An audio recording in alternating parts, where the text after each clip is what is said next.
Bounce. Everybody love a comeback. Gotta love a good comeback. Now you witnessing a comeback. Everybody love a comeback. Gotta love a good comeback. They say pressure bust pipes. So what's the win without a comeback? So what's the win without a comeback? Hustling every day to win. Now you witnessing a comeback. I'm not the one that you should play with. Better stick with who you came with. You ain't a thug, you a plaintiff. And I might jack dangerous. Moonwalking through a jam. Thread a slide for the bread. Watch them pray on my downfall. Hoping that they get ahead. So we don't give them no respect. It's just time to shuffle deck. Hit the body, clip the neck. Cause you know that more is less. Yes, yes, Lord. I gotta win by any means. I'm all for it. I got a little strategy, and I won't blow it. I feel like I got Cali keys. Show me the door, cause they just want apologies and never war. So we hit them with apostrophes on they score. That's money, boy. Everybody love a comeback. Gotta love a good comeback. They say pressure bust pipes. So what's the win without a comeback? So what's the win without a comeback? Hustling every day to win. Now you witnessing a comeback. Everybody love a comeback. Gotta love a good comeback. They say pressure bust pipes. So what's the win without a comeback? So what's the win without a comeback? Hustling every day to win. Now you witnessing a comeback. Game 7 with the comeback. Second left with the comeback. Being Brian when I inspire. Real rap, that's all fact. Yeah. Tell me how you love that. Y'all middlemen, your fans. I'm trying to show them where to plug at. I'm trying to show them how to get back. Hustle up and get a kickback. That real motivation. Chill bumps when they hear that. Talking real demonstration. That Nipsey dedication. Hustling every day to win. That NEP mission statement. Never ending power. Look how I innovated. This that 10,000 hours. You get paid from your patience. Game need renovating. Hey, lucky I don't cave it. I ain't nothing to play with. Boy, I'm about to go ape shit. Everybody love a comeback. Gotta love a good comeback. They say pressure bust pipes. So what's the win without a comeback? So what's the win without a comeback? Hustling every day to win. Now you witnessing a comeback. Everybody love a comeback. Gotta love a good comeback. They say pressure bust pipes. So what's the win without a comeback? So what's the win without a comeback? Hustling every day to win. Now you witnessing a comeback.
satisfaction.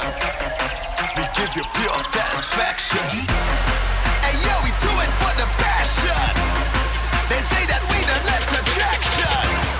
We give you pure satisfaction. I'm talking lights, camera, action.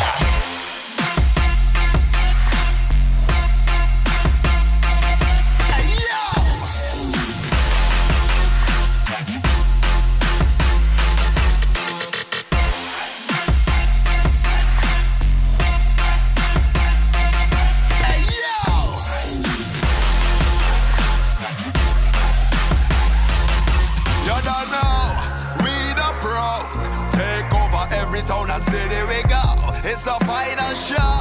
Here we go, lights, camera, action, we playing the role. Watch the story unfold, truth be told. Yeah. We coming out and know we big and we bold. From beyond where we know, we bad and we bold. From we heart to we soul, we conquer these goals. Yeah.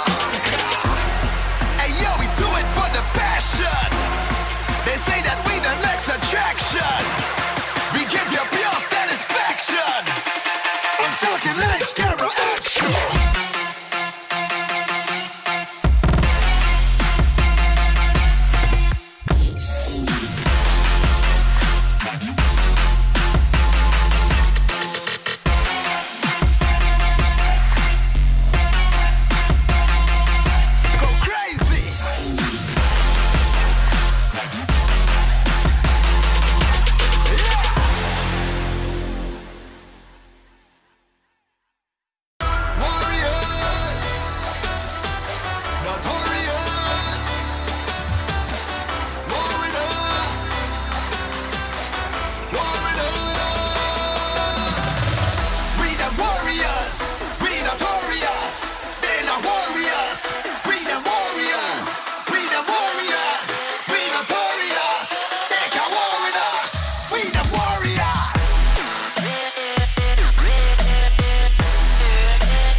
Somebody blow up the ceiling, 'cause we're back with another one. Can't get enough of this feeling. I can't sit around, Don't you wanna start over? Don't worry about a thing now. We were born for this moment, but we gotta go now. There's nothing you can't do if you want it. Dreaming day and night, yeah. Gonna get it right, yeah. There's nothing you can't have, so get on it. Anything you want, yeah. Take your pick and say, what's next? I wanna change it up. I can't get enough. Na na na na na na na. What's next? I wanna live my life. Yeah, I'll be shining bright. Na na na na na na. What's next? Na na na na na na na. Na na na na na na na. What's next? Yeah. Hey. Na na na na na na na. Na na na na na na. What's next? Next. Next. Next. Next. Next. Next. Next. What's next? Next. Next. Next. Next. Next. What's next? There's nothing you can't have, so get on it. Anything you want, yeah. Take your pick and say, what's next?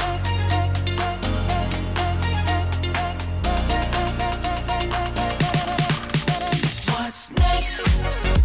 I wanna change it up, yeah. I can't get enough. Na na na na na na na. What's next? I wanna live my life. Yeah, I'll be shining bright. Na na na na na na. What's next? What's next? Na na na na na na. Na na na na na na. What's next? What's next? Na na na na na na. Na na na na na na. What's next?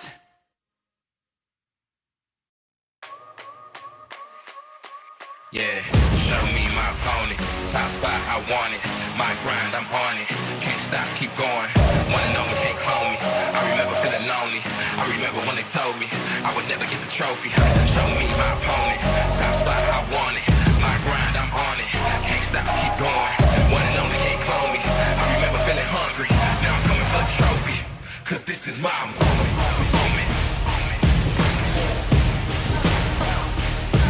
My moment.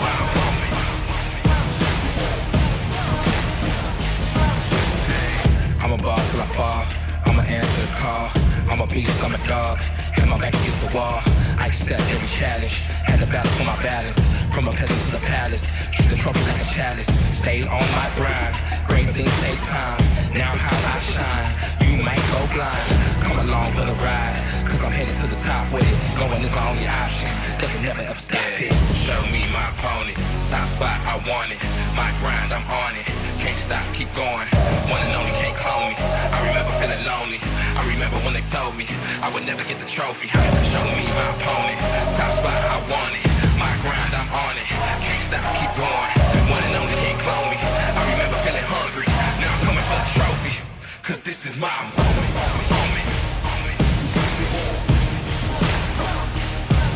My moment.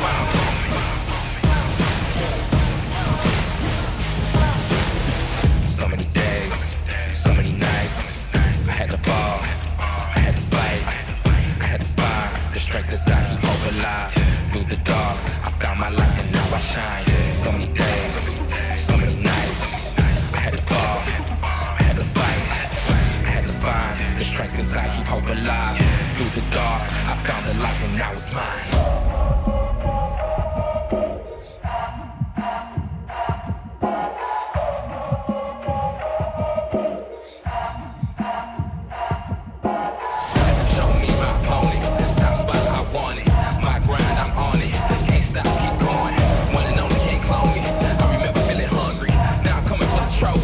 Cause this is my moment.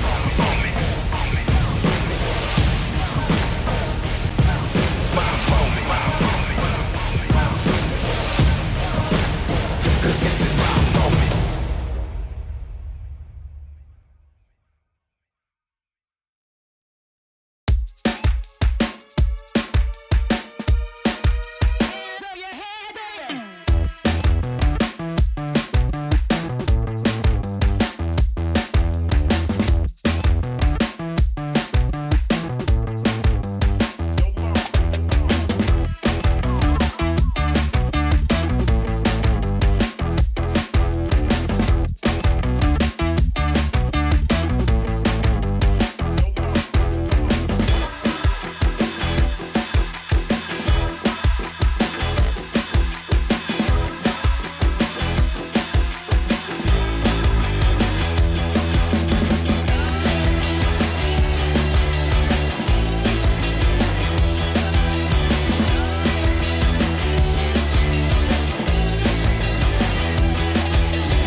Bounce.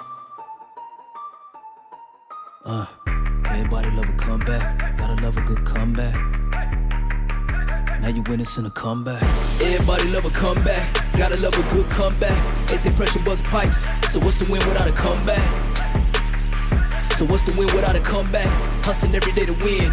Now you witnessing a comeback. I'm not the one that you should play with. Better stick with who you came with. You ain't a thug, you a plaintiff. And I might jack dangerous. Moonwalking through a jam.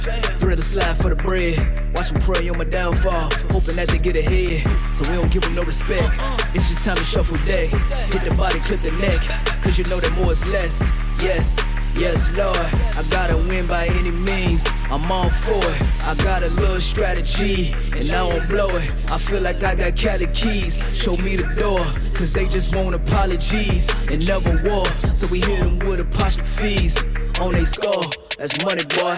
Everybody love a comeback. Gotta love a good comeback. They say pressure bust pipes. So what's the win without a comeback? So what's the win without a comeback? Hustling every day to win. Now you witnessing a comeback. Everybody love a comeback. Gotta love a good comeback. They say pressure bust pipes. So what's the win without a comeback?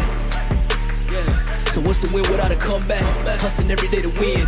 Now you witnessing a comeback. Game 7 with the comeback. Second left with the comeback. Be Brian when I inspire. Real rap, that's all fact. Yeah. Tell me how you love that. Y'all middlemen, your fans. I'm trying to show them where to plug at. I'm trying to show them how to get back. Hustle up and get a kickback. That real motivation.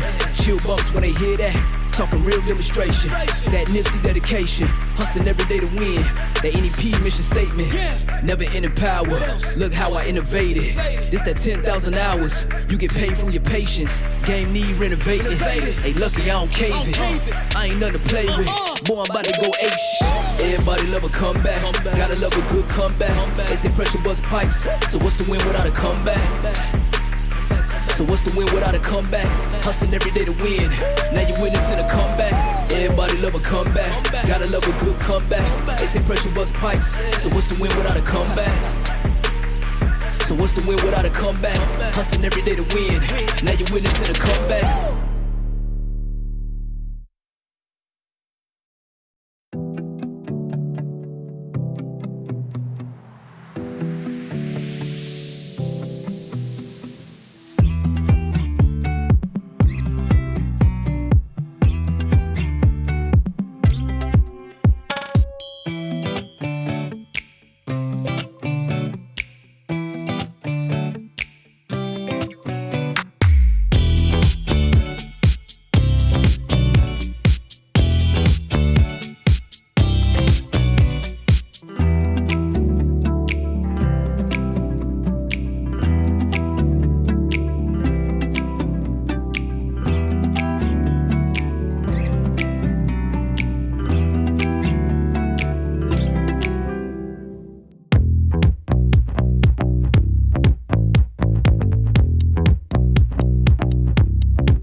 satisfaction. We give you pure satisfaction. And yo, we do it for the passion. They say that we the next attraction. We give you pure satisfaction. I'm talking lights, camera, action.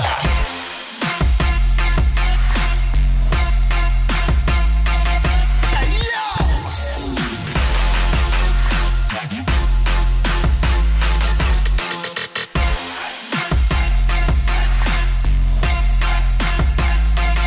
Hey yo.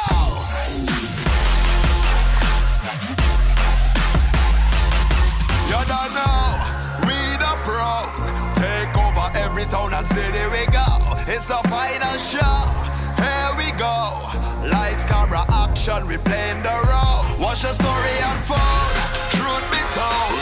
We coming out and know we big and we bold. From beyond where we old, we bad and we bold. From we heart to we soul, we conquer these goals, yeah. Hey yo, we do it for the passion. They say that we the next attraction. We give you pure satisfaction. I'm talking lights, camera, action.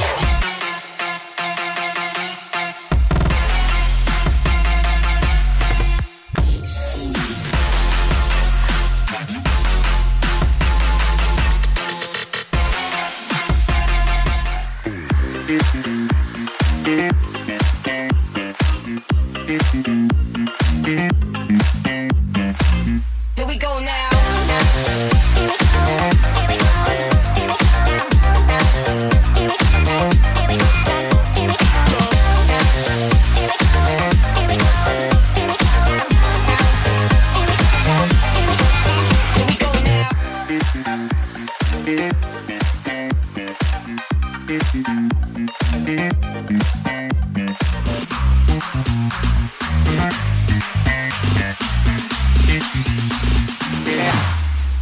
Here we go now. Here we go now. Here we go now. Here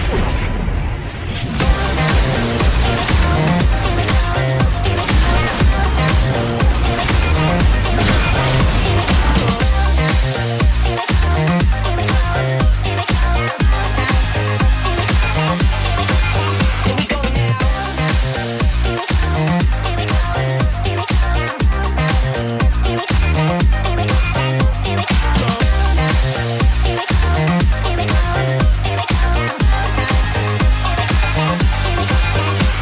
now.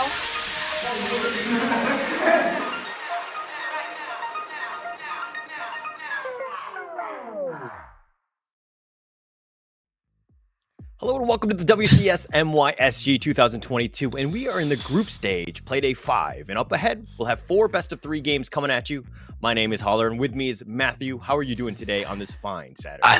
It is a great day, a lot of RF action, and it's great to be here. It's my first time, it's a nice debut. I'm really excited to see what's going on today. Yeah, and we have a slew of games that are coming up. I think that we've seen, we have some great ones coming up, and I think the biggest series we're going to see is going to be LF Org versus SEM9.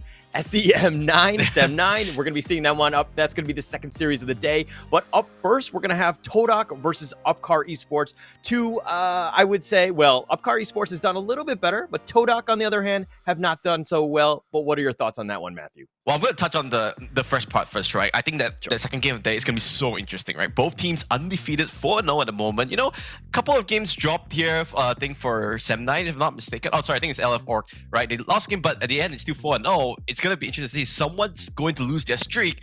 But like I said, that's the second game of the day. But the first one, it's still early in the season, right? I say early, it's already halfway through. But all of them can still actually qualify into the playoffs, and that's what you really want, right? Just go to the playoffs and then just reset from there.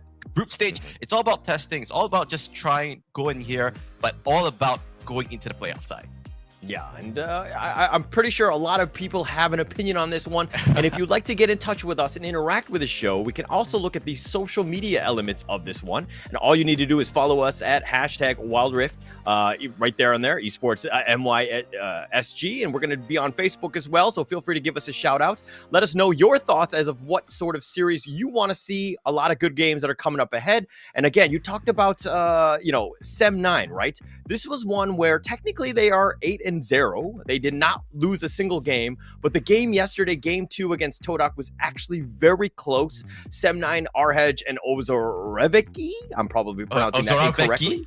Or Zoraveki, they pulled out some miracles. They had they had an exposed Nexus. It was 2 versus 5. They actually managed to survive the day, or losing a game to TODAK. And mind you, TODAK has not won that first game yet. So it was like a miracle win, I would say, but it was a great comeback to see. But that's the thing about this, veteran players, right? I say veteran, but I think Ozoreveki is only like 23 or something. He's been playing, this whole League of Legends, Wild Rift sort of franchise for over 10 years now, if I'm not mistaken. He knows what to do, right? Going, what we call the naked base, right? Only Nexus. It doesn't really matter, right? Especially games like Wild Rift, everything can just change on and about. But that's why you have all these big tier players, right? To come in clutch, to come in when you need them most. So that's why I see SEM9 is still going for that clean 4-0 record. Mm-hmm. But first up ahead, we're going to see TODAK versus Upcar Esports. Let's check out the first team, TODAK. Welcome to Wild Rift Esports Season 1, where teams from regions all around the world compete to qualify into the first ever Wild Rift Icons Global Championship. For the teams in the MYSG region, their journey begins today in the Wild Rift Champions C MYSG 2022. Here, 8 teams in the regular season will be competing against each other in a double round-robin best-of-3 format to determine the top 6 teams who will earn their spot in the WCS MYSG 2022 playoffs. From there, the teams will be placed in a double elimination bracket with a bye round given to the first and second seed. Here, only one team will qualify and earn the rights to compete in the next stage, which is the Wild Rift Champions C Finals. The regions involved in the WCS Finals are MYSG, Masters, Thailand, Vietnam, Indonesia, the Philippines, and Oceania. Here, 4 of the best teams will advance to the next global stage, the Wild Rift Icons Global Championship. The Wild Rift Icons Global Championship is the pinnacle for Wild Rift Esports in 2022.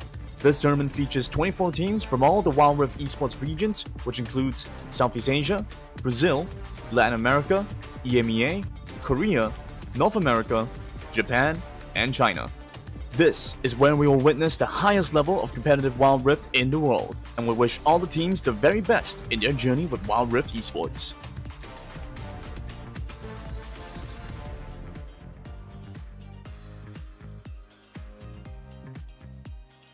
There you have it, man. Amazing, right? A truly global experience, honestly speaking. Really awesome format. And one thing I want to note, I don't know if you know about this, right? Last season, or the last time around, 2 teams actually qualified into the C region. This time only 1. And now you can see the current standings here. You've been all the way. Well, what do you have to say about it? Is it an accurate representation of the current league structure?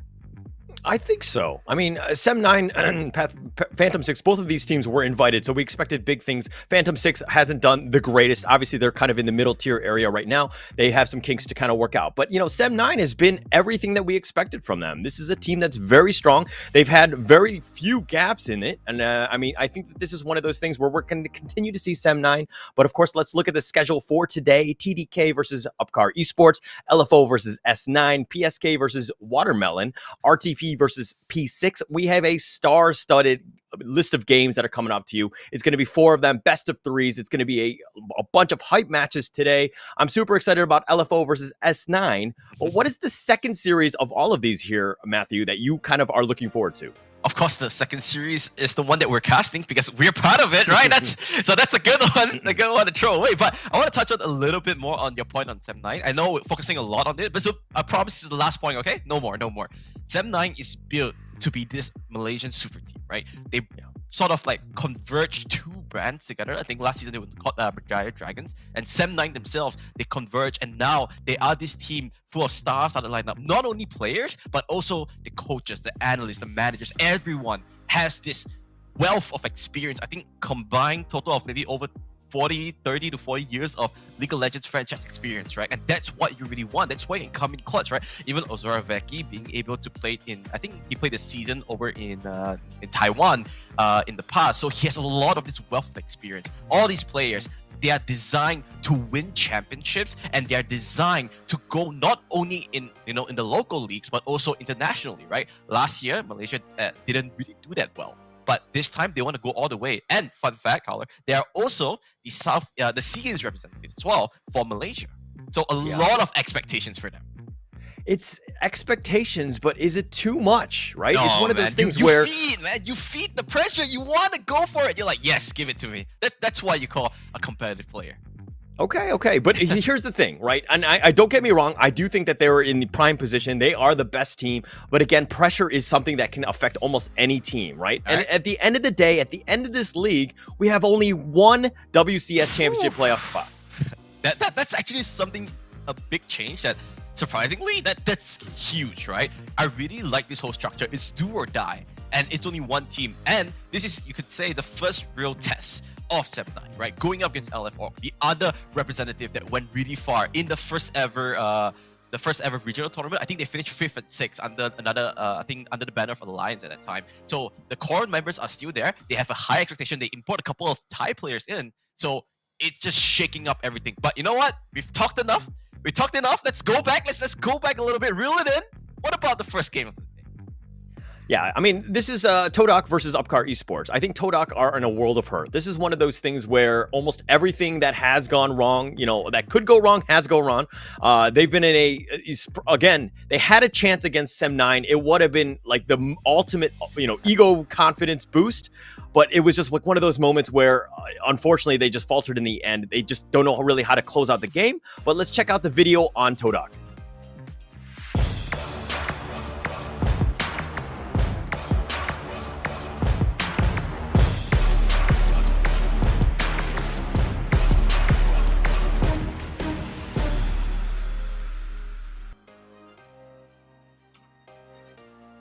There you have it, the TODAK lineup: Crown, Newgate, Skylo, Kuya, and Shanks.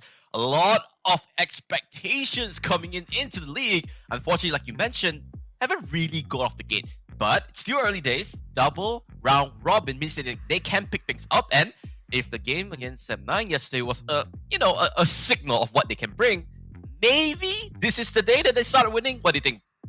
Yeah, definitely. I mean, I think that they've been trying out of little new strategies, right? They've been trying out different lineups. They've been trying to outdraft the enemy team. But at the end of the day, what really worked for them was this like death ball composition. They just stuck together, come hell or high water, and they were just willing to fight anyone 5v whatever, right? And it was one of those moments where it started strong and it was a good strategy. But in the end, SEM9 was able to beat them because they were able to just, split push, make sure that they took all the objectives. So it was very difficult for TODAK to clean out the game, especially when they lost that fight when the Nexus was exposed. Yeah, and I think the main thing about TODAK is that they have this wealth of infrastructure on their organization itself, right? And I expect them to just pick things up as well. Like I said, round robin doesn't really matter. Of course, you would like the top 2 so you get the bye round, but in the end, as long as you qualify the playoffs, you have an equal standing chance to win. And that's the key things. But let's look at their competitors today, Upcar Esports, and see who they're going to line up.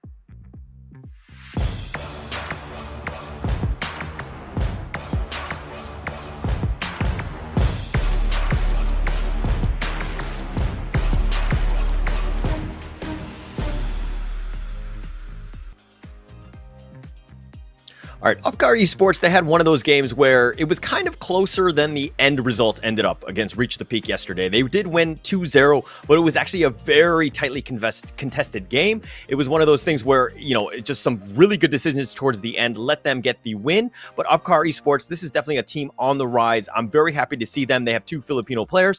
It looks like Beyond will be subbing in or playing the support role, at least for today. So he's in there for now. But the rest of them, we all know Coffee, Ravens, Arashi, and Zisune. These are guys that are just a bunch of playmakers. They're trying to make things happen. But again, I'm really liking what I see from Upcar Esports. Both teams really need this win, right? Even a 2-0 would be even better, right? Make a statement, make a stand. You can say that slow starts to the league, it's fine. But now it's where you really make the money. This is where you really start to go in, right? But with that being said, let's look at the key matchup of this series. Who should we look at? Production says Newgate from TODAK and Arashi from Upcar Esports. Now, what can you tell me a little bit more? You've been in the league here. What do you think about this? All right, okay. The biggest one that sticks out to me is the KDA. I think that TDK, just overall, I think their average throughout their entire team has been 2. on the bottom end of the totem pole, so to speak, because of this. They haven't been able to get a whole lot of kills. But if we're looking at the data aside, which is going to tell us, in terms of kills, average gold, all of these things are actually quite high. They're actually above average. So the fact that they're, able to, farm well, get all the kills and do things properly says that this is a team that really knows how to play. The only thing that they're lacking is really the coordination in those team fights that are really affecting them towards the end. Like I said, right? All in all, stats are stats, right? And I always say this, even in my previous cast, you can't really judge stats on the player because it's so different, right? On the roles that they play, obviously you're gonna look better if you have a better team. If you're winning, you're gonna have better stats. What really matters to me is what kind of impact, what kind of influence that you as a player can bring to your team. How much do you function? How much do you dictate the play of the game? Because if you, like you said yesterday, right, SEM9, they were naked Nexus, but they still managed to come back. That's the whole new meaning of what kind of influence, right? No stats in the world can keep that, right? How are you gonna write that? Oh, Zoraveki and RH managed to save that. You can't write that down, but that's the invincible impact that players can bring. Mm-hmm. And considering the fact that this is a double round robin where you're going to play every single team twice, I feel like this is not the end of the world. Yes, it started off kind of a little bit on the poor side, and there's definitely room for growth. But these are things that you've taken lessons that really can help you out. Now, if we're looking at the predictions, we're going to see. I think that we went straight down the line. We did not like what we saw with TODAK here, but we all kind of went with Upcar Esports. I would like to state that I've just followed Howler's prediction. I have no say in it. I just said, you know what? I trust them. I trust him. So I'm going with it. But you can see, across the board, I think it's the logical answer, right? One team's 0-4, one team's 2-2, one team's looking better. But I won't be surprised if, TODAK, they bring in something fresh and they start stepping up. Like I said, 0-4 looks bad on paper, but hey, if you manage to finish, 5th or even 4th place at the end of the regular season, it doesn't really matter. Yeah, and all you're trying to do is just be top 6. Get yourself a chance into the playoffs. That's the only thing you want, right? So if you're just trying out strats and things aren't really working, that's fine. But the thing is that you need to learn. You need to have some growth, right? And we did see part of that again, at the tail end of yesterday's game. I think SEM9, that was a true test to them, right? Like how many Wild Rift games go the distance and it's almost a 30-minute game? Not many teams have that opportunity to be there. So you're going to make some, poor decisions. And you have that as a lesson, and it's going to just help you grow as a team. That's why I really love this double round robin format as well, right? Because you can say that, hey, it's fine, we lose out, we learn, let's come back onto everything, and then we go back. But enough talking, let's go straight to the game, the ban and picks of first series of the day between TODAK and Upcar Esports. Yeah, I'm looking forward to this one. This is actually going to be super hype right here, and we're actually stacking each other in terms of the overall. It's, oh my gosh, looks good, amazing. There you go. The players are ready. Are you ready? Yeah. I actually kind of feel like we need to do the whole Naruto sign thing. You know what I mean? And then all of a sudden, da-da-da-da-da-da. I'm gonna say something very controversial. I actually don't like Naruto. So. Oh. And I thought we could have been friends. No. I don't even know. We have the color shirts. We have the hair, but that part is where we draw the line. Sorry. Oh my gosh, Naruto, really? No animes for me. It's like I don't even know you. Okay, no. All right. But what did you even like Arcane before we even go to this draft? I do. I love Arcane, right? Like so, okay. I was like, we should be talking about the picks and bad, But, no. We have plenty of time for that. Okay. I want to talk about Arcane. Spoil Arcane. No, we're not allowed to do that. You're a terrible person if you do that. Okay, but the thing is, I love League of Legends, right? And I played. So my favorite character in Arcane might surprise you. Is actually Victor. So, really? Yes, it's actually Victor. I thought the character of Victor was so beautifully drawn and so beautifully developed because in the game, which is public knowledge, right? He's an evil sort of person, right? Like he's a character that's a bit negative, but in the whole show, you could see that, you start to sympathize with him, that he just wants a second chance in life, he has this disease and blah, blah, blah. But, with that being said, let's go back to the picks and bans because things are going pretty fast here, man. Yeah, okay, hang on. Real quick, last question about Arcane. Okay, do you actually play Victor? Is that why you kind of had that affinity towards him? I don't play Victor. I used to play support a lot. I'm a trash main. I used to play solely trash. I hit challenges by just playing trash. Back on League of Legends. Okay. So, but I just really love the character, right? Because the whole show, you're expecting Victor to turn bad. It's like, oh yeah, this is the point. Oh yeah, he's gonna hate everyone because he's crippled. But oh wait, he's still good, right? And most likely maybe for season 2, he's gonna turn bad. But I really love the whole character arc, and I think the voice actor, I'm sorry, I don't know who it is, but they did a really good job at expressing what I think Victor is. And fun fact, right? After I watched Arcane, I loaded in the game, I just played Victor because I had so much more appreciation of that character. And I was like, oh man, that champion means so much more than just like a robotic guy now. All right. Well, I mean, he has a great voice as well. Even in game, just kind of has that Bane voice. But let's go into the draft. I think that things have kind of gone along. Please don't remove me after this.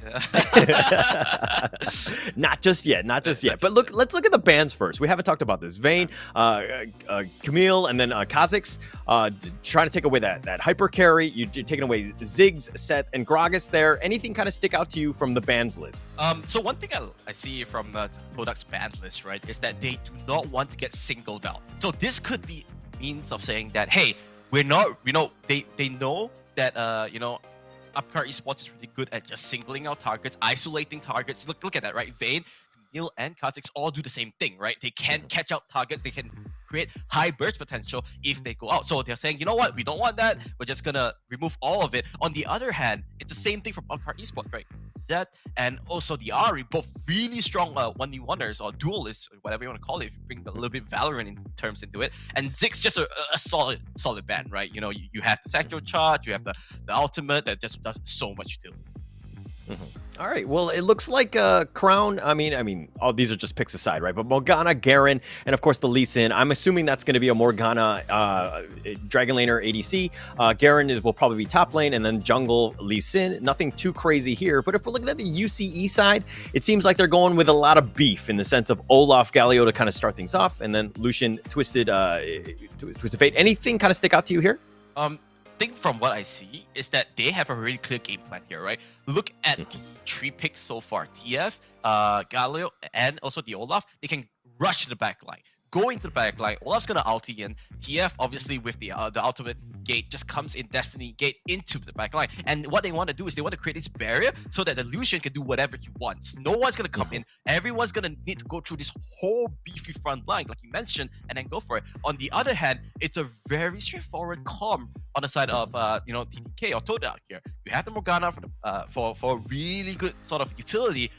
They want to try to get a lot of pickoffs here with this Lee Sin pick. Now, Lee Sin needs to make a lot of things happen in the early game. They need to sort of just open up the map, able to create some openings, because it's going to take a while for the Corki to come online, and the Morgana bindings are going to be really important as well. All right. So, I think whenever you look at teams, you always look at which is easier to play, because they just need to just stick to their strategy and kind of go from that on. If you had to put one side as just, this is pretty much brain dead or somewhat easier to play, which side are you going with on that? I think it's going to be UCE, right? Because look at that. There's no real make or break sort of ability or champion. You're like, I'm going to miss this is it. But there's so many. I think the decision making is a better term, right? The decision making on the side of TODAK will be a little bit difficult, because when do you go in? When do you go out? On the side of UCE, they have really straightforward composition, right? You have the Olaf that can just go to the back line. You say, hey, Olaf, your job, just go to the back line. Galio's gonna protect some cover, and then you have this Fiora coming in from the flank position. So all of their jobs are really straightforward. On the other hand, there's a lot more decision making coming up from TODAK's side, right? Morgana, okay, you hit the binding. What's the follow-up? Where do you go? What's your split pushing? Who do you go? Because Fiora against Galio, Galio's gonna get that early stage, right? But when it comes to the mid to late game, who's gonna win that 1v1? When you had that 1v1 superiority, right? Who controls the side lanes even more? That's going to be the difficult part. And it's going to be difficult, but I think that it's one of those things where you're putting a lot of pressure on Upcar Esports, right? In the sense that they have to run at you, they have to make sure that they get the pickoffs, and that aggression can really pay off. I think we're going to have to see how that one plays out. TODAK is, again, very balanced. You talked about the composition, about how normal it is, right? It's very black and white in that sense. It's just very simple. They know what they're going to do, but it's one of those things where we're going to have to see if the laning phase will help one of these two teams kind of have that advantage. Now, we talked about the team fighting and all of that, but in terms of just straight up laning, like the first, 5 minutes, who are you giving that edge to then? I think in that aspect, I think it's going to be TODAK, right? They have much more clearer. Thanks. This is really good. I know my memory isn't the best. Just as you mentioned. I've been there. Okay. Me too. Early game, it has to be TODAK. Lee Sin, they need to make a big play. Galio's going to be able to sort of, just based on his kit win out that lane. Morgana, yeah, you know what? Just put on that wave clear, doesn't really matter. Lee Sin's the one that's going to be able to create a lot of junctions, right? Yes, Olaf, he does have a lot of and a synergy together with the Twisted Fate Gold card into the Undertow, a lot of damage there. But it's all, to me, it's the battle of the junglers, right? Whichever jungler can outmaneuver the other one, and that's just the story of Wild Rift itself, right? Junglers are so important in these early stages of the game because they dictate everything. Bottom lane, sorry, the Dragon lane, right? It's gonna be very straightforward, right? Just farm things out, wait for an opening, because you don't really have huge Q potential if both teams play it properly. Unless Shanks lands a really good bubble, then it's a different story, right? But to me, it's gonna be on the solo laners. Which solo laner is gonna fall to that first gang? What is Newgate and Arashi gonna do? That's gonna be the story. Okay. No, I agree with everything you said there. I think the most interesting one for me is the Morgana TF matchup in the middle. I think that you're going to have a lot dictating off it. Maybe just kind of, maybe a little bit boring, but it'll create a little bit of space for the junglers, as you said, who do need to make plays. And that's going to have to kind of come into that one. But, you've already predicted UCE. I think that was, I don't even know. No, it's not what, it wasn't me. It was the production team that predicted for me, just to state it out. But there's one thing I want you to remember as well, Holder. They first picked this Morgana, right? Yeah. Meaning that they have a clean strategy, they know what they want, and it's been a while. I want to see how this Morgana plays into their team composition, because teams, if they first pick something, means that they have drafted their whole strategy, or they put a lot of importance, put a lot of priority onto this champion. So how do they utilize it? That's what I want to see, because they need to be making a lot of plays. Yeah, and it's going to come down to that. So, and I'm very excited to see exactly how these are going to turn out. But again, I think that this is just game one. I think TODAK has gone with that stock standard, that lineup that we're going to see in moving forward.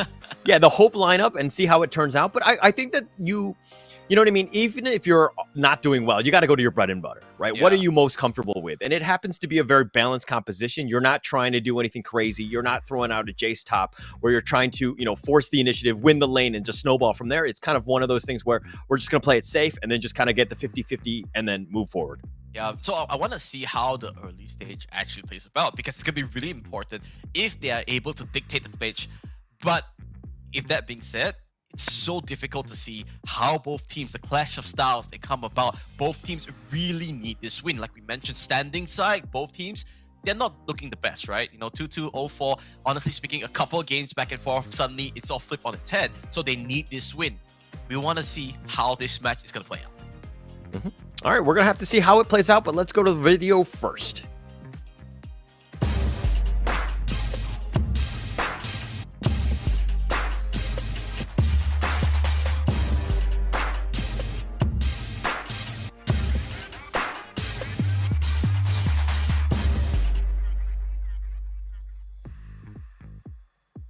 So to me, I think First Blood is already drawn by TODAK. Look, I mean, those dancing skills, like, come on, Upcar, like, oh my god, that is not, I don't even consider that dancing, man. Like, what is that? If they are gonna perform like that, I don't give them any chance. TODAK, they had really good synchronization. They knew what they were doing. Let's see whether they know what they're gonna do on to the Rift as well. It's gonna be game one between TODAK and Upcar.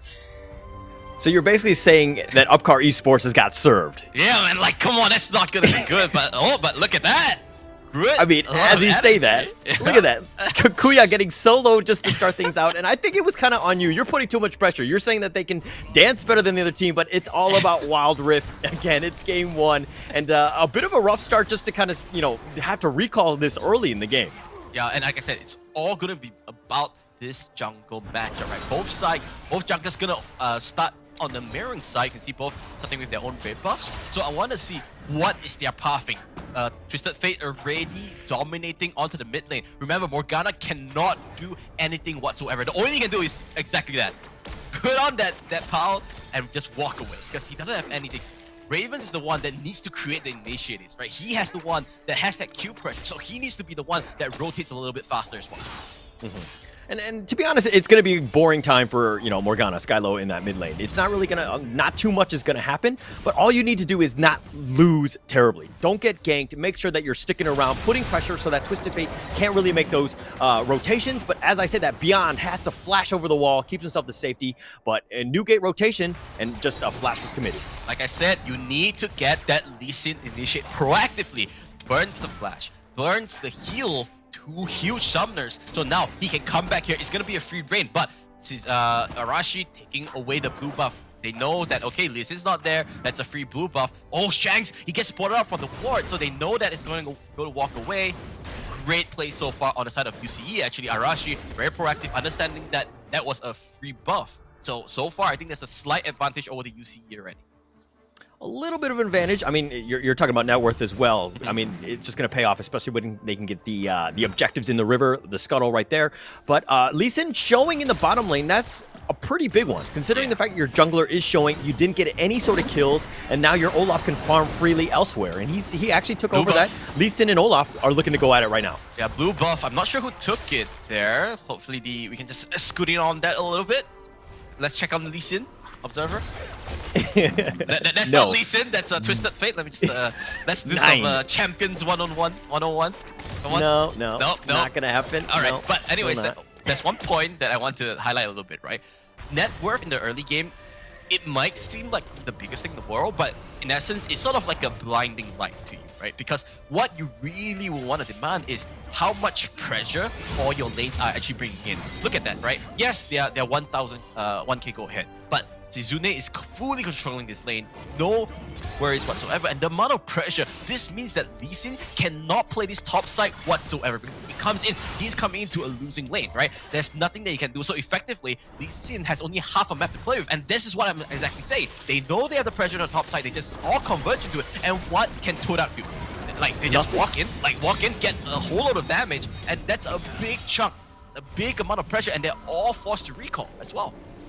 Yeah, and that's a lot of pressure. It did some chip damage, I mean, especially early, but it's only 3 minutes in the game, Yeah. right? This is a 1k net worth lead. There's really not much TODAK can do but being a little reactive, but this is kind of to the fault of their team, right? Against an aggressive team, if you're winning the lane, you have a much better chance of, just forcing it. You get your better items so that you're able to fight a little bit better, right? You have a better chance in those team fights. The fact that UCE have been aggressive from minute 1 have just shown just how much pressure they're providing to TODAK here. Look at the Twisted Fate, He's coming in. There goes the Destiny, here comes the gate. Go-Kart not gonna connect. That is exactly what I was talking about, right? This Twisted Fate, he needs to have the tempo. He needs to be the one to proactive. This time around, I'm not sure if Corki actually burned the flash, but they're still fighting the bottom lane. Oh no! A big turnaround and double kill! This is insane here! What happened? They had all the control in the world and they just lose out 2 kills! TODAK just making me eat my words. What happened? Lee Sin actually got the jump in. He went 1 versus 3. I don't think UCE expected that. The fact that they were just pressured forward and just Lee Sin was able to just kind of clean up. He has he's doing quite. That was a great rotation and made sure that he definitely had an effect there and getting like a double kill to start things off. TODAK, that's exactly how you get back in the game, and now they're neck and neck in terms of net worth. That's not what you want to see. Arashi he put on the Rift Harrow, so they're gonna put on the top lane. But TODAK knows that, that's a lost cause, they're losing it as well. Looks like they're just gonna take onto this dragon.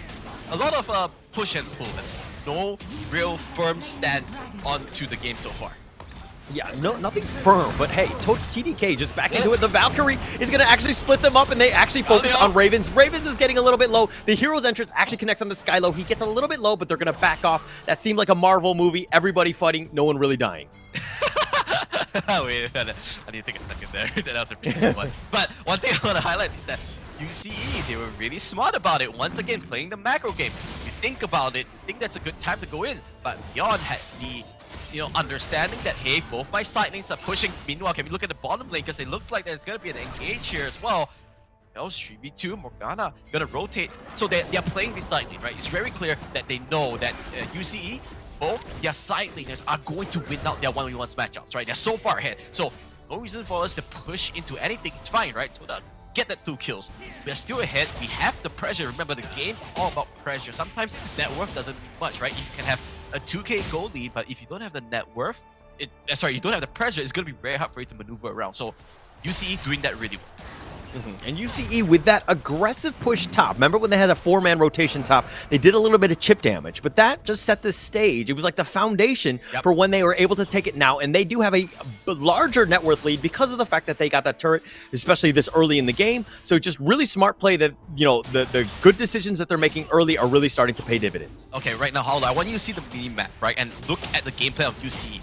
Twisted Fate and Fiora now effectively are both the side laners, right? They're gonna put that Lucian into the mid lane. They're gonna play this 1-3-1 style because they know these are the two duelists that can really go about unless TODAK puts in much more utility or resources. As you can see now, TODAK putting 2 members. And now the reason why they're doing this 1-3-1 is that the 3-member squad is sort of like a death ball where they can just rotate up or bottom and they can go so quickly. And Twisted Fate, he can just use the ultimate and gate into any aspect. So this is the setup that UCE wants to run, and it's really, really smart. Oh, Crown here. Okay, I thought he was going to get cut off from the flank there by Beyond. But it's a Galio, man. It's a Galio. He's a Galio. Not really much you can do, right? I mean, Yeah. he's just a big, beefy dude. But they're putting a little bit of pressure mid. They do need to be careful here. They don't overcommit, especially since there's no minions on either side. But yeah, UCE are spending a lot of time in the bottom part of this map. But they do get the tower. Oh, Exude not able to continue forward. Arashi's here, but really all they can do is just run at you and make loud noises. The problem there was that UCE spent a little bit too much of time in that mid lane, right? If you remember, I think Coffee even walked up to grab those fruits. If they just rotated 1 second earlier, they would have gotten so much. I have to say, TODAK actually weathering the storm pretty well here. UCE, just a moments of lapse of concentration so far in this game, in the mid game already. Yo, I don't want to jinx it, but it's 2-0. Like, TDK, like, yes, they seem behind and they're pushing, like, they're playing very defensive, but they have not given up, conceded a kill yet, right? This is actually pretty good for TDK. Understanding the strength of UCE, especially in the laning phase, it's very early where they have to be a little bit defensive, but, you know, the rotations that they've done have been on point. Yeah, but it's all going to be about that first team fight, right? And if you look at the baseline of the team fight, it's going to be really hard for TODAK to bring out anything unless they can pick somebody off with this Lee Sin. So far, we saw one good gang coming up from Newgate on that bot lane. That's why they have this 2-0 advantage. But what else are you going to do now? They're going to leave Shizune on this island. They say, you know what, team, I'm going to do whatever I want. I'm going to just PvE a little and just push things out. Meanwhile, it's going to be a 4v1 composition, forcing TODAK to split to deal with the pressure that Shizune does. Now, what is the mid lane going to do right now? Well, it looks like they're just going to stick around. It's going to be a 4 versus 4 in the mid lane, but I think it's going to be more about spacing. They just are going to start Rift now. But yeah, they do have some vision, and they will just kind of back people away and provide enough space for Olaf at least to start the Rift area. Oh, Fiora needs to be careful. We can see Lee Sin coming out into it. It's going to be a big, big blunder coming from Shizune. Not looking at the map. That's really, really huge. Yes, they might be able to get the Rift Harrow, but they're going to lose the Dragon. Things are falling apart for UCE here. Falling apart, I mean, it's still pretty close. In terms of net worth, it's so back and forth, right? The kills have all gone TDK style, but the net worth is a slight edge to UCE. But UCE are sticking to objectives. They're forcing it down. That's the T1 mid. That's the massive one in terms of objectives. It's very important here, but it looks like they're going to look to continue fight. They do get the Sonic Wave. He's going to go in right onto Raven. He tried to go for the kickback. The Insect was not on point. He's going to actually miss off, and they're going to back off again. Forces out the flash. Gate sees everyone. They want to go for this team fight against Coffee. Already being the front line. Gokai gonna land on the guy. Where's the girl? Out tidal wave. Not gonna land on the all the skill shots. Not doing anything. TDK forced right away. They don't have any more resources. Shizune comes in. Here comes the Galio ultimate. They just force everyone back. Oh, Newgate, can he get it? No, is the answer. Force the flash out. Galio flashes on the wall. He gets everyone into the vicinity as well. This is gonna be a huge team fight. Here comes the flash. That's a fucking flash coming from Skylo. And now TODAK, they need to retreat. This is a huge mistake coming out. Crowd tries to snipe onto something, but this is just falling apart. Beyond one more auto attack is gonna do it, but it's not gonna be there. He might lose his life. He won't even lose it. It's a clean team fight coming out from UCE. They lose no one, and they get the Dragon, and they get all the map pressure as well. All right, that was the craziest team fight because literally every single ult was almost missed on both sides, right? If we're looking at it, the tidal wave started out completely whiffed. Then you saw the hero entrance completely whiffed. I mean, there was all this fighting, all this stuff going around, but UCE ended up winning. They got the objective that they wanted. They got the kills. So a really smart or a really well-played team fight by UCE being able to manage and to secure those kills, and they continue the pressure. There were moments here where I thought that they should have disengaged. Crown went in to just save Shanks, probably a poor idea by Crown. This is one of those moments where, hey, you don't need to do that to me. This is just a support. Let the guy die. Two things that happened that was really key in that team fight, right? Number one, the timing where UC decided to just flip on its switch and go back to the dragon, very important. The second one was that flash coming from Skylo. I'm not really sure why he did that. He flashed into the team. I thought maybe he wanted to ultimate, but he didn't have his mana or something. That was a big blunder, and that's what caused this TODAK team to just fall apart. But in the midst of the replay, looks like they managed to pick up a kill there. Yeah, they got, I think, one, if anything. But, it was one of those things where, UCE went back to laning and they were providing more pressure. Look at all of the outer turrets. The only internal ones are left alive, the T3s, that is. But this is pretty much in favor of UCE. It doesn't matter about the kills. It's about playing the objectives, and they've been smart with every single one thus far, minus one dragon. Yep. So I want to see how things are going about. Obviously, UCE has a clear advantage already. But how they move on from this? UCE, they just need to keep this map pressured, right? Keep things simple, take the basics. Raven pops the ultimate, knows where everyone is, but he doesn't really see an opening, so he's just going to reset. He's going to use his ultimate to the top lane here, trying to get some chip damage as well onto inhibitor. Yeah, and Twisted Fate, I just feel like every time he casts Destiny like that and just gets draws a beat on everybody, he's like this stalker dude, just Googling everybody, right? Just understanding where people are.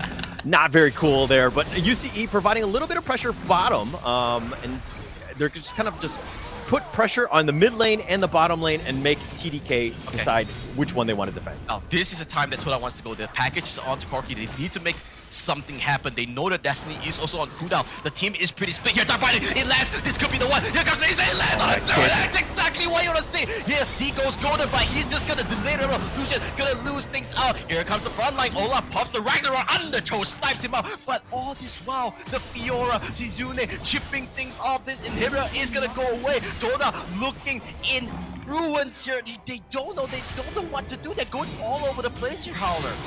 Yeah, Skylo here was traded for coffee, but Zizune was very smart in terms of just getting that split push, making sure that he got the objective, right? It's totally worth that trade in the fact that you also got the T3, which is also very key, right? Now they can just back off, perfect disengage, buy your items, heal up, and get ready for the next round. Like I said, at the start, once I looked at the drop, the first thing is about that, duelist pressure, right? Remember I said about this duelist thing. No one is going to be able to match up against this Fiora because of the nature of the kit, right? Now he picks up even more items. Look at that, Triforce is redone, Death Dance as well. He's going to have so much utility and so much damage that it's going to be practically impossible to kill him unless you put more resources to deal with this Fiora. But you don't want that, right? You don't want that. What you want is that you want to be able to just sustain a 1v1 against this Fiora so you can win that 4v4. Yes, TDK, they might have a lot of pickup potential, but they're not using it because they're spread so thin. Yeah, no real chance. And this is just how Upcar Esports have played this game. They planned it to a T. They understand exactly the strengths of their lineup. The drag is getting a little bit low here, but beyond just kind of sticking around, making sure that he's spacing out as much as possible, they probably want to pull the dragon out a little bit further, give themselves a little bit of a better positional advantage here. But Zizune providing a little bit of pressure in the top lane, but the tidal wave is going to connect onto one. Olaf will secure the Mountain Drake and Mountain Dragon, and it looks like TDK are on the run. The mistake that happened here was all four members of TODAK came from the same angle. They came from the same little cliff here on the top side of the map where the Lee Sin, there was no pressure whatsoever, right? There's no one flanking, there's no one opening the map. So everyone is funneled into this small part, and it's so easy for UCE to defend the team. And now they're going onto the Baron as well. Are they going to go for it? Oh, they landed onto the Twist of Fate. He's going to first of all, Baron in the same time. He's going to go down. Oh, it's a 1-for-1 as well. Garrett comes in. Lee Sin goes golden. Here comes the Ragnarok. Shaq's going to fall as well. This is going to be clean for UCE. Kuya's going to stay alive to tell the tale. But UCE, they don't care about the Corki. They want the game. And this should be it. 30 seconds death timers on the 4 members unless they pull out a miracle. The package is in the back pocket. Can Kuya do something here? Howler, what is he gonna do? What's the hero play? Nothing he can really do. Valkyrie's going to connect on, and he's just going to fly back into the fountain. No real chance. Nexus has been exposed. This should be UCE. He's going to even go golden just to go in style. But that's going to be a game 1 victory for UCE. Again, just very clinical with how their movements and taking all their objectives. Very smart play by UCE. Playing like a senior team. I think that's a good way of saying it. A couple of blunders here and there, but at the end of the day, they played their composition up into what's expected, and I think Zizune for me, he was the MVP. His macro decisions was really good, very on point. He, maybe in terms of the team fights, a little bit of mistakes here and there, but majority, I think 9 out of 10 performance for Zizune. Wow, look at you, Asian dad, man. 9 out of 10. I thought he was a 10 out of a 10. No, I'm going to give him the A+. Out. I'm happy with it. No I thought one the says 10 out of 10. great. No one. What? How are you saying 9 out of 10? The guy was almost flawless on the Fiora on the top. No one gets 10 out of 10. And it's just the law, right? It's just a Southeast Asian thing. Have you ever gotten a 10 out of 10 in life? Well, it's one of those things where, I did in life. We may be on a test here and there, but it's one of those things that do happen. But let's talk about that a little bit more as we go into a quick break.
Here we go now.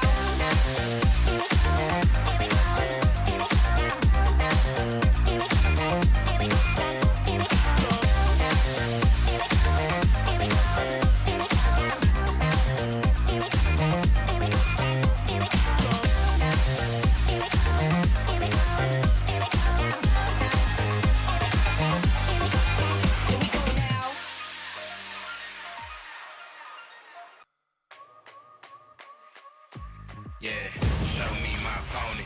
Top spot, I want it. My grind, I'm on it. Can't stop, keep going. Wanna know me, can't call me. I remember feeling lonely. I remember when they told me I would never get the trophy. Show me my opponent. Top spot, I want it. My grind, I'm on it. Can't stop, keep going. Wanna know me, can't call me. I remember feeling hungry. Now I'm coming for the trophy. Cause this is my moment.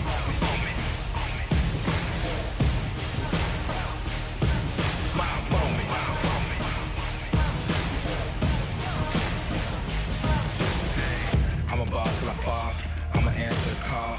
I'm a beast, I'm a dog. Hit my back against the wall. I accept every challenge. Had to battle for my balance. From a peasant to the palace. Treat the trophy like a chalice. Stay on my grind. Great things take time. Now how I shine. You might go blind. Come along for the ride. Cause I'm headed to the top with it. Going is my only option. They can never ever stop this. Show me my opponent. Top spot, I want it. My grind, I'm on it. Can't stop, keep going. Wanna know me, can't call me. I remember feeling lonely. I remember when they told me I would never get the trophy. Show me my opponent. Top spot, I want it. My grind, I'm on it. Can't stop, keep going. Wanna know me, can't call me. I remember feeling hungry. Now I'm coming for the trophy. Cause this is my moment.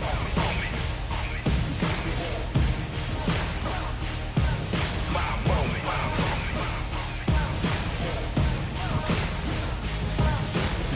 So many days, so many nights. I had to fall, I had to fight, I had to find the strength inside, keep hope alive.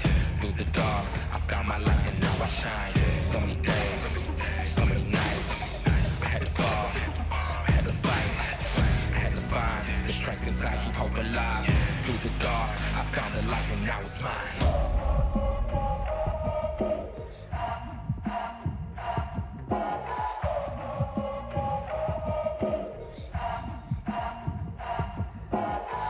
Show me my opponent, top spot I want it. My grind, I'm on it. Can't stop, keep going. One and only can't clone me. I remember feeling hungry. Now I'm coming for the trophy.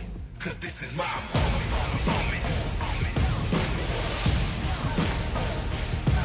My moment. Cause this is my moment.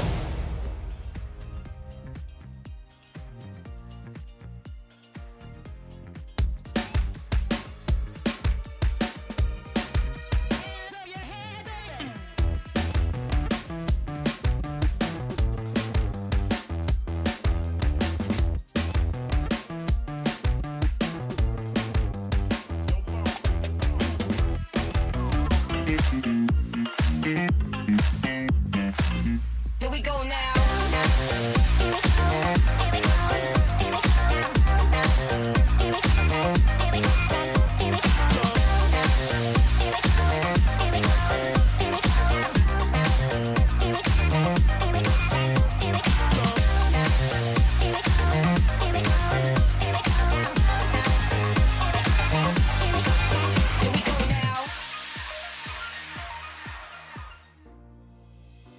Welcome back to Game 2 of the WCS MYSG 2022, and we have TODAK versus Upcar Esports. We saw Upcar Esports with that convincing Game 1, but what were your thoughts on that one, Matthew, other than giving them just a 9 out of 10?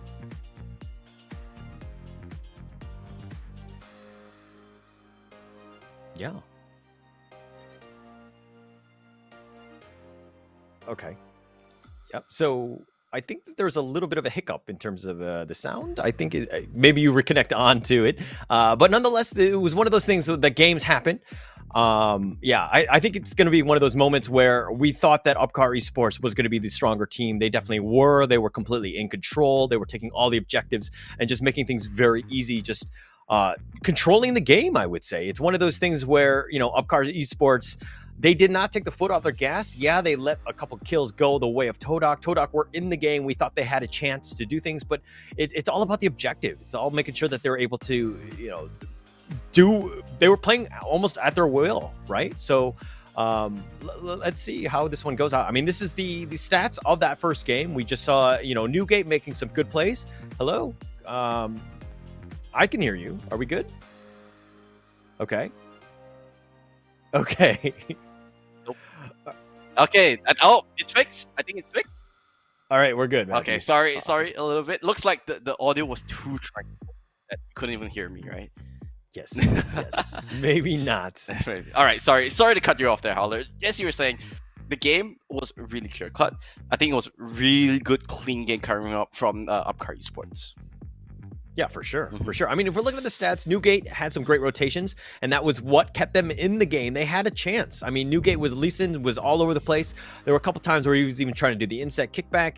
Unfortunately, not able to get all of them. It's just very difficult to do. But in terms of the actual ults that were being used, I did see a couple, tidal waves being missed.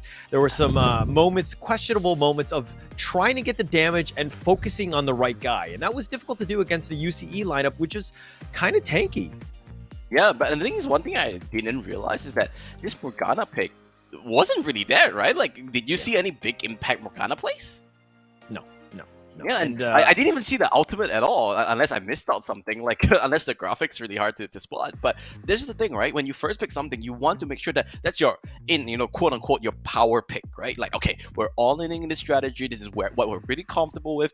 Practice has been good. Scrims has been going well. Morgana's the one that's enabling us. Okay, you know what? I don't want to be too harsh. Could be just a bad game, but they have to step up, right? They're already 0-4 in the standings. They need this win to keep competitive, right? Yes, the season's long, but it cannot just keep deteriorating. Yeah, they definitely can't be. And if we're looking at it, we're going to go into the next game. It's going to be the next draft coming up, and we're going to go right into it. It's going to be TODAK versus Upcar Esports. I was almost going to say Up Yours Esports, and that would have been super awkward. But nonetheless, we're here now, and we've seen the players. We've seen exactly what Upcar Esports can do. Very smart. I think that this is again, you talked about the fact that they're, playing like a very experienced team. We're seeing just the rotations. Everything has been done with purpose. And I think that that's the biggest difference between them and TODAK. Yeah, I think that's the key thing. Experience, being able to understand situation, understand the bigger pressure. That's the key thing. I want to see those bans. Do they sort of change anything? Honestly, if you're UCE, you kind of just want to ban out the same little thing. They do take away like Bragas. I think they didn't ban that out the last game. Correct me if I'm wrong here, but that's going to be an interesting one. Any reason for that, you think?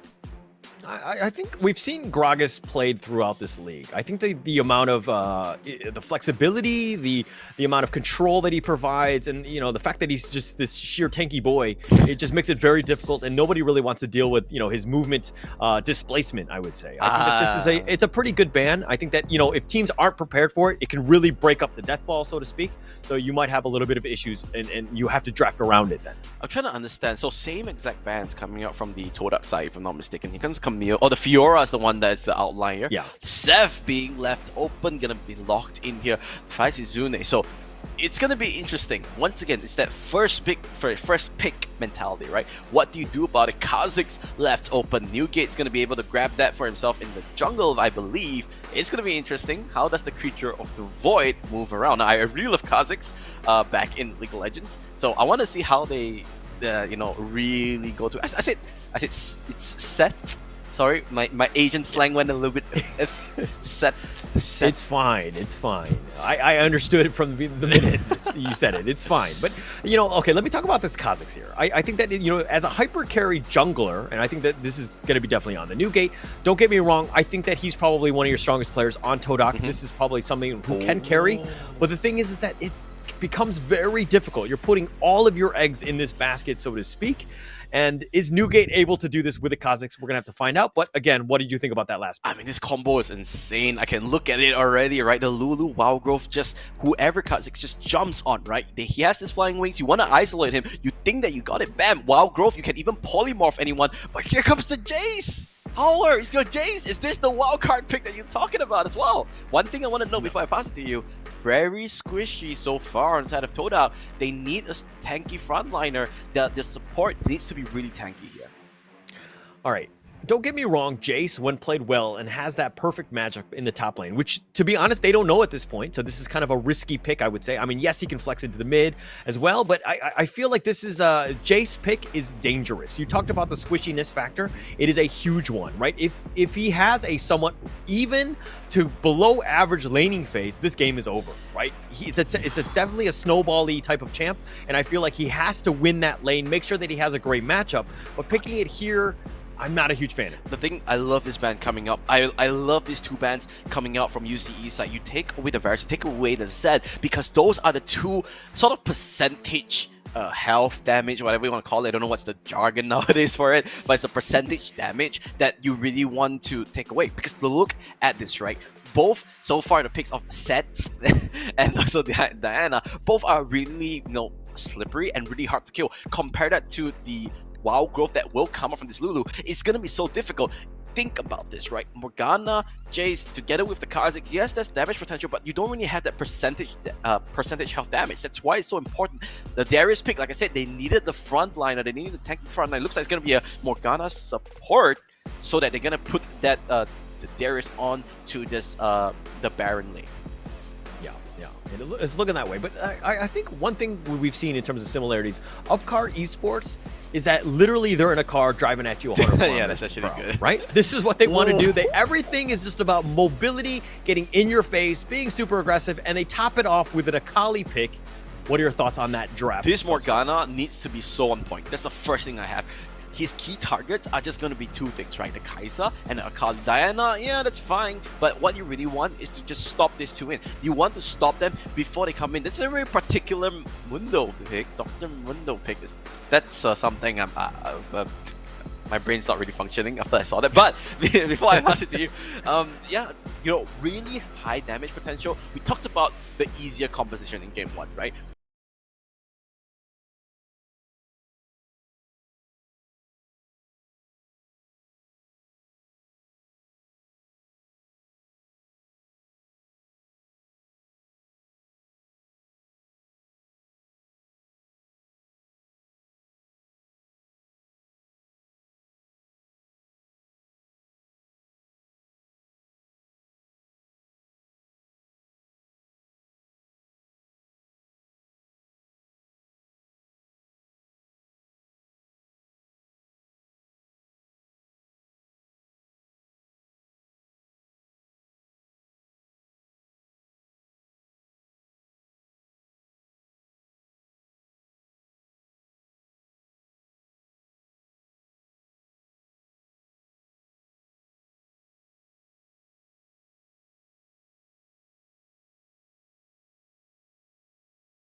high for the Diana going up against Jace, right? Jace just has that range advantage. It's going to be really hard to farm, so might as well just try to change things up, try to open up the map. No point just, you know, banging your head against a brick wall, but at the same time, looks like they're going to go for Ravens once again. Oh no, he's really far behind. Can they get the Dark Binding?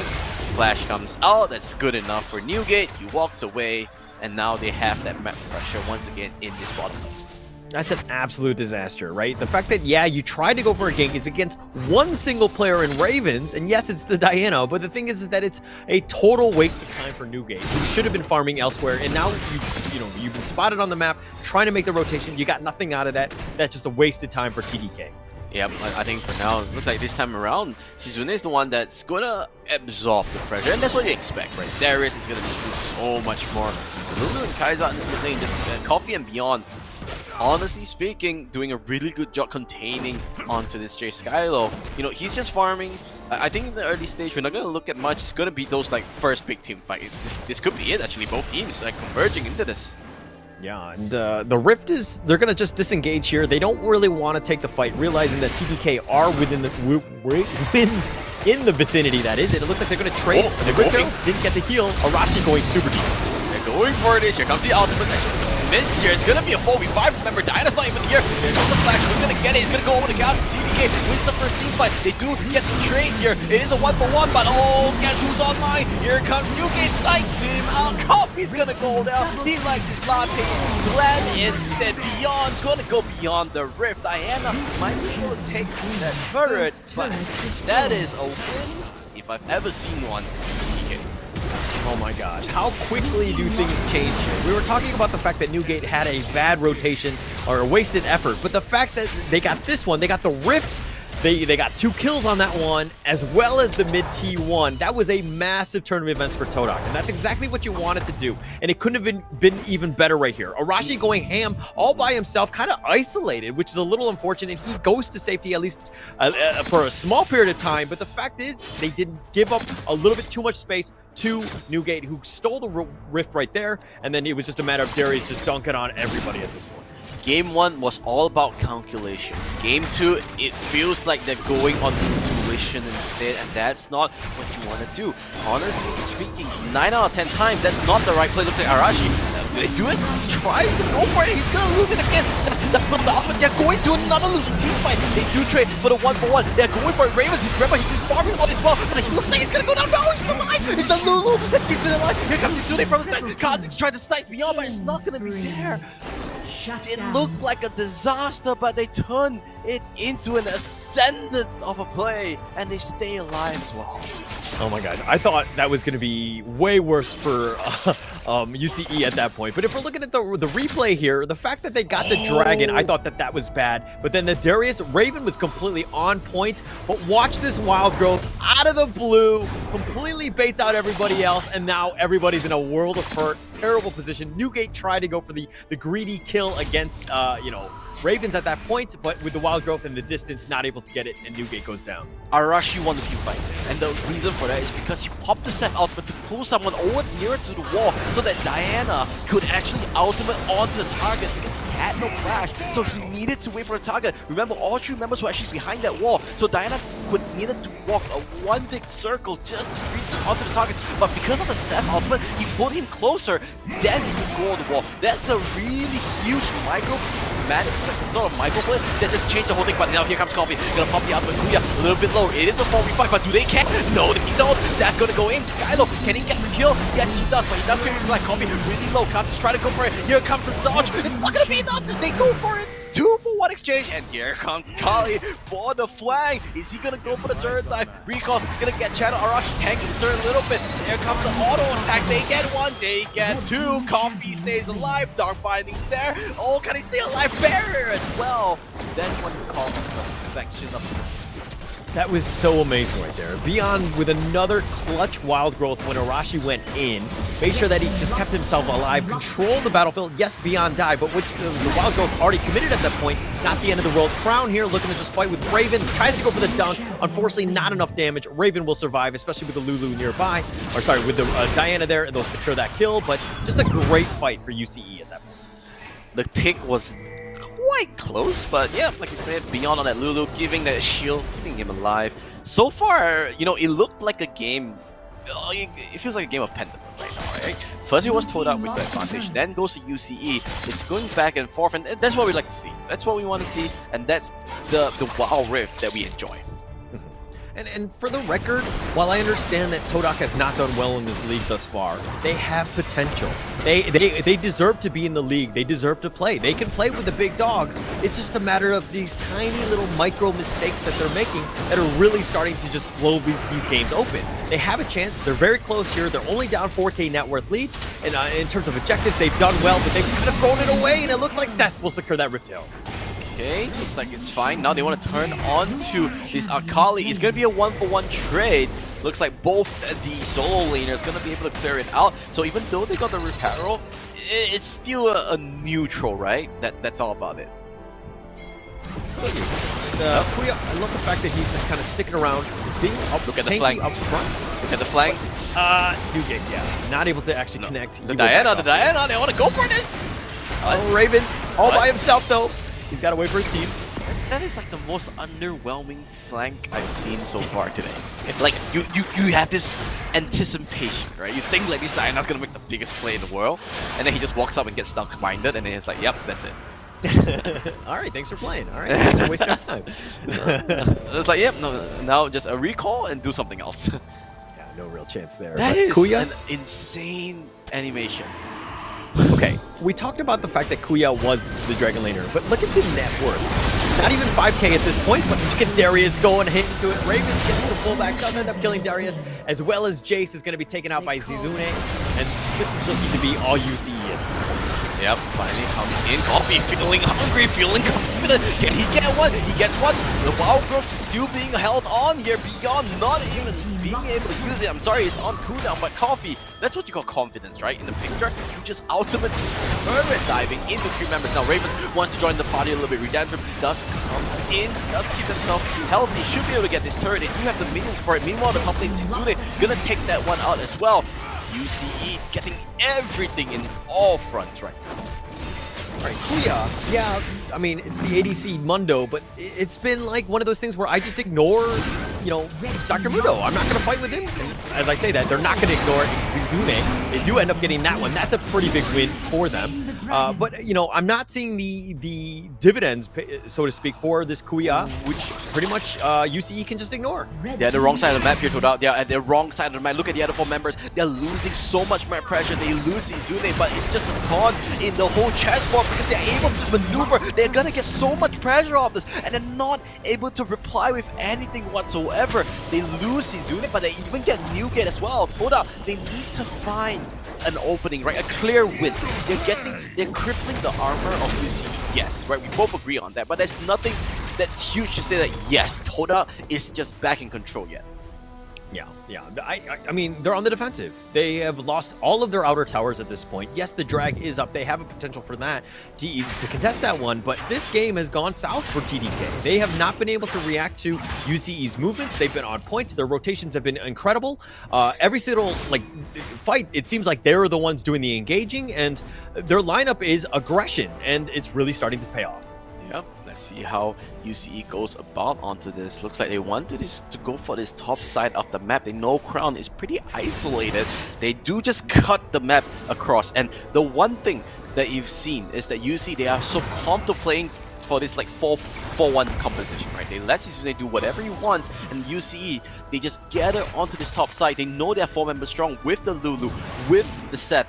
They have so much diving potential. They can just go whatever. They don't even need Zizune for this. They don't need them, but it looks like they're going to slow engage here. They don't need to pressure. They don't need to overstep their boundaries. And it looks like they're going to disengage here, realizing that the Morgana, just the amount of wave clears that's provided is quite high. So UCE, yes, all of the lanes have been pushed, but they're going to have a hard time trying to get into that T3. Oh, they want to go on the Ravens here. They know the rest of the team is not there, but you can see Lulu and the rest coming in. Here comes the outdoor from Coffee. He's actually standing his own ground. It's a 2v3, and they go for this. This is a huge statement coming out from UCE. They say, you know what? We're so confident that we're going to leave out Diana all on his lonesome, and you cannot do anything about it, and that's exactly what happened. All right, when I play games, I want a friend like Coffee, right? When I'm getting jumped like Ravens was, and the fact that Coffee was able to come there and just help out, I don't have any friends that would do that. You need better friends, but Kickback's gonna start. Here's a big mistake. You can see Diana, they're gonna jump on it. The split focus coming from UC. They want Baron, they want a Kickback. What are they gonna do? It's so low. Is it gonna be a steal? No. Is the other set gonna claim it out? They win one. Everybody's so what is this? This is not allowed. They finally get him out. Mugate comes in as well. Arashi into the backline doing so much damage. Skylo is gonna be low. Here comes the TB though. Here comes the flank. Here comes Izune. He's a hungry ninja. He wants to get something. Get Mugate trying to look for any isolation, but he's the one that gets isolated instead. He will go down. Kali, he's hunting, he's going for it, and he finally gets his prey. Finally, they go for it, they get the Baron, they get 4 kills. Only Skylo left in this last offense.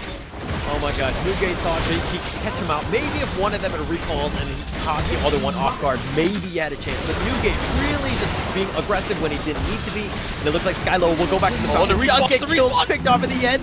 But the respawns are here, they do need to run. Dr. Mundo is on the phone, and it looks like he's gonna call an ambulance, but not for me. Oh, that's exactly. They get the dunk. They disrespect the respawn timers on the side of TODAK. I think they could have ended it if they just played that a little bit better. But you know what? They said it's just a blitz in the armor, no problem. The plot still stays. It's just a small little sidelines. But TODAK, they want to rip the whole script. They want to go into the game tree. They're just taking a beeline straight to this dragon. But look at the flag. Oh no, Arashi, prime position. Can he find a key target? No. No squishy target walks in, they have to back off. They're going to pull it in further. It's going to be really important. Here comes the ultimate. Left on a two! He just gets obliterated! No chance whatsoever! And now, here comes Izune. He gets the fruit. Can he get the slice? Izune, go for it! Go for the kill! There comes Coffee into the back line. He's just going to do it all himself, taking a page out of Thanos. He wants to take everybody out of this map. Crown will go down. The mighty has fallen. TODAK will be able to not do anything about this. They need to back up the exhaust just in the face and push. But Coffee, he's all jacked up. He has all the buffs in the world. It happens in him. They want the deal. They want the ace. And they are going to get the 2-0 win over TODAK, putting them into 3-2 in the lead. On that turn of events, they went for drag. They had an advantage. Actually, both of the dragon laners were both out of the game, and they were looking to respawn. And they had a 5 versus 3 essentially. But the thing is that the dragon on point, just the aggression that Upcar were able to get into that fight, turned that one around. They even took the dragon, and then they continued with the push. It was just amazingly played by Upcar Esports. This game around, it's Coffee, right? Coffee is the one that really enabled so much. Like you mentioned, he's the one that has been so on point in terms of the backup. Even in that final fight, it was his flank that allowed UCE to end the game, right? It was his flank to cut off all retreats. No one is going to go back, and just like that, UCE just ended the game. Yeah, just really smart played. Like, it was one of those things where, okay, the story of that game was TODAK had a chance. They were taking some objectives. They were playing it smart. But then I tend to find Newgate was trying to overstep their boundaries, right? Of the fact that, like, he was trying to be over-aggressive, got caught out a couple times, and you pretty much throw your lead at that point. You know, Upcar Esports, they want a death ball. They want to continue to fight, and they want to continue to push forward through that. They were able to take over because of some of the bad mistakes that TODAK were doing and didn't really give themselves a chance to get even into the late game. Yeah, but, you know, I like what we're seeing from TODAK in that game too. Early game, they were the ones that actually made a proactive play. Unfortunately, they just didn't stick to their macro sort of like decisions. It was really hard because, once again, one thing that I've seen in terms of the pattern is on UCE is that they really like to pick duelists, right? Duelists, solo laners, whatever you want to call it, you know, it's just a term. They want to have those strong 1v1ers. When you have those strong 1v1ers, it's easier for you to just get onto the map. But I want to see those scoreboard right here and look at the amount of pressure. Coffee, MVP. You know what, Beyond, you know what, I'll give you a quick little appreciative call out as well. You know, supports don't get enough of those. But Coffee, he was insane. That TP swap in the last moment for his boots was the reason why they won that game. Okay, but what sort of grade would you be giving Coffee in this game? Oh, honestly speaking, 3 deaths. That's not good. 3 deaths is not good. Could have farmed a little bit faster. I think the early game was a little bit shaky. That decision making to go onto the Rift Harrow at that early game when they were 4v5 was totally unnecessary. Because of that, I'm giving him a 7.5 out of 10. Wow, the scale that you grade people on is very difficult. I do not want to be in your class. I don't think you would give me a fair shot. No, at this point. no. It's totally fair. This is the most fair one. No such thing as you know what they always like to say, like participation ribbons. No. Look, if he was good, his damage would be at least double of Shizune, right? He's the carry. He needs to carry. Then he'll get at least an 8 out of 10 for me. Okay. I thought he deserved at least an 8.5. I thought that, his rotations, the fact that when, the solo laners were stuck out in the open, he was able to help out his friends whenever the call was there, right? But okay, you say no, we're going to have to agree to disagree on this one. So the thing is, you only remember the flashy plays, right? But you got to remember the small little minute details. Honestly speaking, the one thing that I wish we had, replaced, but I wanted to highlight the fact that the whole reason that UCE won or swung so much on the favor is because of that set, right? That dragon fight, and that it was still sort of 50-50. Set actually ultimate somebody back to the near the wall and allowed Diana go over. That was actually the game-changing fight. And unfortunately, don't have the replay, but it would have been insane. All right, for the record, you're just jumping all over the place. I'm gonna have a hard time. You're putting me on an emotional roller coaster. You're saying Coffee's the MVP, but then Arashi is just making these plays on this. Like, I'm confused at this point because it seems like you're complimenting everybody, but you're giving everybody like a 7 grade. Yeah, a 7's pretty good, man. Where did you come from? 70 to me is an A. Wow. Okay, Asian Dad, definitely. Which part of the world did you grow up? Are you in Southeast Asia? U.S. No. That's the problem, right there. That's the disconnect. You know what? Let me go a little bit further from you. Like, yeah, this is better. Like that's the disconnect that we have. Understood. And I feel like, but look. We're going to go into an interview with Arashi, see what he thought about that. I thought the guy played quite well, but Arashi, are you there, sir? Oh, hello? Hello? Arashi? Hello? Oh, yeah, we can hear you now. How Okay, are you okay. doing today? How do you I'm feel about feeling that good. game? I'm actually feeling good about getting a 2-0. Feels nice. Yeah, of course.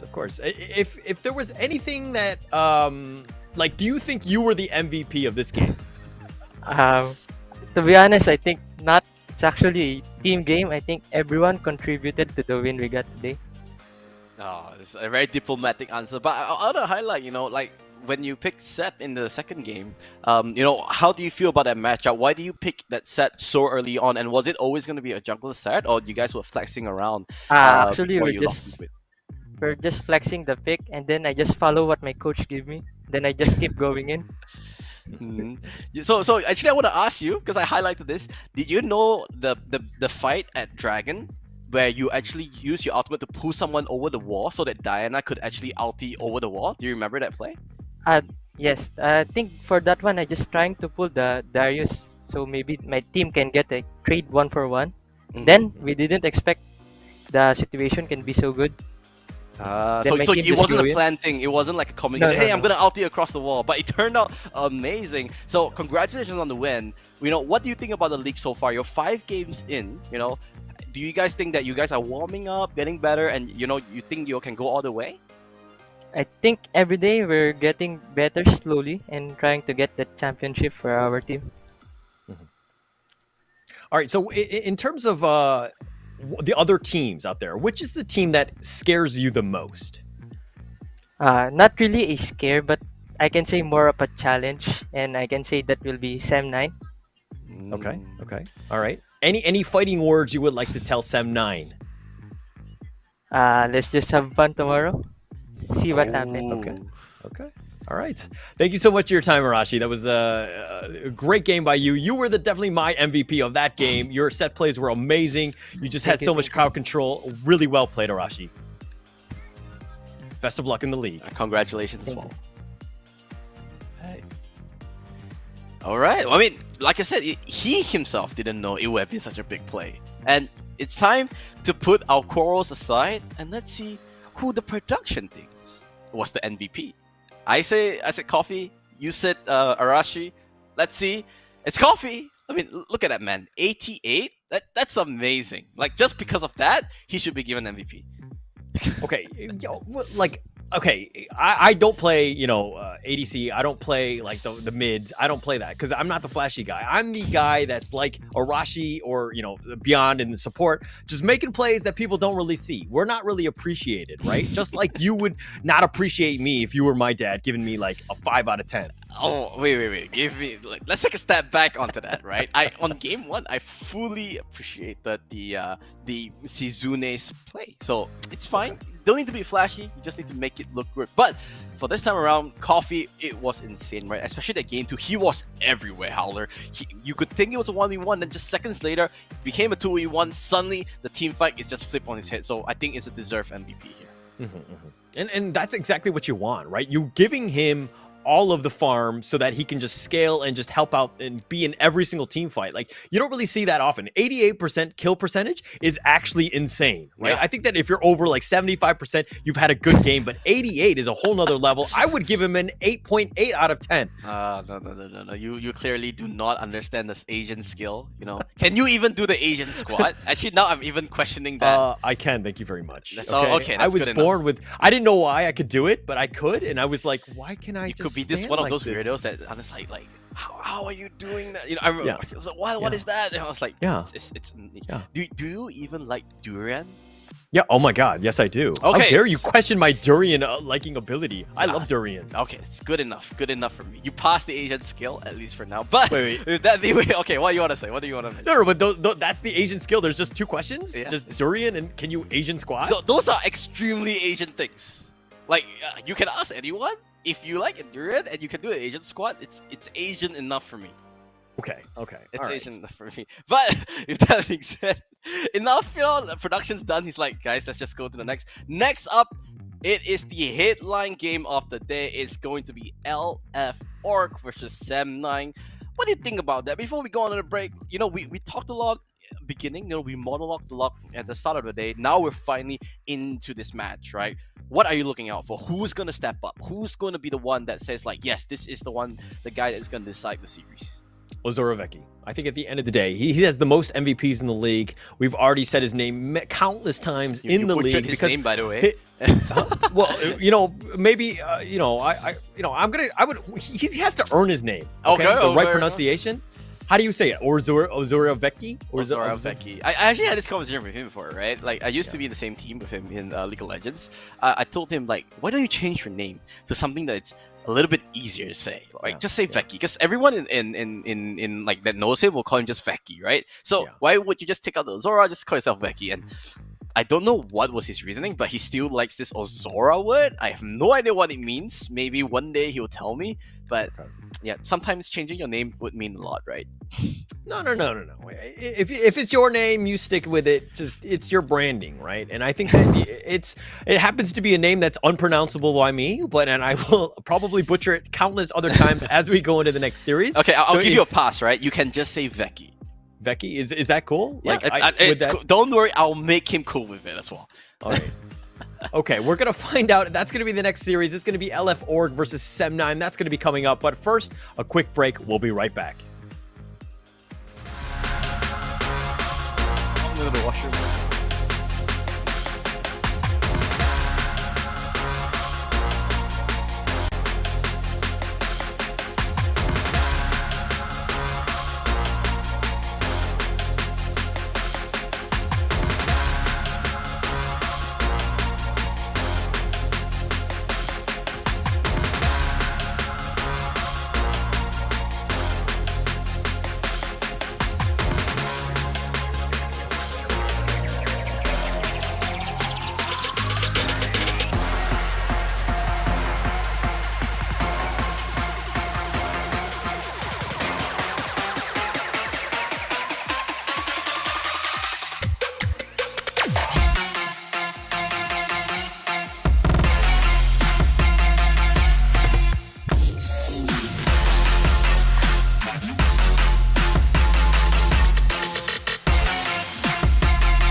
I'm undisputed.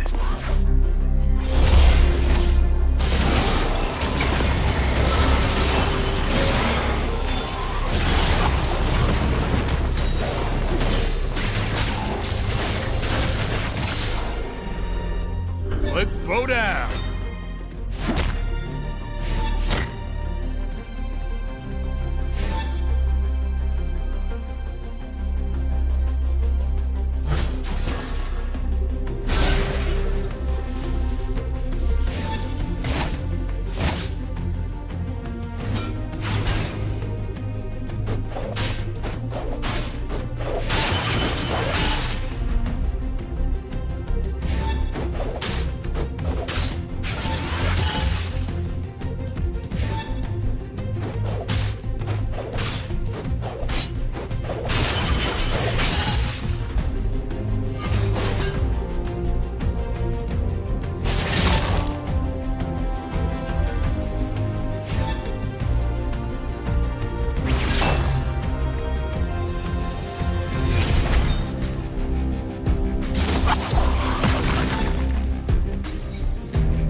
All words are fight words.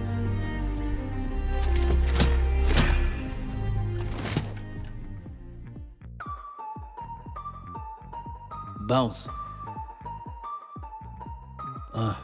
Everybody love a comeback. Gotta love a good comeback. Now you witnessing a comeback. Everybody love a comeback. Gotta love a good comeback. They say pressure bust pipes. So what's the win without a comeback? So what's the win without a comeback? Hustling every day to win. Now you witnessing a comeback. I'm not the one that you should play with. Better stick with who you came with. You ain't a thug, you a plaintiff. And I might jack dangerous. Moonwalking through a jam. Thriller slide for the bread. Watch them pray on my downfall. Hoping that they get ahead. So we don't give them no respect. It's just time to shuffle deck. Hit the body, clip the neck. Cause you know that more is less. Yes. Yes, Lord, I gotta win by any means. I'm all for it. I got a little strategy, and I won't blow it. I feel like I got Cali keys. Show me the door, cause they just want apologies and never war. So we hit them with apostrophes on they score. That's money, boy. Everybody love a comeback. Gotta love a good comeback. They say pressure bust pipes. So what's the win without a comeback? So what's the win without a comeback? Hustling every day to win. Now you witnessing a comeback. Everybody love a comeback. Gotta love a good comeback. They say pressure bust pipes. So what's the win without a comeback? So what's the win without a comeback? Hustling every day to win. Now you witnessing a comeback. Game 7 with the comeback. Second left with the comeback. Being Brian when I inspire. Real rap, that's all fact. Yeah. Tell me how you love that. Y'all middlemen, your fans. I'm trying to show them where to plug at. I'm trying to show them how to get back. Hustle up and get a kickback. That real motivation. Chill bumps when they hear that. Talking real demonstration. That Nipsey dedication. Hustling every day to win. That NEP mission statement. Never ending power. Look how I innovated. This that 10,000 hours. You get paid from your patience. Game need renovating. Hey, lucky I don't cave it. I ain't nothing to play with. Boy, I'm about to go ape shit. Everybody love a comeback. Gotta love a good comeback. They say pressure bust pipes. So what's the win without a comeback? So what's the win without a comeback? Hustling every day to win. Now you witnessing a comeback. Everybody love a comeback. Gotta love a good comeback. They say pressure bust pipes. So what's the win without a comeback? So what's the win without a comeback? Hustling every day to win. Now you witnessing a comeback.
Welcome back to the WCS MYSG 2022, and we are now in the second series of the day, LFO Org versus SEM9. My name is Holler, and with me is Matthew, and we've got a great matchup. But what are your thoughts on this next series? I mean, the first thing I want to talk about is that your face just gotten shiny a little bit. You know, like Is it? yeah, Maybe I was sweating going back to from the bathroom and back. So, anyways, me out. back Call on me topic. out. Second series of the day is gonna be a hot one. The undefeated juggernauts of the leagues go head to head. Someone's got to crack. Well, someone's got to crack, but LF Org technically they're 4-0, but they've lost 2 games. It's right? still So undefeated. You know, it's semantics, it's details, what? whatever. It's the big 4-0 that everyone looks at. Yeah, no. Okay, great. So you're Asian dad with certain things, with certain criteria, you're not it's such a big deal out of, right? Because they've lost 2 games. To me, that shows weakness. No. When you look, it's all for the narratives, man. It's all for the narratives, right? When you go for the narratives, you can, just get close a few things. But yeah, that's some trivia real quick. The first question, I'll test you two, right? Which Wild Rift champion helps Caitlyn fight crime? I know. Wait, do I know? this? Dude, you should know this. How do you not know this? Are we allowed to say the answer? No, we're not allowed to say the Oh, answers. no. They're actually gonna come at us on social media. I think it's you gotta comment on social media. Do the social media bit. That's what I'm thinking. Yeah. For sure. It's definitely not. We're not to give away the answer. I think we would be spoiling things, right?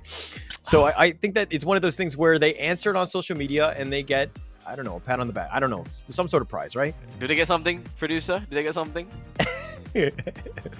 All right. Well, if anything, Matthew will give you something for free on social media if you DM the answer, right? Come on, man. But the thing is that the reason why I'm blanked out a little bit is because I thought this answer would be related to Arcane, right? Because it's Caitlyn, but it's actually not in Arcane as well. So I actually don't know. I actually don't know.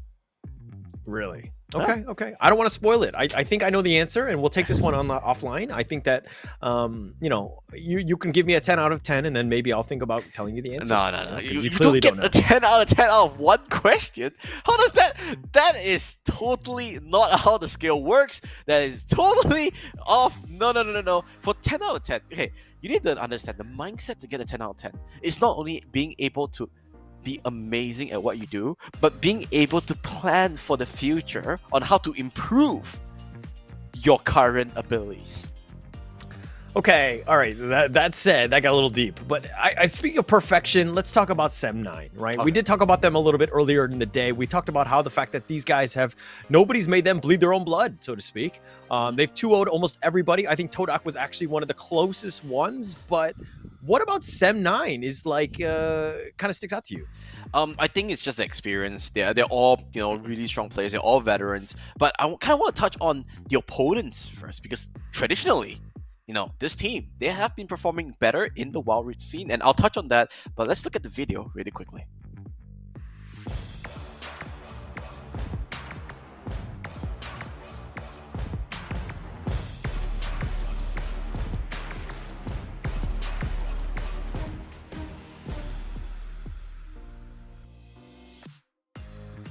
Of Singaporean players and 2 Thai players. So Tipper and Bridge, I actually know them quite well because they actually came from Esports Thailand. So they, Tipper himself is a Southeast Asian champion. SSK, Raven, CWJ has been in this league for so long. They are a force to be reckoned with. That's why I feel today's matchup is going to be really interesting.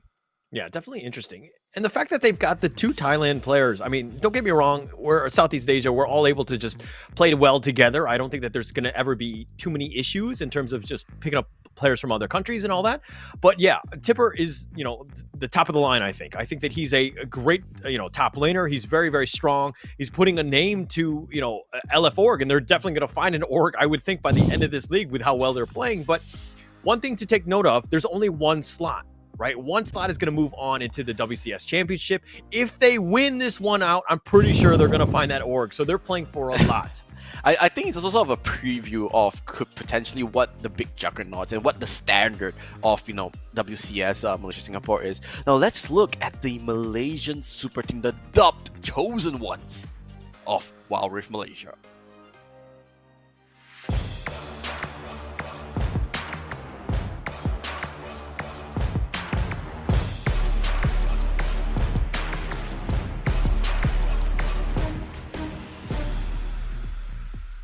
SEM9 here. You talked about the chosen ones, but who chose them? Really? Was it you? You chose them? Really chose them because they are technically the chosen ones for the SEA Games representatives as well.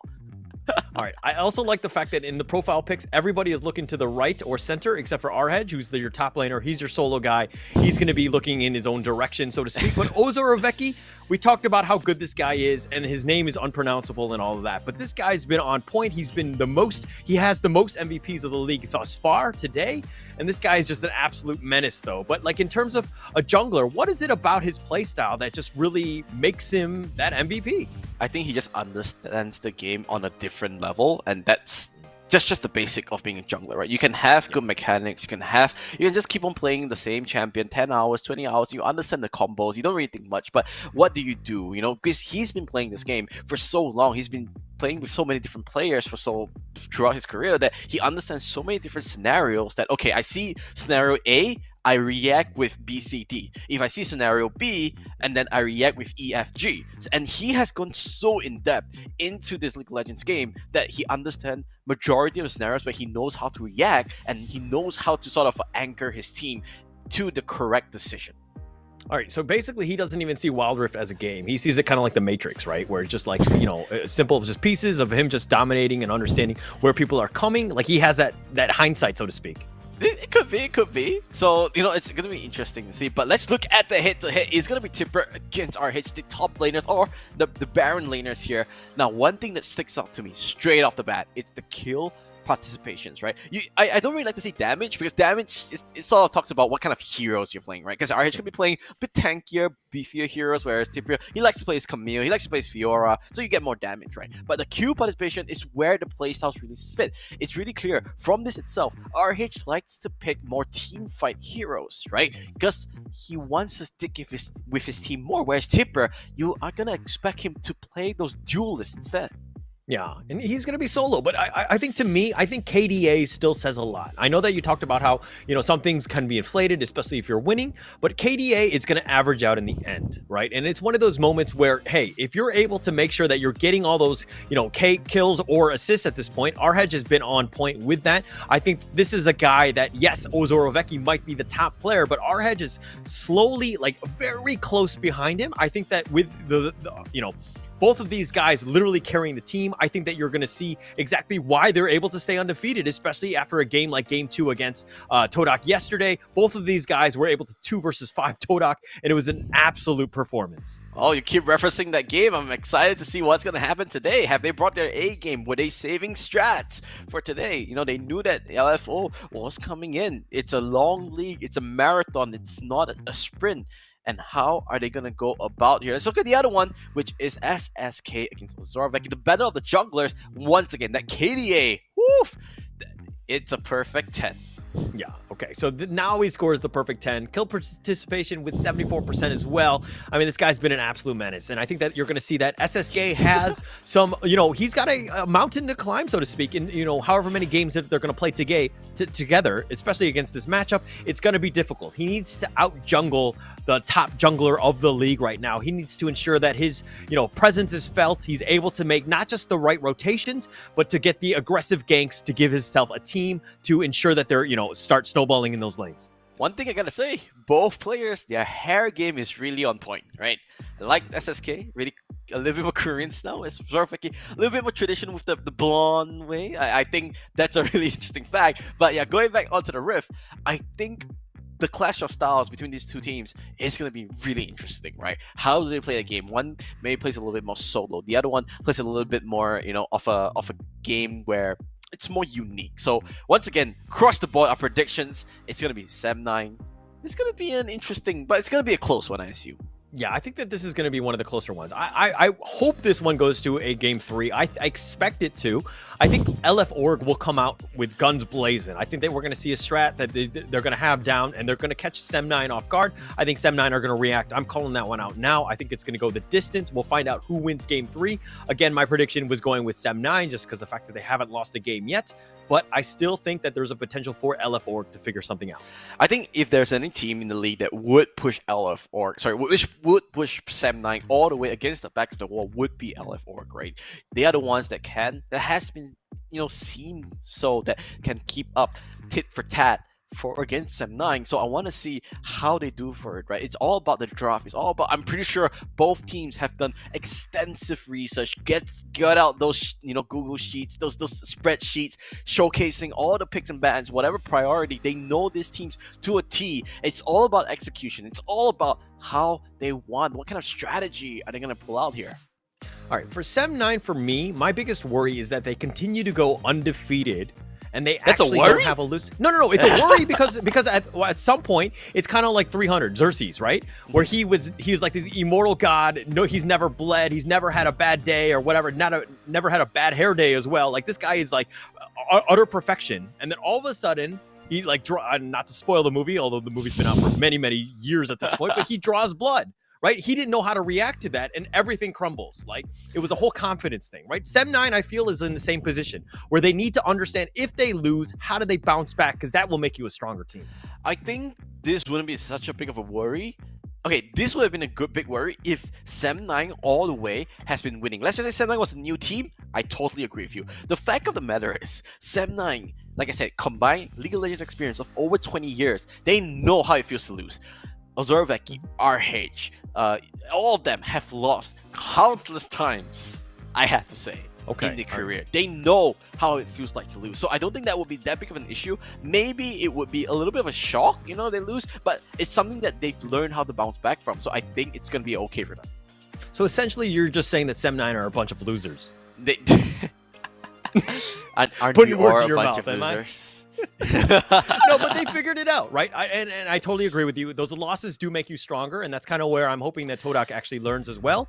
It's one of those things that you need to improve. What are you doing wrong? Every single loss is a lesson. You need to come out with something and to get better. And I feel like SEM9 have gone through those hardships, and they've got themselves in this position because of all those losses, and they're here now.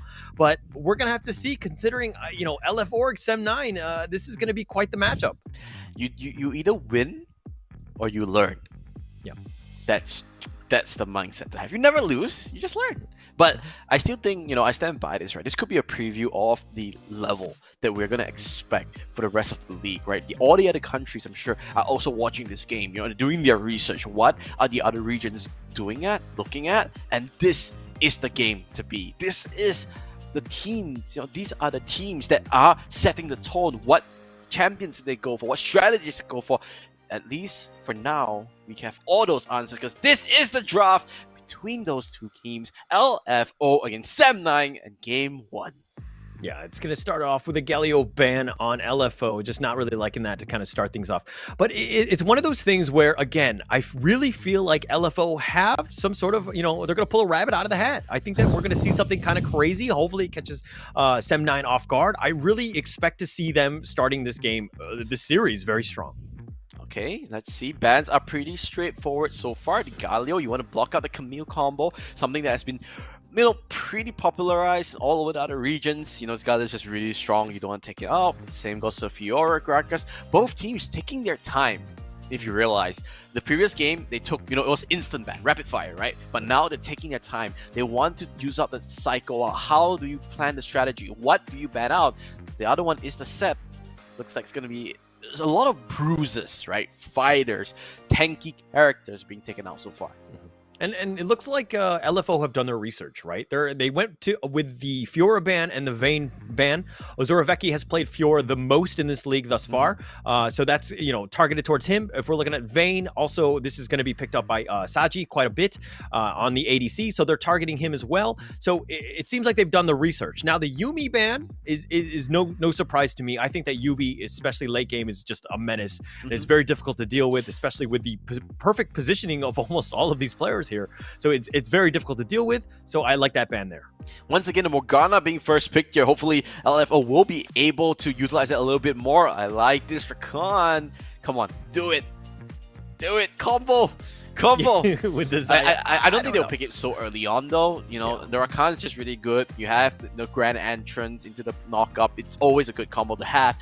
Of course, to throw it, they go for the Camille instead. Now, something of a wild card of a pick. Of course, Camille is really meta, but I do know that Chipper himself is, you know, he's sort of like a one-trick Camille. He loves his Camille. Yeah. And this one actually could be flecked. I mean, this is S9 in the sense of R-Hedge could pick it up. Ozuraveki could both play it as well. So it has a lot of potential. And it's basically going to come down to the matchup and what lane they expect it to be in. But the Zed pick up here, what are your thoughts on that one with LFO? Once again, they are looking to isolate all these targets, right? With the Morgana, with the Dark Binding, with the Zed Ultimate as well. A lot of single damage, you know, single focus damage. They want to knock somebody out before the team fight starts, and they follow that trend. Goes for the Lee Sin. You have those Dragon Rage potentials to knock somebody out insect, like you said a lot in game 1 of the day. So far, the trend is pretty clear for LFO. Their strategy, it's all about singling out, isolating targets. SSK, no stranger to the Lee Sin. He's played it actually 4 times, the most I think I've seen in this entire league, somebody playing a certain champion. So this guy is no stranger, and it's one of those things where, yeah, we could ban it, but it's like, it's Lee Sin. Do you really need to? I think it's because you don't want to ban it, because you have other champions that also can do very similar things, right? The Olaf can also be a very big meat shield and just run down anyone, and there's better bans like the Yuumi, like the Set, that will be a bigger factor, right? I think Lee Sin is still something that you can sort of shut down, so there are other better bans that you can sort of focus. I think that's the mindset that SEM9 already has. Here comes the Akali ban, so they want to take away a lot of this like diving potential, because they don't want to add on more things, right? They want to be able to protect the backline. So far, the backline has been pretty squishy here with the Rakan, with the Ziggs as well. Yeah, and that's a clear weakness right now of S9. They need to figure out a way to protect the Ziggs. Rakan is kind of there, but you know, he's probably too busy looking in the mirror sometimes to actually do any sort of defense for the ADC there. So they're going to need to add a little bit of, you know, size, I would say, just get in the way, because that Zed, when it's on top of you, it's very difficult to deal with. So you need to figure out some way to basically peel him off.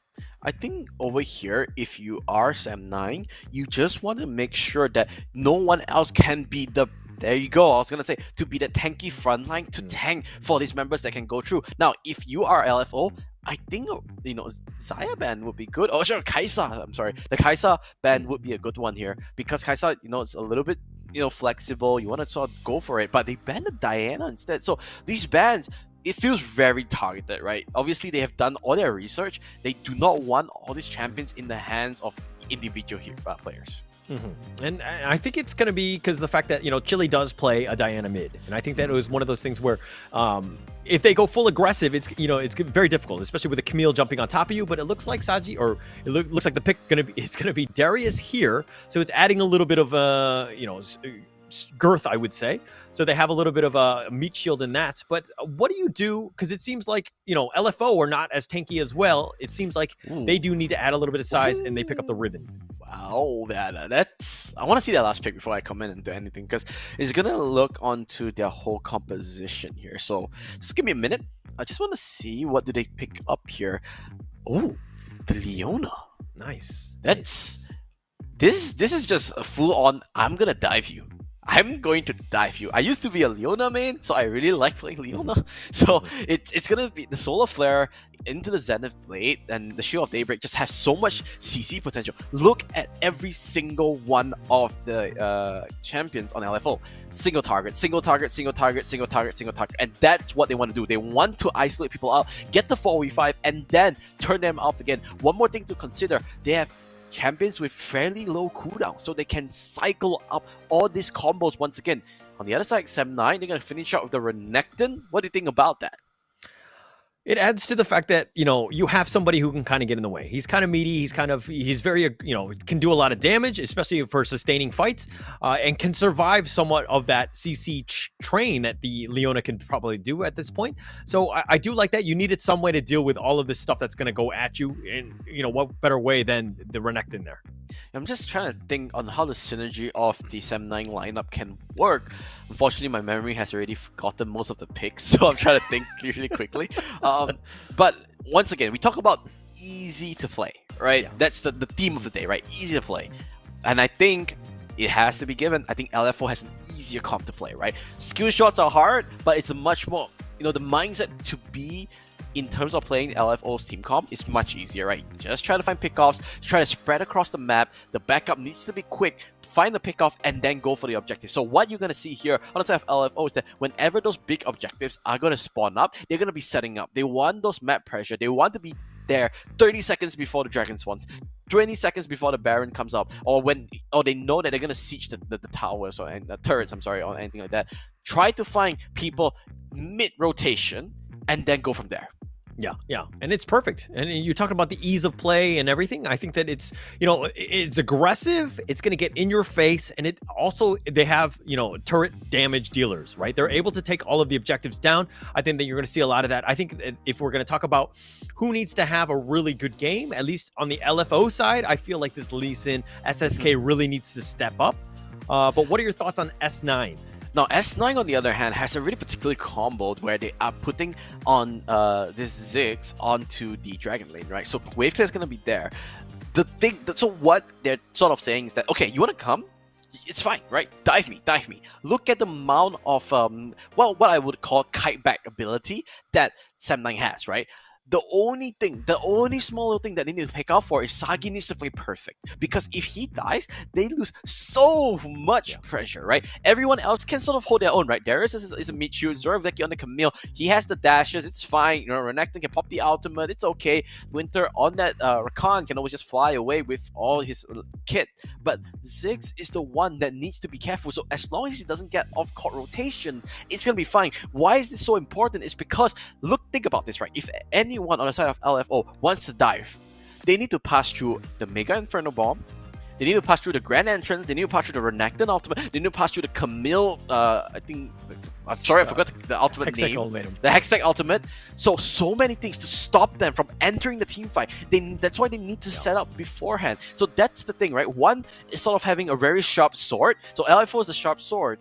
And now, SEM9, they are the shield, right? So who's going to break? Who's going to be able to withstand the pressure? Will SEM9 be able to hold on and slowly scale to the late game? Or will it be LFO being able to find all these openings into the armor of SEM9? All right, well, let's find out. It's going to be LF Org versus SEM9. Let's go into the quick intro.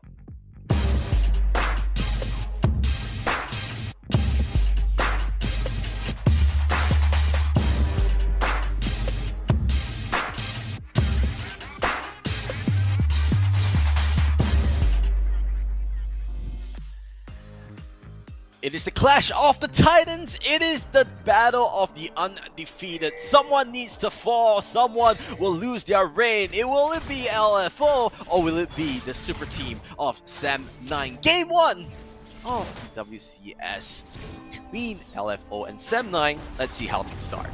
Yeah, and already we're going to see Morgana Leona combination against the Rakan Ziggs. We figured that was going to happen, but Saji off to a little bit of a push to a good early start, making sure that he's getting his level 2 a little bit quicker. But this mid lane, Zed versus the Renekton, what do you think about this matchup? I think Renekton definitely wins on the early stages because of the nature of the kit. Chili, however, needs to not only win the lane, he needs to suppress CWJ, right? Make sure that he doesn't get a good time. That's why you can see so early on, SSK already there, making sure that at least he gets his level 3. He doesn't need to win the lane, right? CWJ just needs to sustain, but Chili is the one that puts on the pressure. That's why everyone's rotating this mid lane, because everybody needs to make sure that their own mid laners are doing what they need to do. Oh, here comes the engage here. Beautiful counter engage. Here comes the flash.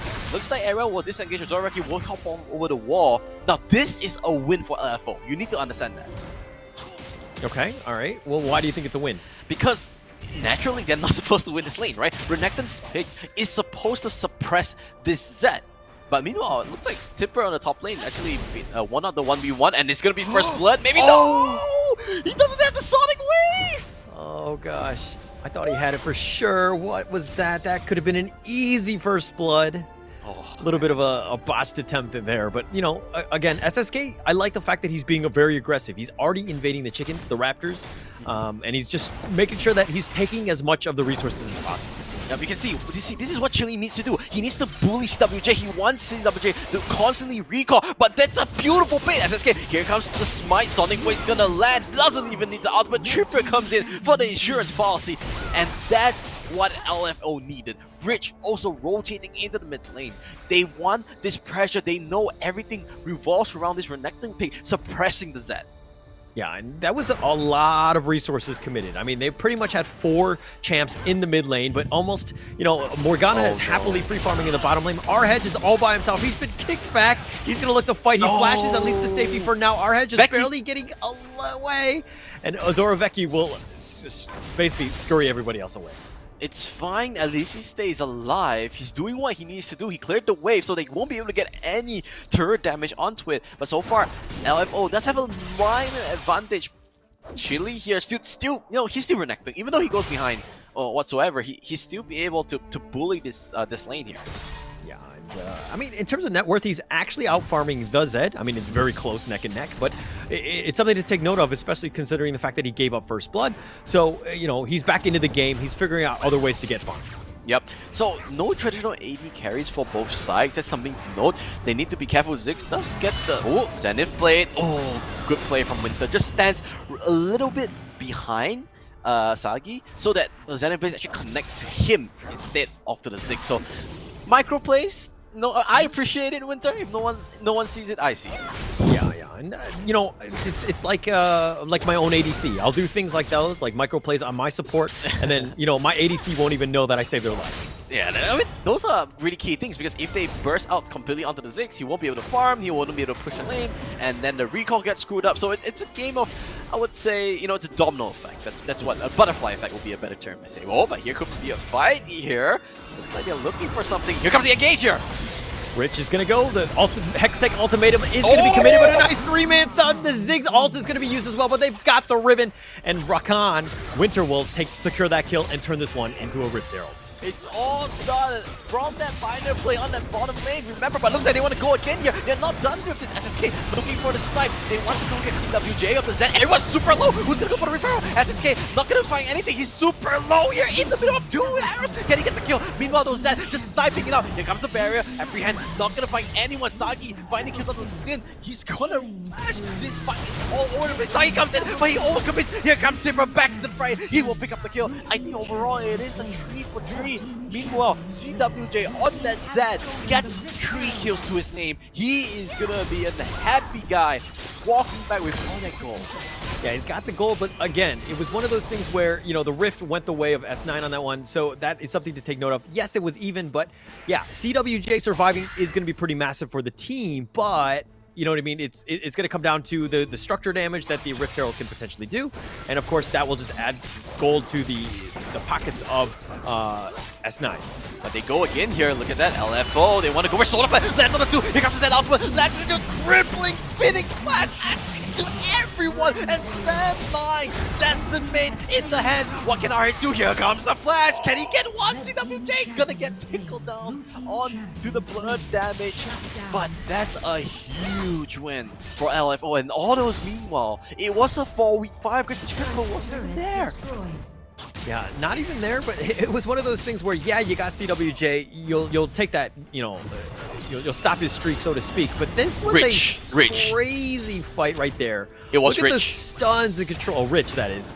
Yeah. Oh my gosh, he gets it there. That was just, and that kickback, Arhedge not being able to go anywhere. Everybody, nice little disengage here just to space it out, making sure that he wasn't able to kill everybody, but at the cost of, you know, CWJ at that point. So, we talked about this. SEM9 is bleeding now, right? They are bleeding. But will LFO be able to put on that final blow? I think that's the main thing. SEM9, they need to regroup here. Remember what I talked about the composition.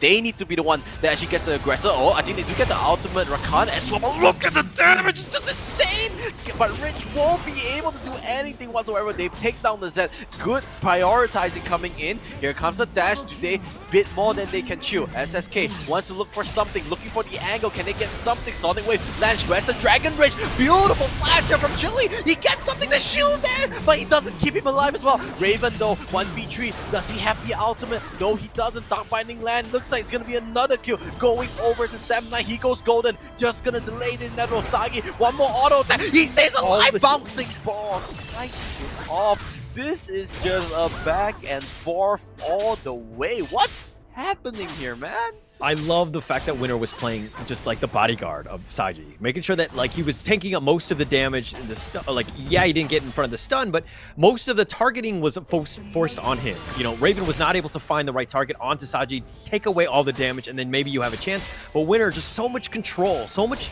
You know, this is like the way you want to play as a support. You're not doing the damage, so you need to ensure that everybody else is safe, and you're keeping them safe by protecting them and CCing the enemy team.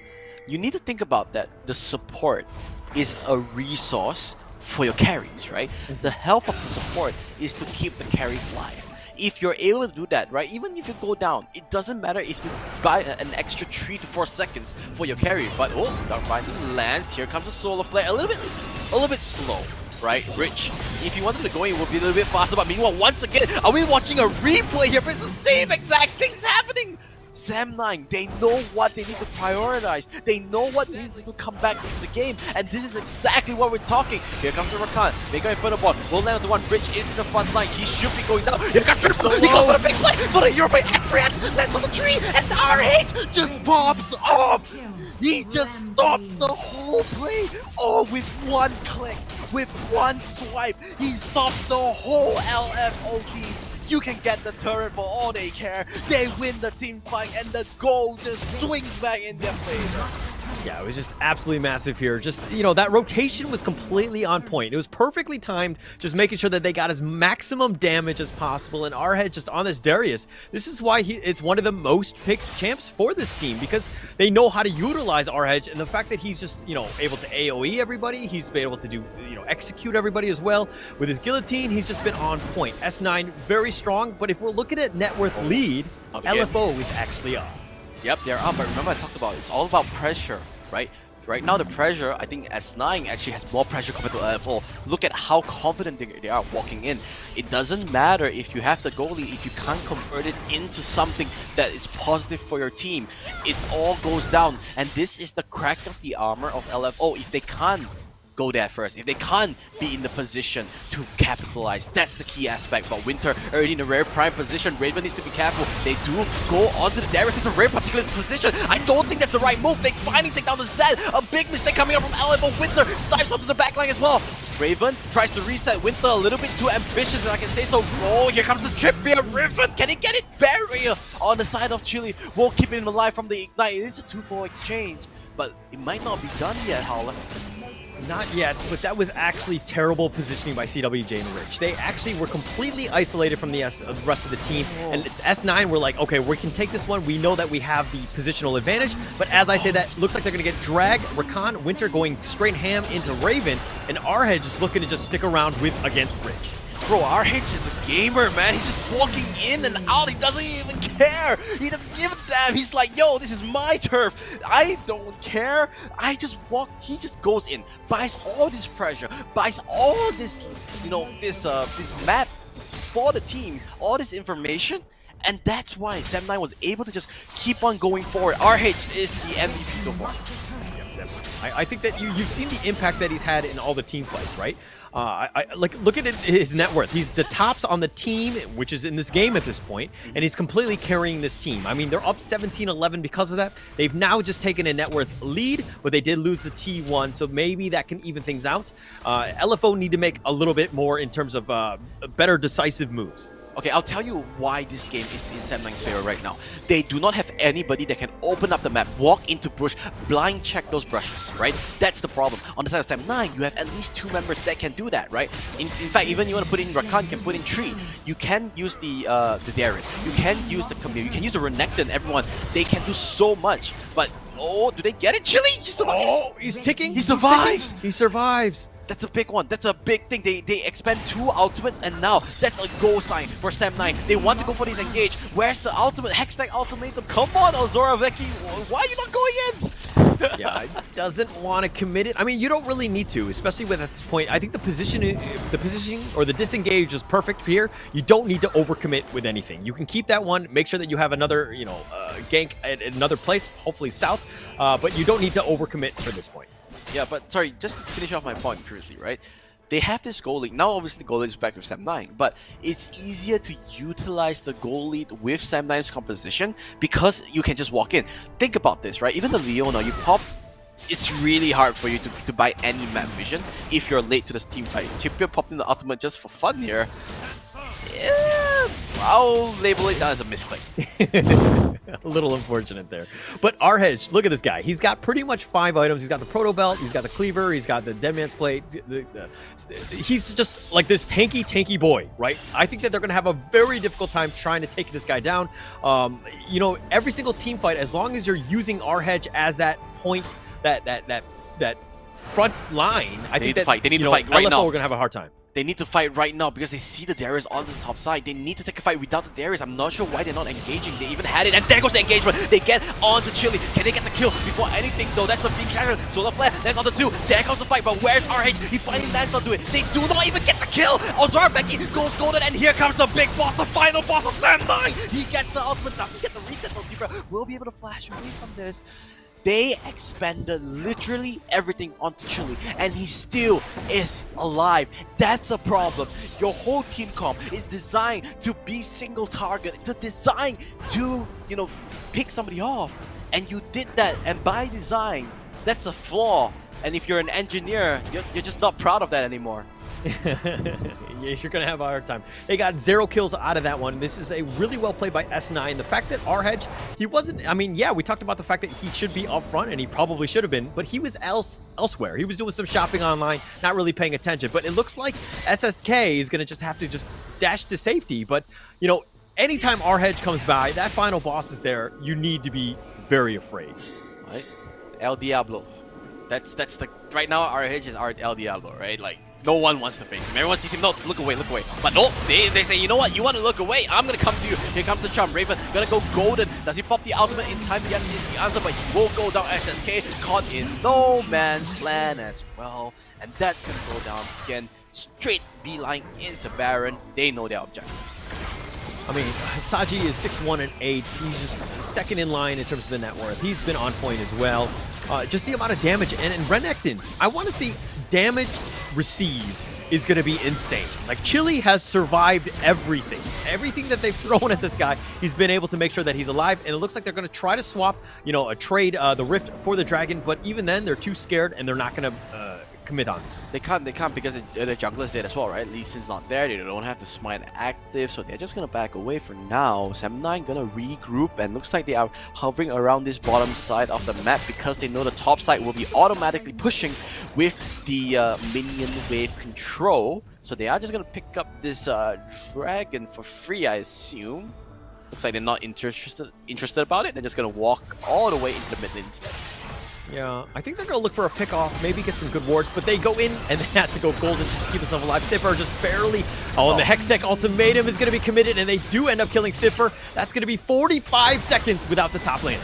The spacing, the stacking, the communication, the comboing, every single adjective to explain teamwork, that just happened right there. And that pullback! Yeah! That's a highlight babe I've ever seen. No matter, nobody goes down. He just opens up the map. He just creates so much space. RH here understands his champion so well. Gonna pick up Modern Silver as well. That play was insane. It's such a shame no one went down there. S9 are complete. They're hitting on all cylinders right now. They're gonna back off and they're going to take this free jag. Really nothing that they can do, especially since LFO have to deal with all the minion waves. But insta recalls right now, buy your items, and they go for round 2. Yep, they go again. They go again and again and again. Not putting off the brakes just yet. They know it's unfinished business. They know being an exposed Nexus, a naked Nexus, doesn't mean much if you don't break it. While they do have the control as of now, you won't know what's gonna happen. Zoroveki having a relatively quiet game, I would say, but that's fine, right? That's great. You know, you take solace to know that even I don't need to pop off and I can still win because my teammates are so on point. Oh, the scoring orb will be spotting that little camp, and now they just have to back off. Mega Inferno Bomb will attack on 2, and there goes a beautiful flash here. Morgana gets caught off. Solar Friend just does little to nothing. Dragon Rage is there, but here comes RH, here comes the dunk. He gets one. Everyone, LFO hitting the deck once, and the Rich is not even moving. He knows he's gone. He knows he's done for pieces, and SEM9 might have looking shaky, might be bleeding in the early game, but no more blood to be shed by the Tigers, and they are gonna win game 1.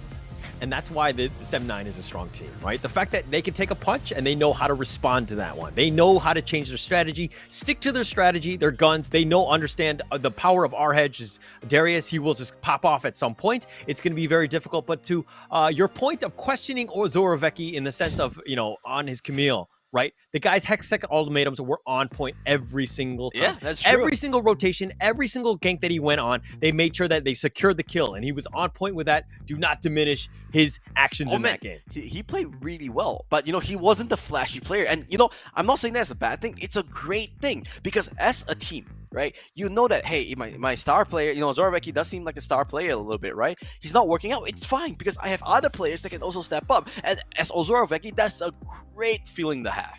Mm-hmm. What a great game 1. We're going to take a quick little break and we'll be back with game 2.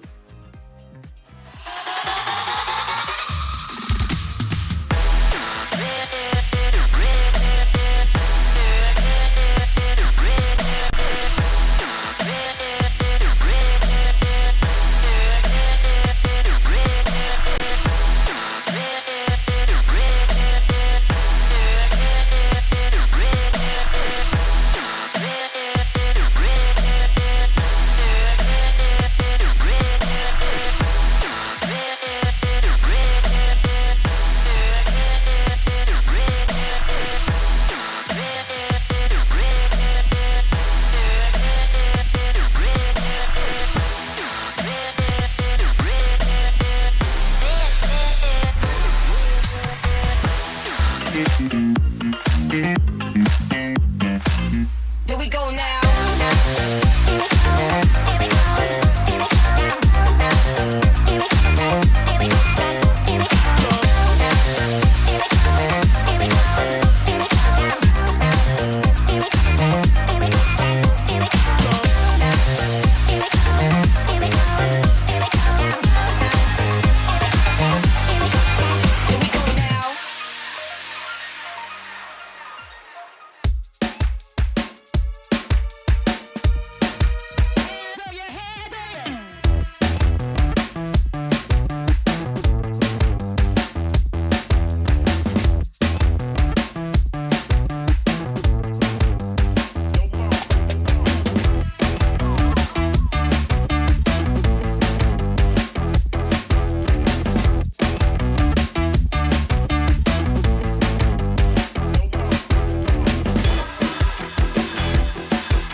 Bounce. Everybody love a comeback. Gotta love a good comeback. Now you witnessing a comeback. Everybody love a comeback. Gotta love a good comeback. They say pressure bust pipes. So what's the win without a comeback? So what's the win without a comeback? Hustling every day to win. Now you witnessing a comeback. I'm not the one that you should play with. Better stick with who you came with. You ain't a thug, you a plaintiff. And I might jack dangerous. Moonwalking through a jam. Thread a slide for the bread.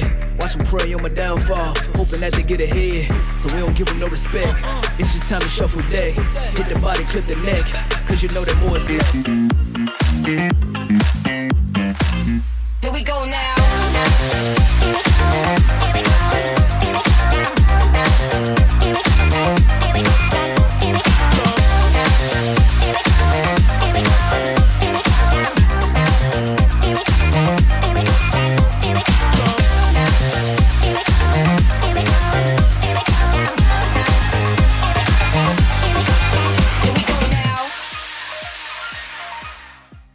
Welcome back to the second series of the day, Game 2 for the WCS MYSG 2022, and we have LF Org versus SEM9, SEM9. Why does it always throw me off? But they just won a convincing Game 1. I don't even think LF Org really had a chance in that game. But what are your thoughts on that one, Matthew? They had a chance in the early game. It was all... Yeah, they had. Remember, they had the lead, but it all went wrong when they kept on going onto the bottom lane, and for some reason... I didn't know why, but it looks like LFO, they just kept on doing the same thing over again, right? They're like, all right, go to bot lane, and they thought with the Leona this time there would be good enough protection. Wasn't enough. They kept on just brute forcing their way, and in the end, SEM9 just took that momentum and snowballed from there. Mm-hmm. And we talked about the CC that was available to the Leona on Rich, and yeah, you've got the the CC on like the Renekton and maybe even the Camille, Darius, and all that, but like you don't really have the burst to deal with that, right? And to just to wipe them off, that really hasn't happened. Well, let's take a step back a little bit, and that was just Violet. Right? Okay, it's pretty cool. Did you not watch Arcade? Like it's Violet is right. Remember, she calls for Caitlyn, and they do their thing. Not gonna spoil everything, but yeah. No, but right? Yeah, wait. yeah. Because just Violet's Vi. Yes. That is cheating, right? Why? It's Vi. It's not Violet. Yeah. Oh my gosh. Violet. Oh god. They just call her Vi for short. No. No. In her official name, it's Vi. No. I'm not taking that. I was like, who's Violet? I thought like. Am I missing someone who's Vi? I was like, oh, it's Vi. Oh, it's the new champ. But it knows Vi. Yo. No. I know Vi. You know what? Yeah, I was questioning everything about you at that point. It's fine. It's fine. Let's go into the end game results of what happened just now. That's a little bit more important. S9RH, clear and easy, the MVP of the game. Let's not even talk about this. Early game, it was a little bit hard for him, but I think he just survived the laning phase, and that was what he wanted to do. Yeah. And he was completely on point with that. I think, it's the fact that Chili was able to survive for as long as he did. I think the amount of damage that he soaked up was just absolutely insane. Really helped the team. I mean, we could talk about RH all the entire time, but Chili was there, and Winter with the grand entrances were just completely on point. The amount of control that they provided just made it very easy, even for Saji to just to do all that damage. Yeah, I think it was, Saju was the quiet assassin, right? I'm pretty sure if you look at the damage chart just a little bit, I think he did the most.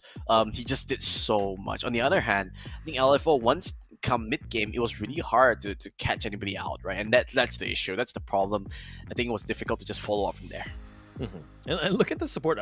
Almost everyone had an hourglass, right? They could all go golden, but it's one of those things where S9, they're like, okay, you want to delay you want to sustain this team fight? I'm happy to do that. And all of those champs, pretty much, they want to just have like really long, prolonged fights. Look at the damage. Ooh. 32k. Yep. I kind of expected it. That's what Ziggs does. You don't think he's there, but the damage that he puts out was just a lot. I think the height of LFO's composition was like that mid-game time, right? When Rich was hitting this ridiculous ultimates, and then the Z was just popping off. But once they just kept the Z contained, it was just really difficult for them.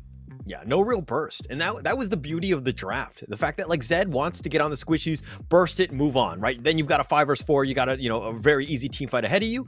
But this Renekton, I mean, when you're able to soak up 25,000 damage, you're going to have a rough time of trying to make any sort of headway against this team. And usually they have very squishy mid laners, and SEM9 really just, completely changed it up.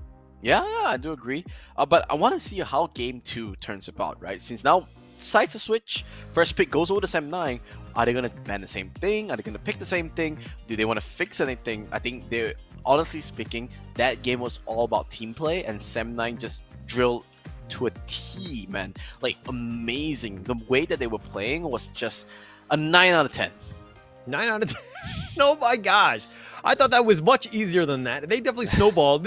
Mind you, this is the only undefeated 4-0 team in the league, and they were completely in control of this game, Okay, right? I get your point. 9.1 out of 10. Oh my god.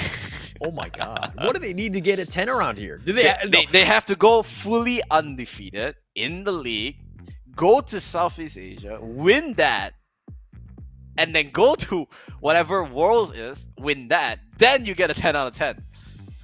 Wow. Okay, so it's just like, what? Two or three more steps apparently by what you're saying. It's just dotting the I's, crossing T's. That's about it. No, that's insane. Actually, I think that they deserve a 10 at least in this league. In that game itself, I thought it was completely on point. Like, it was one of those moments where there was a little bit of an advantage for LF Org. If we're talking about the graph, they had a slight chance, a slight lead, but then SEM9 really just turned it up, and I think that it was just, straight from there. If you give people a 10 out of 10, they have nothing to drive for. They have nothing to push for. So I'm giving this to give a psychological motivation over the SEM9. It's like, I gotta get 10 out of 10. But little do they know, they can never get a 10 out of 10. They can never get. That's what you call emotional damage in esports. Okay, I think that you're being a little overly harsh at this point and not really giving them a chance. All right, fair enough. Let's come back a little bit. Let's look at the draft. Galio, Fiora, Vayne, same bands coming from LFO. Oh, looks like they're actually keeping their stance here. First pick still going over to LFO, and SEM9 with the second pick still. And it looks like same bands throughout. Gragas, Set, and the Yumi, of course. If we get a Morgana, it will be the complete mimic. Let's see here.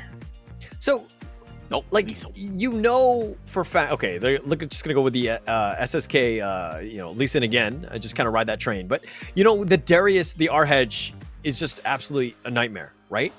As S9, do you even just look to just first phase? No, you don't first phase it. I don't think you first phase it because there's still ways to. Okay, the problem there was that was like a perfect team composition for a Darius because everybody needs to come to you, right? Yeah. No, everyone was relatively short range. I think only the Morgana was the one that had the longer range, and even that Morgana has a really short range, right? So that was a perfect game for the Darius, right? Everyone that needed to do something had to be in their face, and the apprehend would just stop everything from there. Okay. No, I mean, I get the potential and I like it, but it's just one of those things where, at what point do you actually start to fear our hedge, And you should always fear him, but maybe not his Darius just yet. Okay. Just a little bit later, we'll be scared of the guy, right? Yes. Got it. Okay. It's like you're not really scared of like all the, like in a horror movie, you're not scared of the villain until and then you find jump out scare like, oh wow, he's. Who would have known he's in this dark, creepy corner that I walked into? I would have never expected the lore of 30 people dying to have a haunted house. It's impossible. All right. But, I mean, look at LFO, right? You got the Senna. Maybe we're going to have to see where this one plays out. But, again, they're going to go with this Zed mid laner probably again. What are your thoughts on that one? Seeing that, again, it looks like S9 are a little on the squishier side, but is it too early? The Zed wasn't the problem that last game, right? Yep. Zed actually was doing pretty well on the side of LFO. I understand the pick. The combo's good.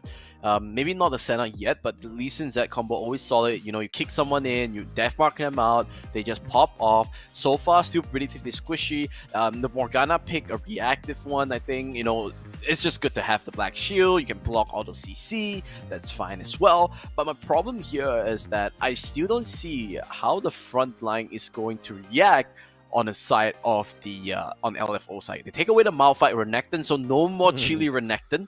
They're done with that. They don't want to kill any more crocodiles. It's an endangered species that they're doing their part for the community as well. Yeah, it was just an absolute menace. But there's still so many different options in the mid lane. I mean, you could, I don't know if that one Renekton ban is going to be enough. Considering I think that it's they have because such flexibility. it's difficult to pull off the Lee Sin and Zed combo if you have the Renekton. True. Because the ultimate just gives you instant health, gives you extra stats as well. So that's why they want to take it off. Okay. So then in that case, are you as LFO then, right? You've shown this Lee Sin Zed combination. Like, what do you pick to kind of round out this draft? You need something that can open up the map. The problem there was that last game they had this Leona, but Leona is once again not the tankiest person in the world. Once again, they go for the Darius, so they need someone that can open up the map, and they need someone that can do damage from far range. They didn't have somebody that can keep on poking down somebody, right, to stop them. Once the problem LFO had was that if they went for the all-in, which is fine, right? In the early stages, it was fine. That was it. Once they're going for the Riven again. What was the last pick? I still think they need someone a bit tankier. Alistar would be good. You can knock away them. They go for the support Singe. Now I've seen this in other regions, right? I lie because I only watch EVOS games and I've seen that EVOS has picked it. So so it's, it makes sense. The Mega Adhesive is there. You have the ultimate. You can do a lot of damage and it's annoying, but it's still playing in the hands into SEM9. Apprehend just cancels out everything. I'm going to give it to SEM9 here. What about you? Yeah, I mean, like I want to see, like, LFO, this style of strategy has worked in the past, right? CWJZ, SSK, Lee Sin, that combination has worked, and they've gotten some pretty good wins off of it. But I think that this is the case where S9 have a solution. They have an answer to your question, and they know how to deal with this. And I think it's going to go the way of S9 as well. And I hate the fact that we're agreeing on this thing because of the fact that we should never be agreeing on anything, right? The thing is that the early game can still go on the way of LFO, right? It happened exactly in game 1. And the problem here is that LFO needs to stop getting picked off and needs to understand that their priority is all about picking off somebody else first. The SEM9 was the aggressors, right? They were the ones that went in first. That's why they kept the momentum back. So LFO, very simple, do what you did in the early game of game 1. Exactly the same. It was amazing. Right? Now, they take away the Renekton, they take away the Garen. Yeah, sure, the Darius is there, but they think that that's going to be enough to just pick people off. Because you could see, they were trying to pick people off with the Lee Sin combo, but Renekton was just far too tanky. I think there was a couple of times that they failed the combo because of it. Yeah. They weren't able to kill him, and there was a complete waste of time. And that's how that bought them time for SEM9 to get back into the game. But okay, now let's go back to the matchup, the individual one. Tipper versus Arhedge, right? For this top lane, it looks like a Riven versus Darius. Like, so that they don't get in the same situation they did in the last game, do you focus more attention on SSK to do a little bit more in terms of the roaming? Do you try to, prevent Arhedge from just popping off like that? I'm trying to think, right? Like, if I'm SSK, what's my pathing here? What do I do? Where's the most potential? So last game, SSK was forced to park himself in the mid lane because he had a losing matchup against the Renekton. Now, against the Diana, I think a little bit more equal. Yes, I think it's a 60-40 to the Diana. Don't quote me on that. I haven't touched this game for a while. So, but to me, I think it's a little bit more equal in terms of studying onto the abilities and everything. So it might also free up SSK to help punish RH a little bit more. I think that's the word, right? Punishing the champion. You saw in the early game that Tipper actually almost killed RH a couple of times in the early game. So that's what you want to see. But the Senna is going to be a big mix-up, right? How the Senna is going to go about brings a lot of utility. The Senna, can they actually bring it home? That's going to be the question. All right, the only thing that really lacks, that I'm seeing kind of lacking in the SEM9 matchup, is the fact that they're, the ADC is the Morgana. I think that this is not as much damage as you would get from a Ziggs, like the 30k damage that he did last game. So this is really going to come down to Chili to really step up, make sure that they do secure those kills, and then they can snowball from there. So this time the roles have been swapped between Chili and Sagi, because Sagi is the one that needs to play the utility, to get the stuns, protect the teammates, and Chili is the one that needs to do damage. Previously, it was the other way around. So I want to see, and yeah, XSK doing exactly what I think he will do, right? Start from red, go to blue, and then path his way upwards. So with that case, and you can see one small detail that Zed's doing, he's winning the lane. He actually clear up the scrying orb in the early game so that they can get the information of where the Camille is starting. I'm sorry I butchered my words a little. And that's the key aspect. So SSK, he doesn't need to spend so much time in the mid lane. Yeah, very important to understand where the jungler is, but nice grand entrance right there. Knock it up onto 2, but no real follow-up. Sachi getting a little low, and this is actually, I think, the weakest part. I mean, I understand the utility that the Morgana brings and everything, and the fact that, like, it just, you know, the wave clear is on point as well, but you need damage. Oh, it's going to be a 2v2, man. But SSK has shown Ozorveki is going to not just going to walk in. All right, tactical sweep right onto CWL, and they're going to look to go. Flash away, CWL should be fine. Yeah, good timing from Ozorveki. Saw that the Living Shadow was off cooldown, so he take a lot. But meanwhile, bottom lane, Riven goes for the trade here. Execute. That's actually a big win for LFO. And once again, Tipper winning that 1v1 matchup. Now, SSK, like I mentioned, freed up. What is he going to do? He's hovering around this top side. Will he try and stop the back? He's still hovering on this top side of the jungle. Looks like he has no interest in going to the top lane so far. Yeah, I don't think our hedge is actually going to stick around. Our hedge was a little bit low, and he's just going to wait around, make sure that he gets as many minions as possible before he does recall back. And it looks like Tipper will actually, you know, recall, make her way back to the top lane with newly bought items. Yep, so it looks like it's even Steven so far. But LFO, Nature with the first kill on the bottom side, they will be able to get a slight goal lead, 500, but nothing too big to shout about. Senna and the Singe doing what they need to do, clear up everything.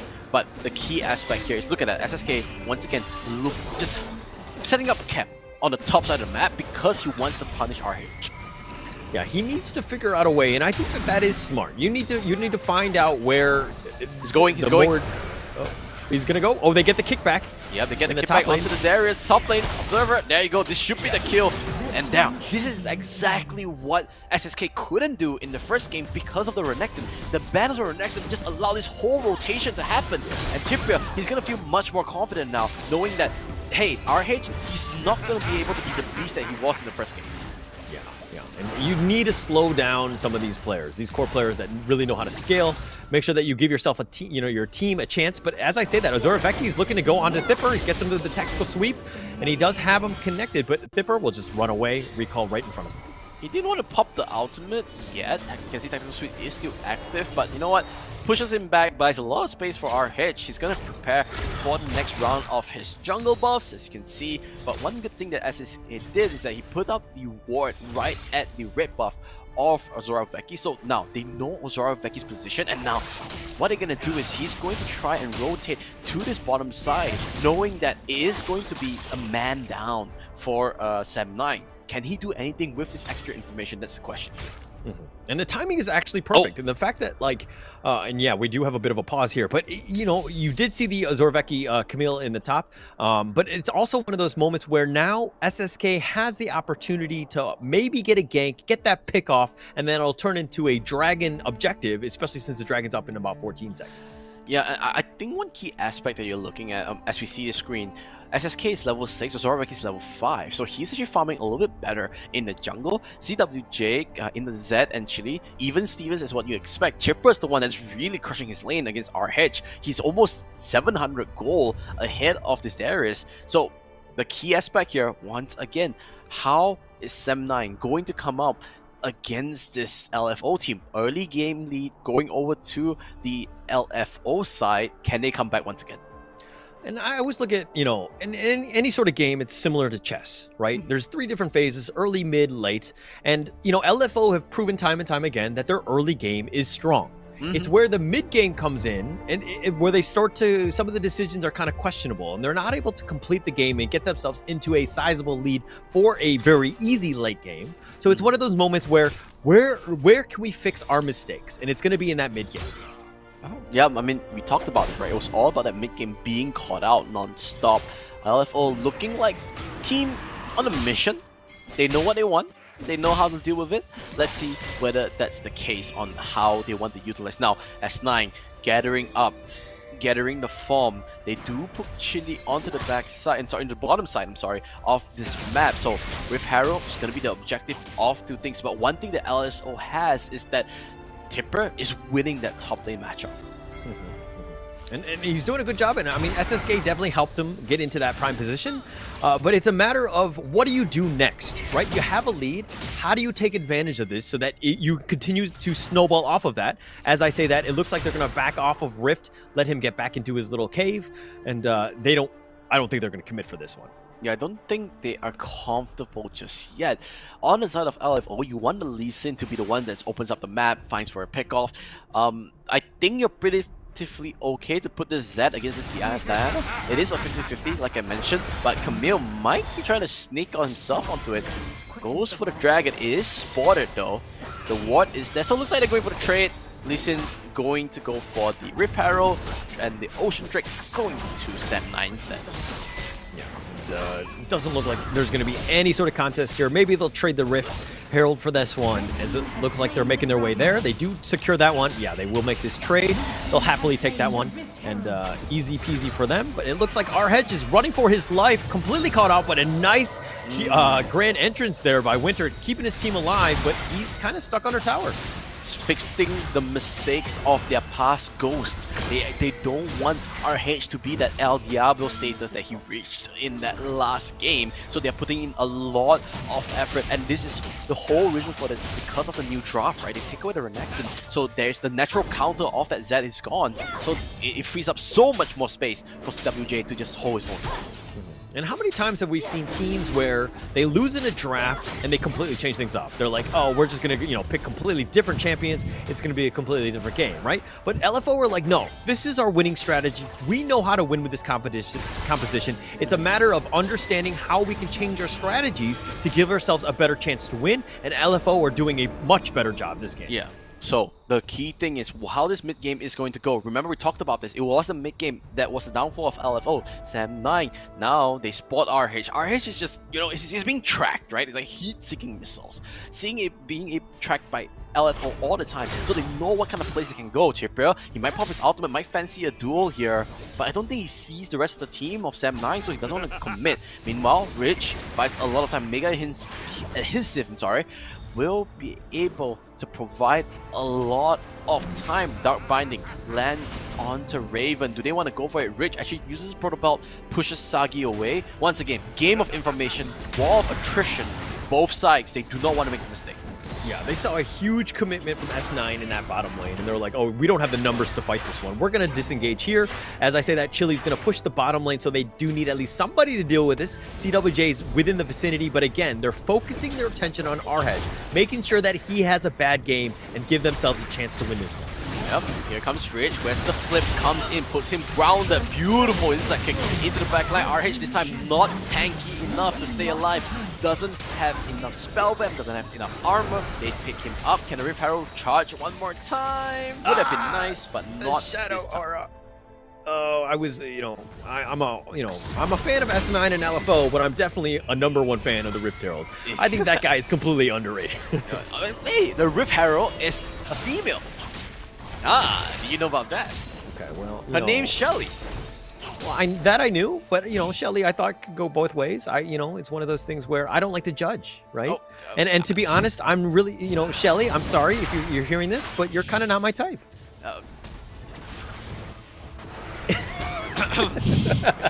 And we move on. Just gonna take a sip of water there.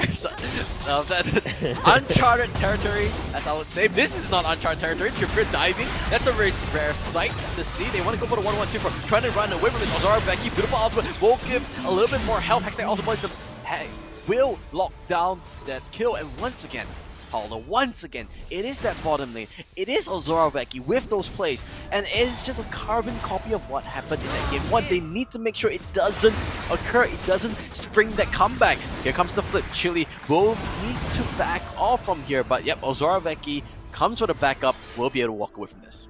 Yeah, right time, right place. I mean, Zorovecki's got the Triforce already, and the fact that, like, you know, the Camille is just so difficult to get away from. I mean, she has the mobility to get on top of you, the tactical sweep to slow you down, and you know, the hook shot to make sure that you really can't get away from her. And then once you're a little bit low and you're thinking, oh, I might lose this duel, she's got the Hextech ultimatum to secure it for the rest of the team. So Zorovecki playing Camille to the T, it's really on point. Oh, meanwhile, bottom lane, 1v1 goes again for both assassins. Looks like Typia, he's just so confident on his record, right? You can see the knowledge on this champion that has, the mastery that he has. He's so confident, he understands his limits to a certain extent. So he goes for the maximum amount of potential that the champion can do. Once again, we're going to see another trade with Harrow for the Dragon. I think we have reached a small little stalemate, but wait a second. They might not want to trade because Lee Sin has already finished onto the Rift Harrow. They might want to go for this fight. Here comes Rich. He goes golden here. There comes the ultimate. They're running for his apprehend. RH, can they go for another one? Here comes the Nox and Guillotine. Doesn't kill on Fraven, but he himself goes down. This could be really bad from SEM9. And it is LFO. They're just changing onto everything. This could be an ace. One more auto attack. Winter is running. He's running. Rich will be tanking the turret. He doesn't mind. That's going to be an ace for LFO. Wow, S9, I thought they had that one in the bag. They were doing so well in the team fight, and then how quickly things have turned. Shelly, everything turned on its head. a dream. And Shelly, do it? Yes! And still live, 9. Go, 9, go, one more, go, one more. go, Observer, go back up, no! No, Observer, what are you doing? We don't care EM. about the champions. We That only is care about EM. Shelly. Respect for Shelly. Alright, MVP Shelly, huh? MVP Shelly. MVP Shelly. Like, that is so BM. This Observer is disrespecting Shelly right here. Oh my gosh. It's because it's the girl, right? This Observer is Whoa! like... I'm not. Let's move on. The flip page. SEM9 looking backs against the wall once again. I'm gonna repeat this phrase. This could be the golden phrase. SEM9's bleeding, but can they be stopped? Can they be executed? That's the question. Yeah, it's a 10K net worth lead essentially. I mean, 9 to 10K at this point, but LFO, they've been making the good plays, right? Yeah, they've been trading objectives in terms of the rift with the Drags, but Dipper looking to fight this one, but it's all by himself. The Hextech ultimatum is there. Rich is here, and they do have the Proto Belt, and they get locked in, and he thought, you know, Rich could save him, but not really able to do it. He gets the kick, but he has to go golden. He keeps himself alive. Raven continuing to fight. Chili is so low, and he gets away. Oh, Winter with a nice stun, and it looks like he'll at least keep Chili alive, but Sazi looks to be going down. He does go down, and they've completely turned this around. SSK! Rich with the throwback. They're continuing to fight, and Chili looking to go. Survives his head off, but he's starting to bleed, and he does go down. Goes golden. Rich is going to keep himself alive, but Arhedge is now here. He gets the guillotine, and he doesn't actually have the damage, and he actually backs off. It's a 1 versus 3. Arhedge is here just to CSI his dead friend. You could see the bloodlust in Orange's eyes. Everyone was so low. That's the wet dream of a Darius meme, but he didn't have the stacks. We need an instant replay. It was too much to break down. Look, good play, right? Good start. They get Trippier. Senna's ultimate buys a little bit more time, keeps him alive. Now here is where they needed to back off. They didn't need to commit. They didn't need to keep on going, but SEM9, they bit off a little more than chill. And by the time they wanted to back off, it was a little bit too late. Winter doing what he needs to do, right? He sacrificed his body. He knew that Sonic Wave was already on him. That's why he went back in. He wanted his team to back off, but the whole team of LFO just kept on going. Now this second part, really good play coming up from LFO. Yeah, true, they get 1 or 2. Goes golden. Now look at this, right? 3 players low. Rich. Oh my god, Raven! Where's that? I didn't even look at the heal! That was insane. Absolutely insane there. Saving it out. It could have been an absolute disaster, especially if Arhedge cleaned up everybody at that point. But this is one of those things where S9, they had a great start to that fight. But they got greedy and they tried to go for Rich and they realized that we're out of position and we're just in a bad spot. It was one of those moments where you got that pick off, you disengage, you got what you could, and you just run away. Oh, this could be a big turnaround here with LFO. They have this game firmly in their grasp. What are they going to do here? That's the main question, right? How are they going to move on from this? Because this is all for LFO to lose it out, right? They have the control, they have the goalie, they have the items, and they have the pressure. What do they want to do? SEM9, they are the ones on the back foot this time around. Yeah, this is, I mean, we're going to see what SEM9 are built of, right? Are they a championship team where they're able to come back in a game that they're down about 10K? It seems like LFO have made the right decisions. They're, the counter decisions, the counter strategy, the counter rotations, everything on point has been quite good for LFO. They've been able to make sure that they, steal the dragons when they need to, get the rift when they need to. I mean, just everything's been on point for them. But remember, the thing that makes SEM9 so strong is not about individual skills, it's all about team play. So far, it's been a little bit iffy, I have to say, but they still look, there are signs of life. That's the key, signs of life.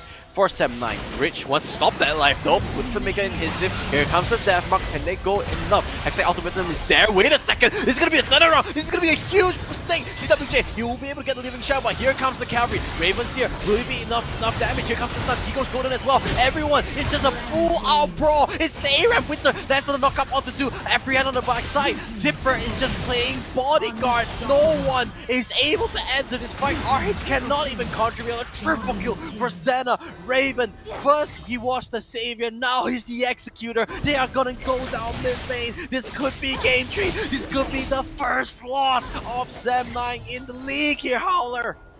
Absolutely crazy. S9 thought they had a huge advantage. They got the jump on people. They had some nice stuns by the Rakan Winter with, his quickness, just doing a lot of work. But LFO, the way they've been able to hand these assaults and just survive, they go golden when they need to. Just everything has been completely on point. Just being able to stay alive, focusing down who needs to die first. And they're in the driver's seat at this point, especially with this 14K net worth lead and Baron right there.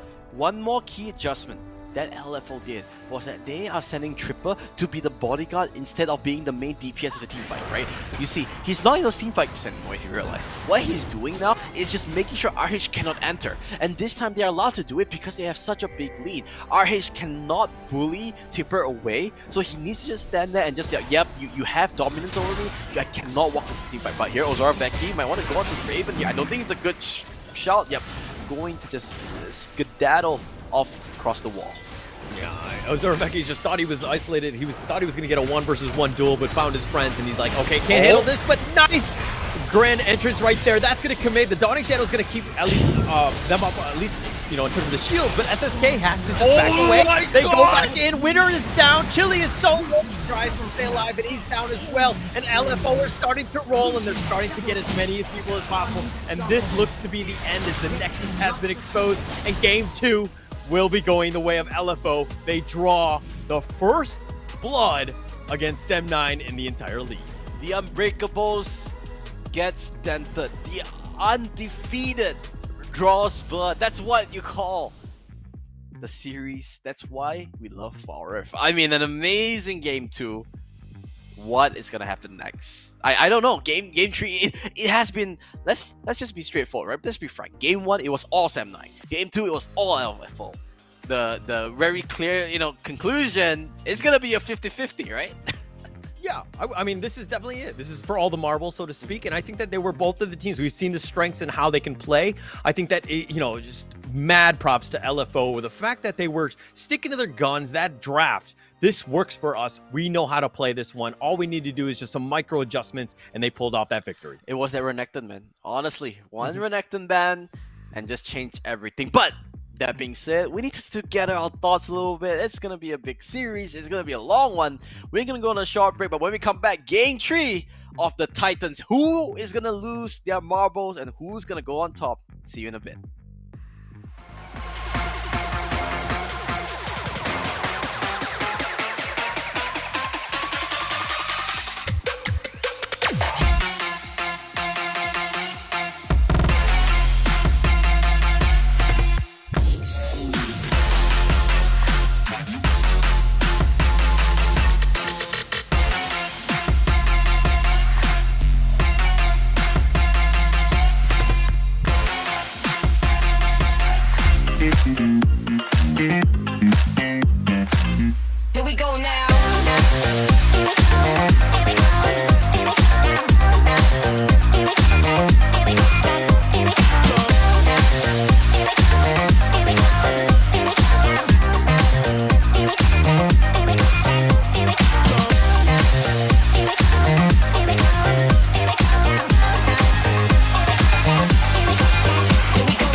Here we go now.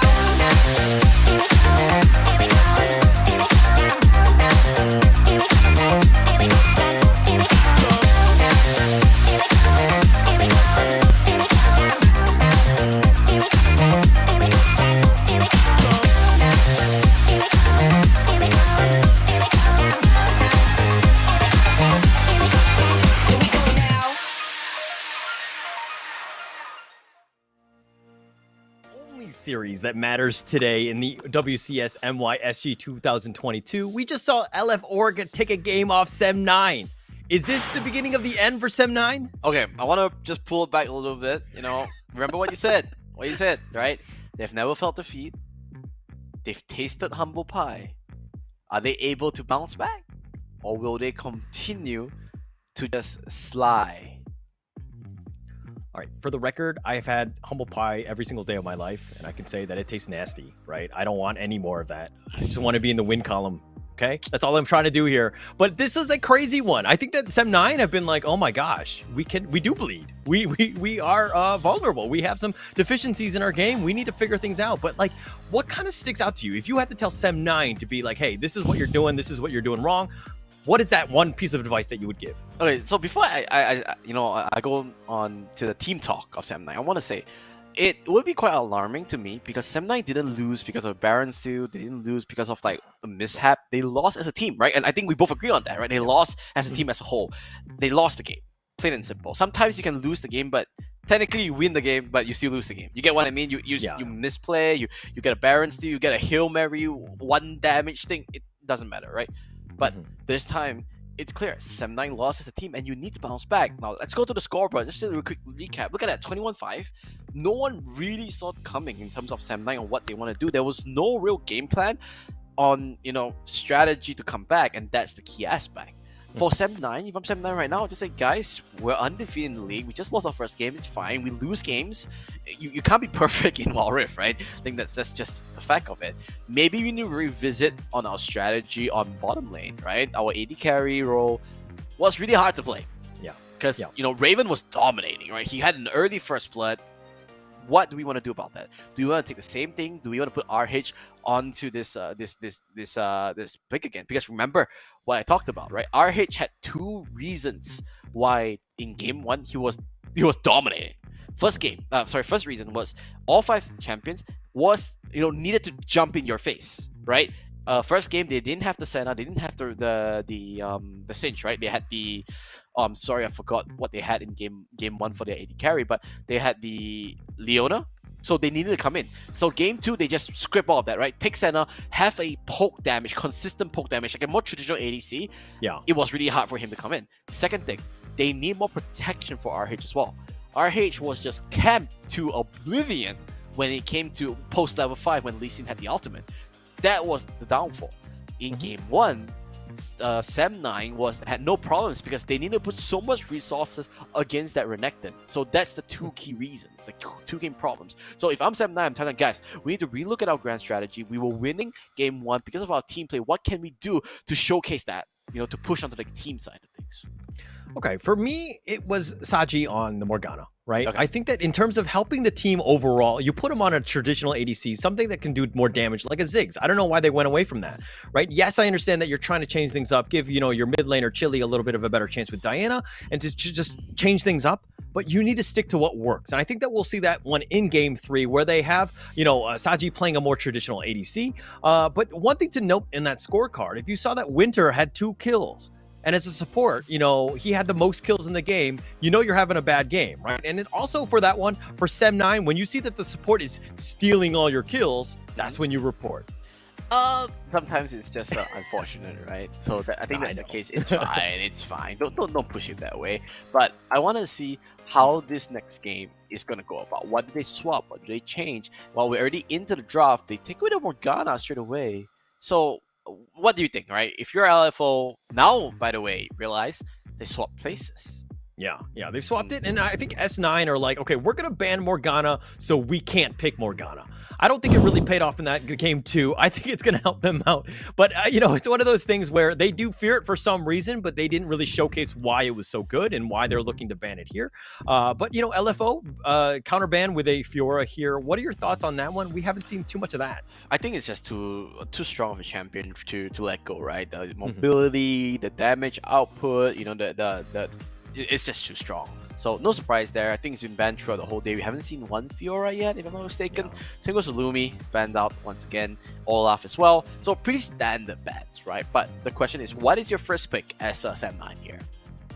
It's a good question. We're gonna have to find out. The Olaf. Oh, and now they go for the SSK Lee Sin. They do need to ban this guy, right? SSK will play this guy come hell or high water. It doesn't matter what composition. He understands how to play this one. Lee Sin is very strong. Just you saw what it could happen, right? The insect kicks were just completely on point. The sustain, the heal, the shield. It does a little bit of everything, and I love Lee Sin because of that. So I want to see what SSK. Sorry. No, sorry. Sorry. Wait, let me reset a little bit. Galio gets the gun. And there you go. That's the one I want to say. Great. Sorry. Gragas. Oh my god. One of those days. Wait. We haven't seen too much. Reset. All right. Let's rewind. Oh, hey guys, welcome back. Game 3. SEM9. LFO. Neck and neck. Undefeated. Gragas. First play. Yep. Kazak's second pick. Okay. So, Lee Sin's taken off table. He wants to have that same mobility. Kazakh does give that, but the main problem is that Kazakh doesn't have any crowd control. It's full damage, so it's going to be very hard for him to make big plays. Yeah. It's going to be different. And, the Kazakhs plays very differently, right? I feel like if you don't have a good early game with Kazakhs, you're just pretty much dead in the waters. Kazakh is one of those types where you have to get going, and it's very different utility from the Lee Sin. I'm not a huge fan of it, but I understand why they picked it for LFO. I think right now, if I am SEM9, I'm drafting, I'm going to pick a beefy support first. I want to sort of lock that in so that I can sort of repel from this Kazakh. If they want to go to Rakan again, it's fine. Looks like they go for the Camille first. So this Gragas can go anywhere. Remember, one of the most flexible champions in Wild Rift. Camille as well can be flex. So I like this strat as well from SEM9. Keep LFO on their toes, right? You don't know what they're going to go for. So go from there. Literally could be played in any lane, and I think that it has potential. But, S9, on the other hand, we're like, okay, yeah, we lost, but we kind of know what we can do. We're very good, Camille player, Darius players in Arhedge and Ozoroveki. So those two are pretty much just a given at this point. But we talked about the fact that the Darius probably shouldn't be picked so early because you can counter pick it and you have ways to deal with it. I like the Senna. You like the Senna. Okay. I love it. Senna was one of the key aspects, and I tell you why, right? Senna is one of the champions that with the ultimate has a semi-global heal. It's not really global, but it's global enough. So anyone gets caught, even by the explosive cast, or the Hextech ultimate, or even the apprehend, pops the heal, keeps them alive for maybe 2 to 3 more seconds, and those 2 to 3 seconds will make the difference. Okay. And I just like the fact that she scales. I think in terms of like an ADC, she just does her damage. Very scary. As long as you're able to just have perfect positioning like Raven did last game, I think that you're gonna see just the power of Senna. The fact that she's got a stun, she's got a cloak, the black mist is just on point. She just has a little bit of everything, and so it's a great champ to have on your side, and just it provides a lot of utility that the team might be lacking in other areas. Do you ban out another ADC here? That's the question. Or do you take away the Rakan? Because, it's clear Winter's confident on that. So maybe you want to take away some, push them away, force into it. They take away the Ziggs. Yep, they take away, the ADC role. And Sagi was really good on Ziggs, right? We saw the damage output. It was more than double everyone else. So simple, good. Yeah. Liking LFO so far. What does SEM9 want to do? That's the question. Yeah, that's a great ban there. You take away the comfort ones, let Sagi pick something that he might not be, able to do as much damage. As long as you give yourself a better chance, make a play, champ that he's not as comfortable with. But the Riven ban here, that's a smart one as well. By you have to ban it. Riven Tripper, it wasn't just confidence, it was dominance. Yeah. It was super on point. It was just doing so much damage. It was completely winning the top lane, and I mean a little bit of help with SSK, but completely snowball from there. All right, now what did they pick here? This pick's gonna tell a lot because Renekton most likely gonna go mid, so they are preempting the pick of Renekton so that they don't want the Zed to come out, because Zed would be a really good pick against both Kha'Zix and the Senna due to the fact of the damage. They go for the Ashe utility carry coming out from Sagi. Okay. Oh, but it's more traditional, right? You can do a ton of damage. You have your ways of slowing, and then you have these two beefy boys of Gragas and Darius just kind of getting in the way, right? You have your bouncer and you have Thresh. That's a lot of beef. This Ashe is going to do a ton of damage, and I mean, it can be a little bit more aggressive because you have the Lantern to save with the Thresh. Yeah, I was saying that the reason why I kind of don't like the Ashe is because of her immobility. She's really slow in her movement speed, and that's what Kha'Zix literally feeds on. And there you go. What LFO wants to do is just play the speed game. Everyone, maybe aside from the set, is pretty fast, right? A lot of mobility, and you want to go for it. The Thresh was a really strong pick because you can have that Lantern, the Dark Passage. Now, I'm a Thresh main. I'll give that a little bit of the Death Sentence, the Dark Passage. Still remember those good old days? So, and going back to my point, the utility is the one that will really save him, right? Imagine Chum the Waters come out, right? At least you have a Dark Passage. You can pull them in and go from there. Yeah. And I think it's really going to come down to Winter. Just is he able to keep the Sagi Ashe alive? I think we're going to see if that one plays out, because it really comes down to Winter being that perfect complement to Sagi's Ashe. Yep, I think this early game is going to be super important because they cannot go behind like they did in the last game. If not, the snowball will just come about. They've literally come out and said, hey, if you lose to us in the early game, there's no more defenses, right? You don't have a beefy Renekton anymore. We are the ones that do Renekton. What are you going to do from there? Yeah, we're going to have to see how this one plays out. And I think that, the Renekton top, I think that it's going to be quite good for Tipper. It's a nice substitute for the Riven that is going in. I think that that's the matchup to watch. I think this top lane is going to be super important and how they play this one out. Because again, if we're looking at what happened in the first game, our hedge on the Darius just completely steamrolled. Tipper responded with the Riven in game 2, and it comes down to game 3 in this one. But what are your thoughts on that matchup? Oof, I kind of like LFO, man. What about you? Oh yeah, definitely. I think LFO has a better sort of a standpoint. Like the team, going back to the team, ease of execution. Yeah, LFO has it, but thank you so much once again because I forgot already. SEM9, they have shown this team composition would make really well if it comes to team play, right? If you can stack those CCs, you can pick people off, right? Play as a team. It's really strong. Camille Hashtag Ultimatum, Enchanted Crystal Arrow, the Upper Hand, the Explosive Cast, the Death Sentence, a lot of ways to CC and kill people off. On the other hand, we say it once, we'll say it again, it is extremely easy to play LFO's composition. It's very straightforward. You just run at them. You don't even think so much about it. Yeah, but look at CWJ on the Fizz versus the Camille Chili, right? Well, I don't know about that.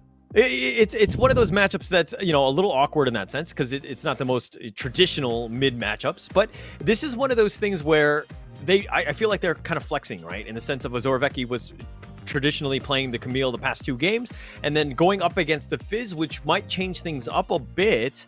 But who do you, if you just had to give it like a number, like, because I think Camille wins. Giving grades. Camille wins? Okay. I think Camille wins. But you know what? That's all theory. Let's put it into practice. It is the final game between the undefeated teams. LFO has dented the armors of SEM9, the chosen ones of Malaysian Wild Rift. Can they plant their flags across the land and showcase that kings can bleed? LFO versus SEM9, game 3. And this is going to be for all the marbles, right? This is pretty much what we wanted to see. We knew it was going to go over the distance, right? I said it was going to be, going to a game 3. Yeah, I got the orders of who wins the first game and the second game wrong, but we're here now, and this is all that matters. Who wins game 3? Yeah. We're at game 3. That's all that matters. Nobody remembered what I said earlier. A lot of good play there. A lot of damage onto Raven, and this is the aggression that they needed. Double flash though on the side on SEM9 because they could be going in the heal. Rich.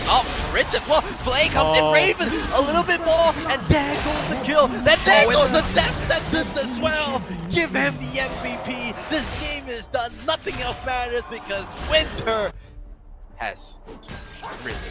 I was gonna say Riddler is coming, but doesn't sound right. Yeah, it's already. No, Nope, let's not do that. No, doesn't sound let's right. not do that. Well, good play, good start, exactly what SEM9 needed. Well, Zorobeki does help up RH a little bit onto this top side. Is that the Ignite? No, right? No, he ignited RH! Oh! Winter Thresh is here! There he is! Oh He's my god, that rotation. everywhere. Oh my gosh. All right, Winter is coming. He's everywhere. We can say that. That doesn't sound awkward at all, right? Yes. He's going everywhere, he's making the play, and that's exactly what was lacking, right? That's what you wanted to do, but that's just really crazy. Yeah. Completely on point, though. That was, this is one of those things where Rich was just a little over-aggressive. Like, you're just punching Saji, and you think you're doing well, but like Winter, he's like, oh, I'll happily trade here, and just the awkward moment where he realizes, oh, I'm low, the heal is not enough from Raven, and they actually, get killed because of that. Ooh, good explosive cast. Rich does have a good amount of damage being returned here onto Raven. We'll walk away from now. No problems whatsoever. Raven not having a good start. Zorobeki dictating the pace of the game. Oh, they go in a nice play. No flash, no flash.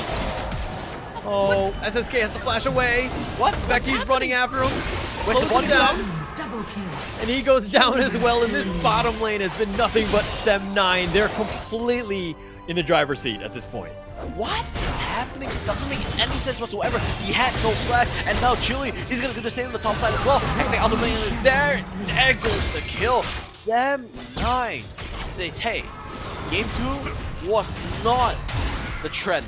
Game 2 was an outlier. This is the SEM9 we know. All right, SEM9 came back after that Game 2 loss. They had a team huddle. They talked about it. They figured things out that were wrong. But at the end of the day, SEM9 are just angry. This is what they're on. They have a 4K net worth lead at 3 minutes. They're up 7-0. They're winning every single lane. Even Camille at this point, Chili making a huge rotation to the top lane, securing our hedge, a great lane. And SEM9 are almost looking unbeatable at this point. Well, I want to see what does LFO respond with. It's going to be quite interesting here. RH, he's just freezing the lane. The thing is that Tipper doesn't have something that can just crush RH, right? Take away the River, what are you going to do? I'm not saying that he's struggling on the Renekton, but he's not dominating. And that's a big thing. Beautiful play. Lands onto 2. Can they run away from this? Winter is insane. Where's the death sentence? He's not going to throw it out just yet. But this trash is single-handedly winning the game for SEM9. Yeah, just the amount of impact that we're seeing. 1-0-6 and for reason, right? If we're talking about, kill participation, I don't have my abacus, so I can't tell you what it is. But it seems very high percentage. It's 7 out of 8, my friend. Whatever, okay? What is that in percentages? I don't know. I can tell you 7 out of 8. I'm not going to try. I'm not going to try as well. Alright, I'm sorry to cut you off here, but looks like he's not done! He wants more! He's going for it, SSK! He's playing the ring around the roses, don't look for me! But he gets caught out, he's just playing with death. Oh, they get one back though. Good turnaround coming from LFO. Right, they got something. They need to get some sort of objective here, and they just pop out Shelly from her cave. And it looks like, they will actually focus their attention on it. S9, that is. Yeah, I think S9, they should go for this Rift Arrow. They have the advantage. Zorobeki does have the mobility, does have the presence of mind to go for this, but they do finally peel off because the Kha'Zix is coming back now with the good flash. I don't know, Seth, he actually got stopped on his tracks, and now LFO, they need to run. They need to hit the deck. That was confusing. Okay. I know what Rich was trying to do. He was trying to flash forward and then bring him back in with the ult, right? The showstopper. But this is one of those moments where I feel like Rich was not 100% comfortable with this champion. And you're kind of seeing just a little bit of the lack of knowledge, I would say, the extent of how much I can push with the set. Because the set works, but yeah, it doesn't seem to be, the top tier set that we want to see. Fair enough, right? But it's okay. You can still come back from this. It's not okay, Asian dad. It's sometimes you gotta be motivating. Instead of being critical, you have to balance it, right? You can't be always criticizing. You need to be motivating and criticizing. Because when they feel bad, you need to motivate them. But when they feel good, you need to pack them down. That's the concept of life. There you go. There you go. So that's why whenever I give ratings, I won't go like 1 out of 10, right? It's always, even if it's the worst rating, it will be like a 3 or 4 out of 10. So you can't go too low, you can't go too high. Okay, so it's literally 3 to 7 or to 3. That's like your rating. That's Oh, like all you do. that's not 3 to 7. That's a beautiful into the landing of it. The CC stacking Winter. He finds the angle to lock the fist down. Oh, the Apprehend is going to be barely off the mark. The Haymaker. Oh, the X-Tech Ultimatum. They pulled them back with the Showstopper, but it's to their own demise, and they both go down. They get the tower. Even Shelly's in on the action, pushing the wave, and that's going to be another charve into the T2. This is looking all SEM9. Can I? Come on, Shelly. One more. You can do it. No, CWJ just puts him up. But I want to know something, right? What is the fastest game in the league so far? Do we have a stats guy internally? I'm sure there is, but I don't know that exact number off the top of my head. I am not the stats guy. Yeah, you need to upgrade, man. Get those stats in. Get that second monitor with all the stats. But I'm quite curious because this looks quite of a storm so far. Yeah. This is the angry SEM9, right? This is, they're like, okay, we've lost one, and now I will never lose another game in the league again. That's how they seem to be playing. Yeah, it's true. So far, only the one death, and the one death was quite stray as well. I think it was just lapse of communication coming from Chile. I'm sorry. Seems like all's good. Oh, look at this replay, right? Look at that. Beautiful stacking. Didn't give a chance, right? It was not even a 0.1 second for him to use that playful / trickster to get things away. Remember, he can go invulnerable, but just beautiful stacking. And actually, one more time. They're going for this. Here comes the ultimate. They want to go for it. Beautiful flame. Lands on the tree. SEM9. They're just advancing. Here comes the flash. But Saki says, hey, I have a flash of myself as well. Hawkshot will expose the fizz, but they opt not to chase. They want the objectives instead. Dragon on the sights of SEM9. They are looking really good this game. Like, I don't know how to stop them, right? At this point, they're catching out everybody, and they're just swarming in. They have this death swarm, and all 5. They take the dragon here as well. I mean, this is completely in favor of SEM9. They have a huge advantage, 9K net worth lead. Just the amount of item advantage is just absolutely insane.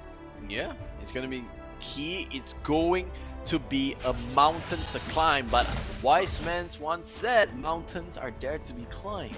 But is this one a little bit too steep? SEM9 already setting the tone. LFO, they need to find a way. And the problem with this game is that they don't have something that, they have the Kha'Zix, they have the Senna that scales, but Renekton, he's a stun bot in a late game, right? Fizz, with the lead that he has, or with the deficit that he has, it's going to be so difficult for him to just do anything. He's level 9 to Chile's level 11. It's really difficult for him to do anything from there. I haven't seen the impact of SSK compared to the last one. Oh, but the arrow will connect, and it looks like he's been stunned. Okay, he's going to back away. He should be fine here, but LFO are all on full retreat. They're just trying to slow them down. And he gets pulled back with the Apprehend. SSK flashes away. He leaps aside, and he gets pulled back in, and it looks like they're hunting cockroaches, and he does get killed by the Thresh in the end. He played ring around the rosy, but at the end, a cockroach will always get crushed. No questions there whatsoever. SEM9, the bug exterminators are here to play, and you know what? I think Winter just really hits cockroaches. They gotta engage onto Shelly with Harold in the site as well. Winter looking for the new setup. Look at that. He's already rotating to the top side because he knows he needs to set up for the team. And if we're looking at this game, anytime the drag or the rift is up, they seem to be just making rotations, making sure that they push out the lane so they get full advantage of it. And I mean, they have it already, and it looks like they're going to continue to push the top lane. Yeah, looks like Chile is there. Zorveki playing bodyguard this time. No one's going to step onto the lane. They are forced to back off, and no way home. That doesn't make any sense, but I just wanted to say it. It's fine. It's fine. we'll pretend like you didn't say it. We'll rewind again, and you know. It's fine. It's fine. All right, LFO. They need to find a way back into this game. 16-1, 10k goal lead. Not the best thing in the world, but they need to dig deep, right? Find all those experience and go from there. That's not what I mean by digging deep. Yeah, but that's the support. I think Rich is just more split pushing, just providing as much space as possible. They need to have somebody who's like a sacrificial split pusher at this point, because they're just getting deathballed at this point. They really cannot fight this one. Even the Rift Herald is going to be summoned in the mid lane. And yeah, I think that's going to do some damage. Their next is now going to be exposed. Yes, the ultimate is going in. He wants to try for this, but it's just not enough damage. Where's the backup? CWJ, he goes golden. Hourglass is there. Would there be enough follow-up? The flash comes in. Zoravanki, beautiful boys time on the Tripper. And here comes the Hextech ultimate. CWJ will go down. A 2-for-0. A little bit of a miscom. 5-man lock, but no follow-up once again. And they are just kiting this to perfection. Beautiful flash coming from Chile. Will stop Raven. Will he go down? No, it's the answer. Next wave of minions are gonna come in. Will they actually look for the end here? That's a really big question. They have 20 seconds to play around. Looks like SEM9 says no, they are gonna play it safe, walk away from this, and once again the Dark Passage Express, the Trash Express, is gonna bring Sagi to safety. Yeah, so CWJ was in the middle of that one, is doing a decent amount of damage, and then Playful Trickster's away, and then right as he did that, Chili was waiting for that moment for the invulnerable to be, you know, to go away, and then the Hextech ultimatum came in. But look at this fight. This is just what happens. I mean, yes, he went golden here, but Winner solo just barely backs off, stays alive, and CWJ, you see at this moment, Hextech ultimatum. Boom, there we go. Chili catches him in, realizes that he's got no chance. They turn this around. SSK just trying to do as much as he can, but it was like a commitment for 3 versus 5. Very difficult to do, especially at that stage, and that item differentiation, and LFO are in a world of hurt. The problem with that game, or that fight, I'm sorry, is that SSK had no barrier of entry. All 5 members of SEM9 was always sticking so closely that he didn't have a chance to go in to do that isolated damage, and that's SEM9's discipline coming in. Tripper, that's the heal I'm telling about. Rich, he's going, and there goes the ultimate. Oh no, it's gonna go, no! I thought it was gonna be the legendary escape, right? Even the Dark Passage was there, but now RH, he wants vengeance, he wants the kill. Rich, he's gonna, well, he does what a support does. He walks away, so yeah. So Tipper does very smart. Very smart, really good. Godlike though, going over. It's a 1-for-1 exchange, but the mid laner for the support, not too bad. All right, him doing that, let Thipper stay alive with that recall. But that was one of those moments where in every single one of your pub games, you know that support is walking into the brush with you. He's bringing the enemy to you. You know that's going to happen, right? But this is the pro level, and there's a reason why these guys are tier 1 as opposed to tier 78 like I am. But this is what you're going to see the difference in play. Oh, I want to see how Winter is hitting 19 out of 21 Q participation. Fortunately, Matt's still not really there, but I think it's at least 90+%. It's quite insane so far. Yeah.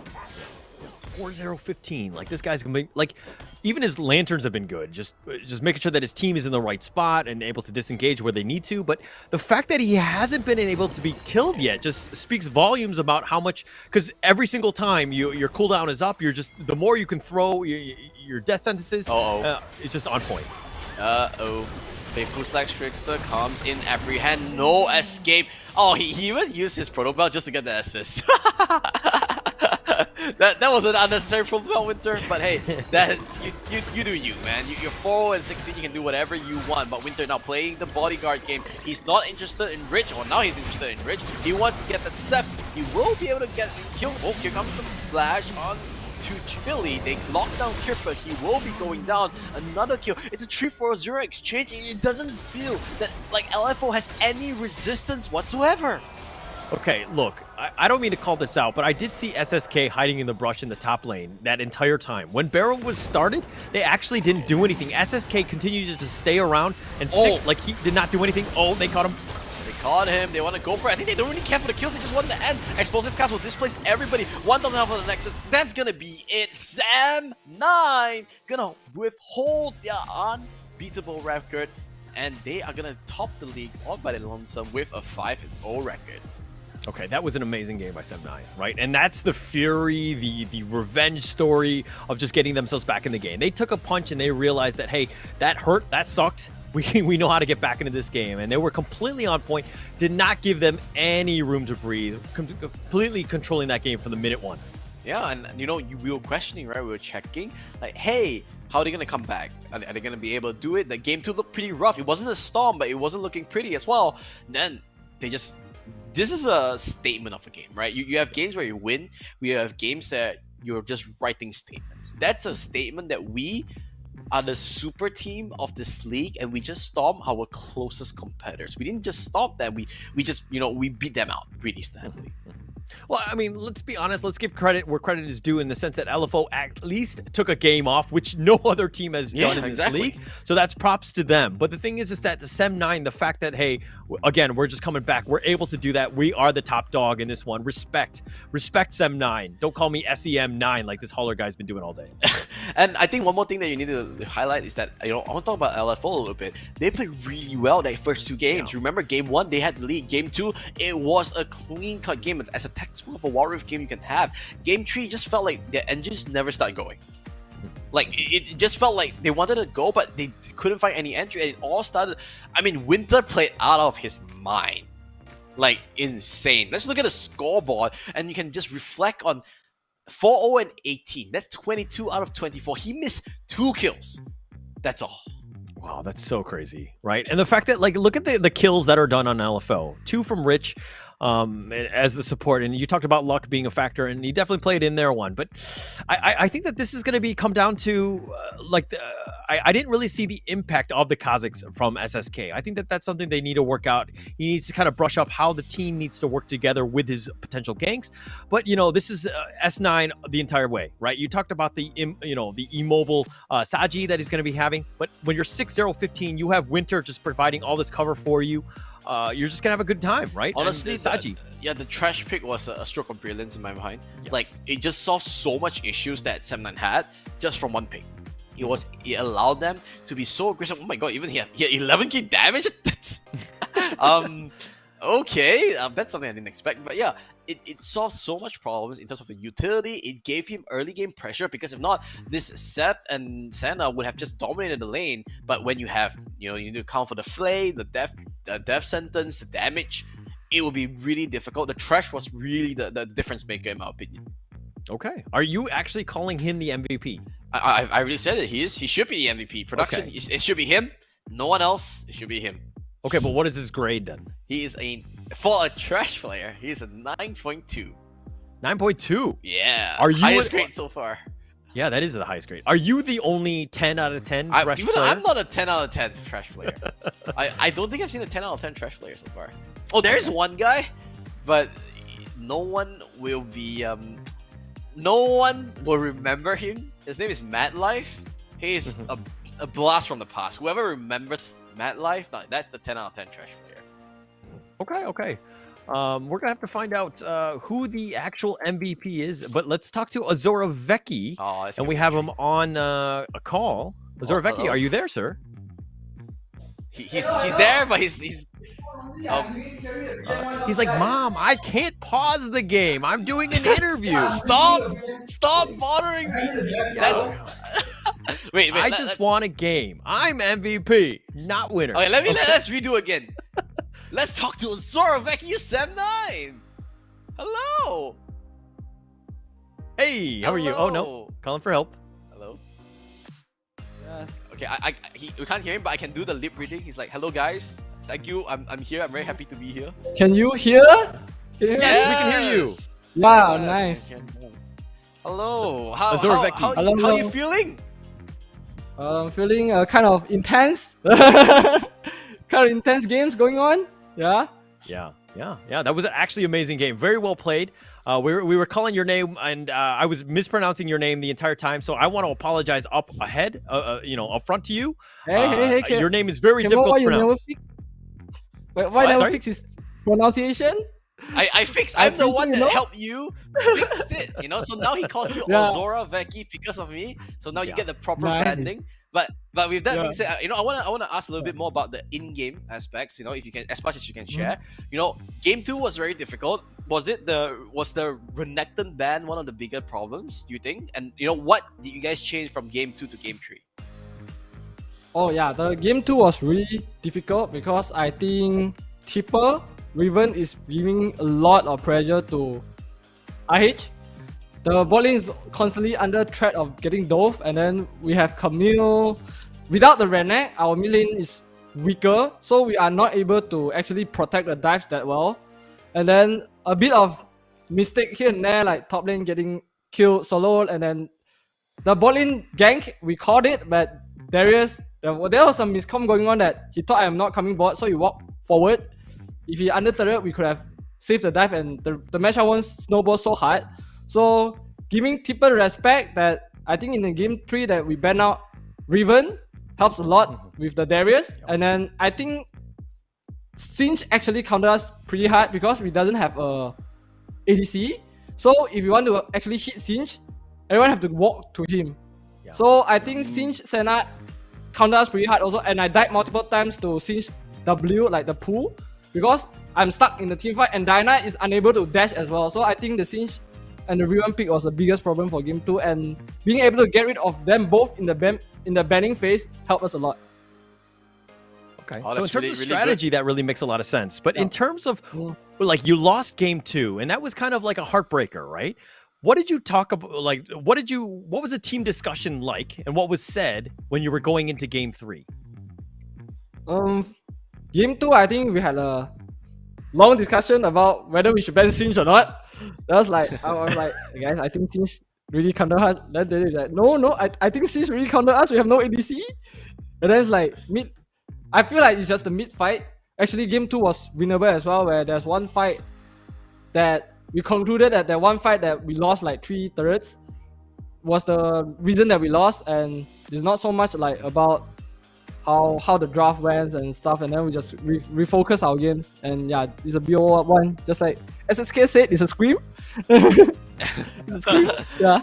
I mean, at the end, the playoff is what really matters, right? And I think a couple of final questions before we know you don't take too much of your time. You've in this league, you're 5-0. You know, I'm pretty sure that feels really good. And obviously, your goal is to win it all, so to go to all the way. But so far, what has been the biggest challenge in this league, right? Are you really confident that you're gonna take it all, or is there some teams that you think like, yeah, they're actually pretty good? We can't be overconfident as well. I think right now we are having some problems when it comes to playing against better teams, when it comes to like team fight, setup, and a lot of mistake that we do. We actually know that, but it still happens.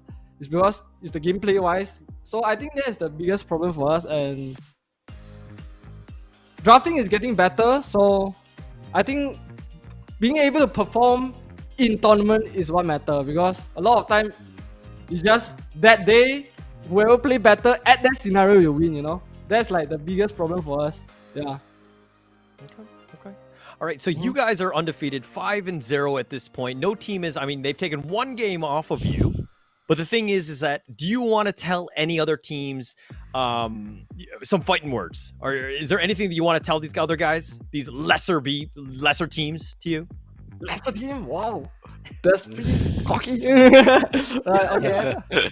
So the first round is almost ending. Second round is the round that will decide who is going to playoff. I think as long as you are learning, watching from, I think, like us, or I feel like when I watch other teams draft, a lot of draft is like our style. Like all the champions, like what we play, they will play, and there are some like personal flair here and there.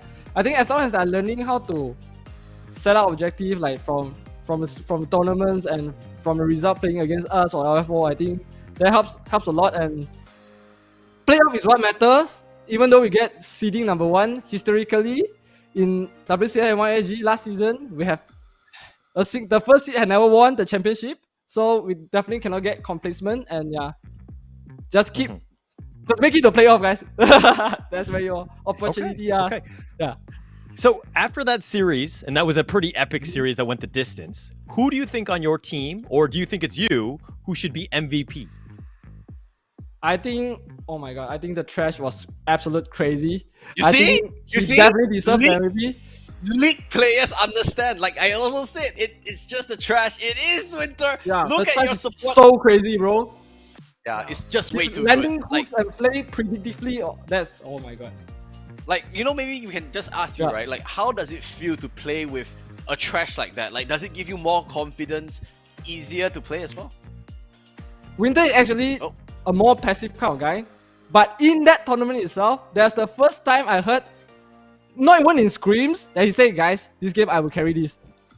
That was how confident he was that game. Legit. That was the first time being teammate for him for like 4 months. The first time I heard it, I was like, guys, this guy is on fire today. He's definitely on fire today. Yeah. Well, I mean, thank you so much for your time, Becky. Congratulations for maintaining your undefeated record. Hopefully, we'll see you improve and also not only stopping here, but also improve in the playoffs. Thank you so much. Maybe just to wrap it up, do you have anything to say to your fans, to anyone to shout out? Then we'll wrap it up from there. Thank you very much for watching us. I think that was the best game that we played. This whole league, the third game is something to be proud of. And yeah, support can carry, guys. SEM9 on fire. See you guys next time. All right. Thank you. Bye-bye. Bye-bye. Thanks for the interview. What a great guy. A happy-go-lucky guy. He's so happy. He's like, oh man, Winter's carrying me. I don't know what else to say. But I really like talking to Becky every time because he's really in-depth in his knowledge of the game, as you can see, right? So it's really fun. And congratulations once again. We finally got the answer of the Battle of Titans. Yeah, we saw it, and we just saw just an amazing series right there. I was happy to be part of that one. We're actually going to be stepping away in the next 2 series. It was a pleasure casting with you, Matthew, and I know that you were just brought in for this one, but that was an actually amazing series that we did together. Happy to cast with you again, brother. But good stuff, and I hope to see more of SEM9. I think that we're going to see even more coming in. I think that we just saw the positivity that's going on, and it's very different from the pub players that I'm playing with, who tend to be all toxic. Well, you know what? It's all fine in there. But yeah, 2 more series on the day. Remember, it's going to be really hot, really important. But like you mentioned, it's going to be all from us. My name is Matthew. His name is Howler. You're watching WCS MYSG. Don't go anywhere. We'll be back with 2 more series. Till then, see you back.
I'm undisputed.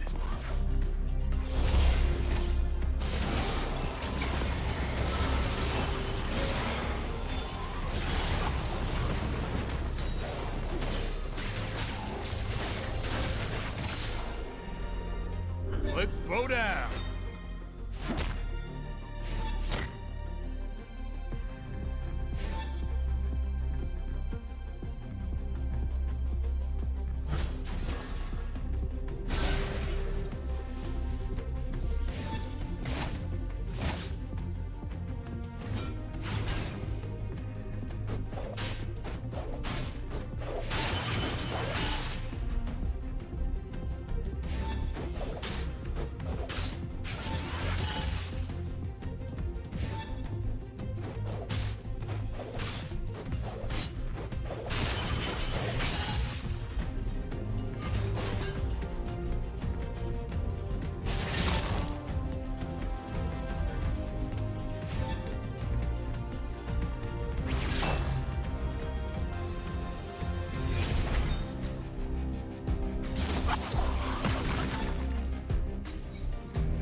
words are fighting words.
Somebody blow up the ceiling, cause we're back with another one. Can't get enough of this feeling. I can't sit around. Don't you wanna start over? Don't worry about a thing now. We were born for this moment, but we gotta go now. There's nothing you can't do if you want it. Dream it day and night, yeah. Gonna get it right, yeah. There's nothing you can't have, so get on it. Anything you want, yeah. Take your pick and say, what's next? I wanna change it up. I can't get enough.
Here we go now.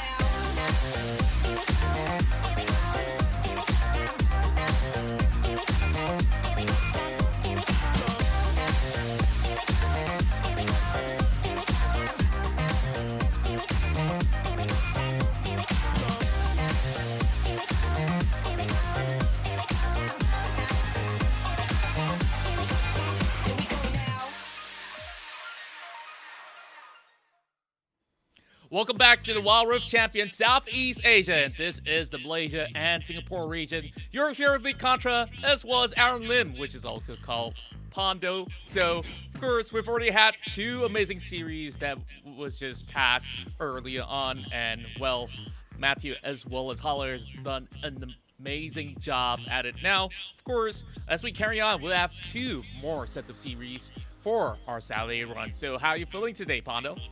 I'm feeling pretty good, actually. Watched some of those matches. LFO, SEM9. It was one of the matchups we were looking for, looking forward to the most. Like, we were expecting some of these top 3 teams to put on some compelling performances, and they delivered so well. LFO managing to land that first game off SEM9. SEM9 absolutely just wrecking them in game 3, though. That was a complete demolishing. I don't know if you love to see it because I feel bad for LFO, but that was still an exciting match to watch nonetheless. Well, what I really loved was the interview with Ozorvecki, where he just revealed that Winter is just basically a passive guy, whether it's in-game, whether it's scrims, or in real life. And that's the first time that he just said, guys, I've got this. I'm going to carry this. And he definitely displayed the best trash game that we have witnessed so far. And upcoming here, we're going to be having more amazing matches here as we start off with Pathseeker as well as Team Watermelon. So, of course, this is where we want to see whether if Pathseeker can find some good wins off of Watermelon, who've only suffered 1 defeat against Team LFO early on from yesterday's run. So I really do wonder if there's any sort of redemption story that's going to be involved here. Indeed, Pathseeker has shown a lot of mettle, but Watermelon is a team to be reckoned with. They can go toe-to-toe with some of the stronger teams such as LFO. We've seen them versus LFO that other time. They may have lost, but they put up a good fight. But then again, in the interview we had with LFO, they did say that they were just, testing the waters for scrims. So, not exactly 100% sure. Well, of course, let's take a look at the lineup of Pathseekers to talk more about.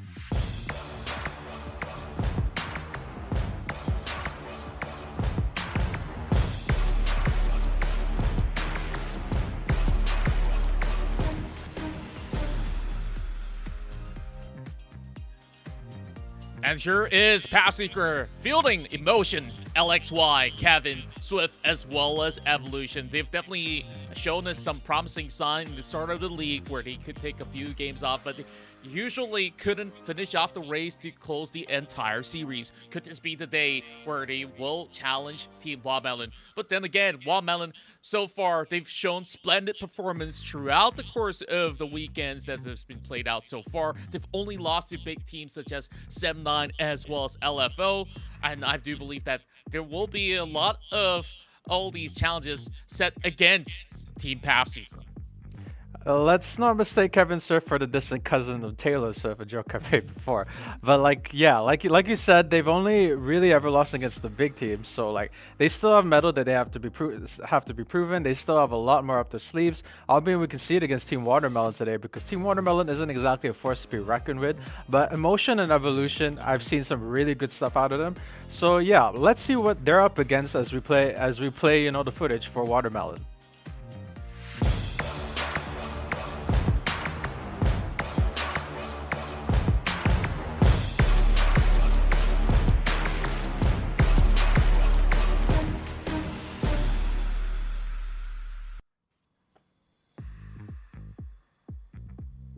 And these are the boys that have been keeping it juicy. We've got Jane Kaiju, Vendetta, Albajor, Scarlet Paddle, as well as Smurf. Sorry if I did butcher the name a little bit. But Team Watermelon, they definitely are hot stuff when they are currently sitting pretty solid up in the standings. But of course, they want more. They want to be in the upper bracket by the end of the group stages. But could there be anyone else that could put a dent to Team Wild Melon, where we have Jinkai, Vendetta doing such a phenomenal job on their respective lane, as well as keeping up with the pressure, and we really have to take a look at their jungler to see what could they possibly pull up this time around. And of course, we're going to have a little bit of a head-to-head between both of these teams, so let's check out some of these stats.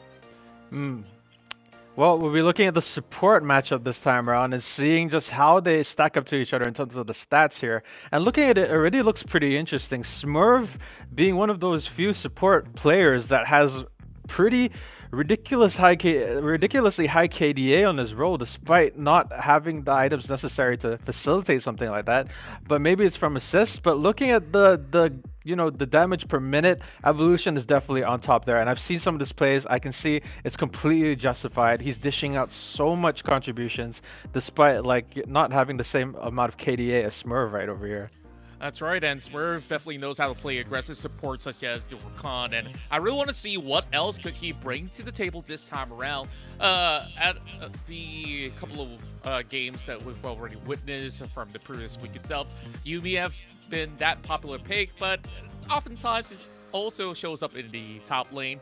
But then again, I think that we're not going to be seeing it all too much. There's been a little bit of a recent patch that shifts this sort of play, where we're no longer seeing Jax as the main pick sought after by majority of the teams, because he's been nerfed. Not to oblivion, but I do think that we may be able to see him being activated maybe in the Baron lane or in the jungle at times. But of course, with so many of all these ideations that can be brought forward by either side of the teams, I really am excited to also witness what's going to go down on that Baron lane, because it's Emotion versus Jinkai, and there's going to be a little bit of blood being spattered all the way up there. But before we get into that, so from one Aaron to another, I want to ask for your predictions. So who do you think is going to win this matchup?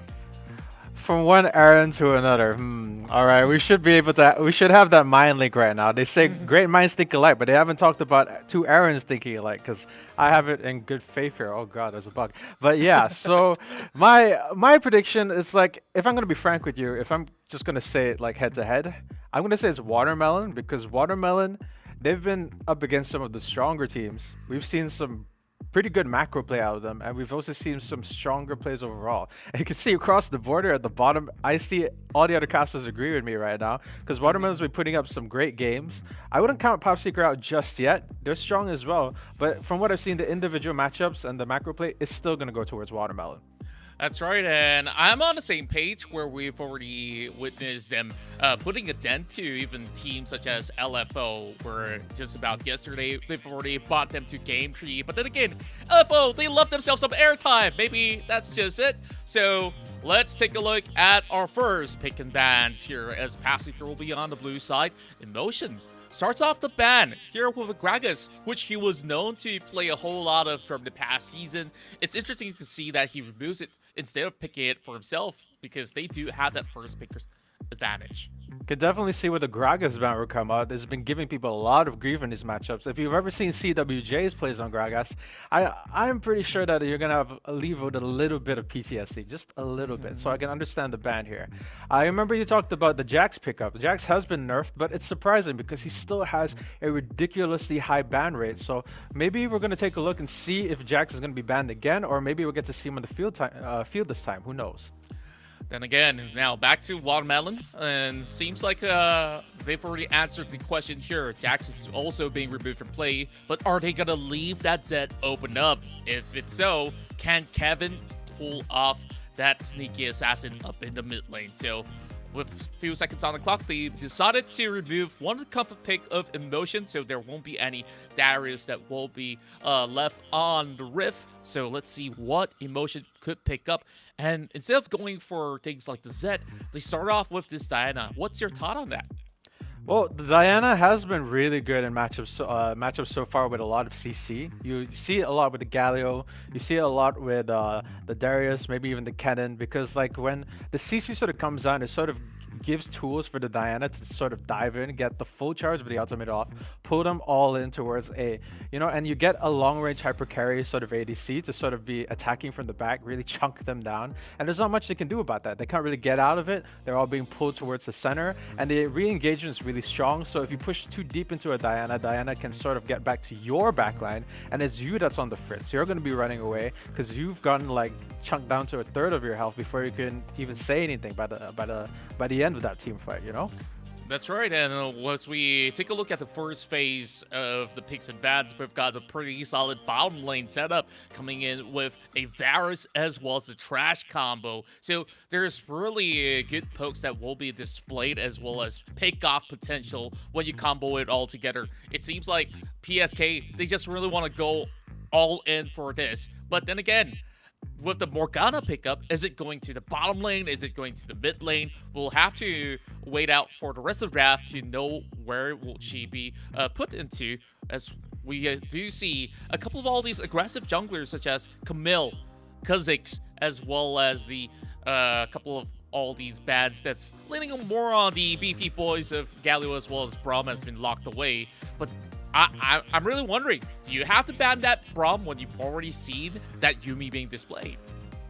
Well, I can see it because like they're going for more of a farther away sort of like on the edge sort of composition. This is less up in your face, maybe with the exception of Set here, and more like they want to fight on the fringes of it. So you'll want to be fighting a little bit farther away because Morgana is going to be trying to stay far away, but landing those buy-ins from a distance. So you can kind of see where the Braum pick has been banned, so they don't have like a wall in between them.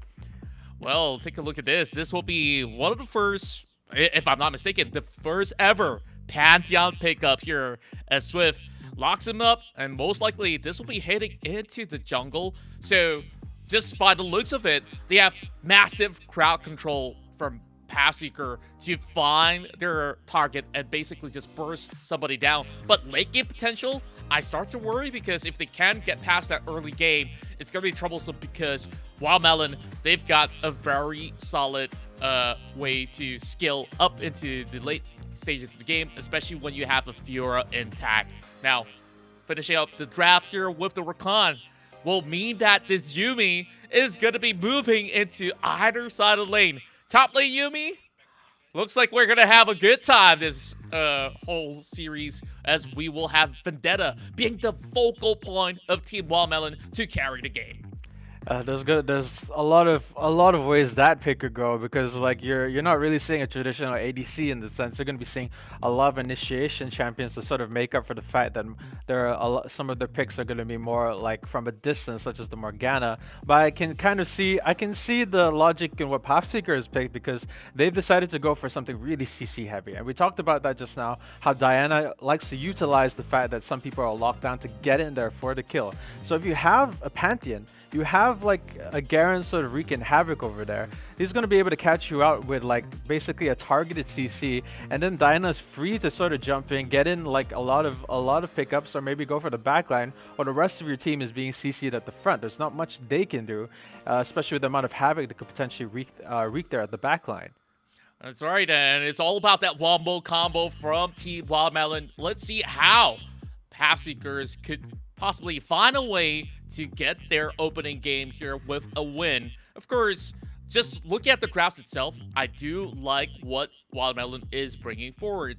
But then again, could they actually find a good way to get this Fiora activated in the early game? Most likely than not, Fiora, they only will be actively looking for ganks or so by minute 4 onwards, because you really want to rely on your ultimate to get yourself out there, get those vital procs. And honestly, that Yuumi's gonna have a little bit of tough time in that early game. But then again, with all the buffs that were given to Yuumi lately, I think that Jinkai is gonna do a-okay.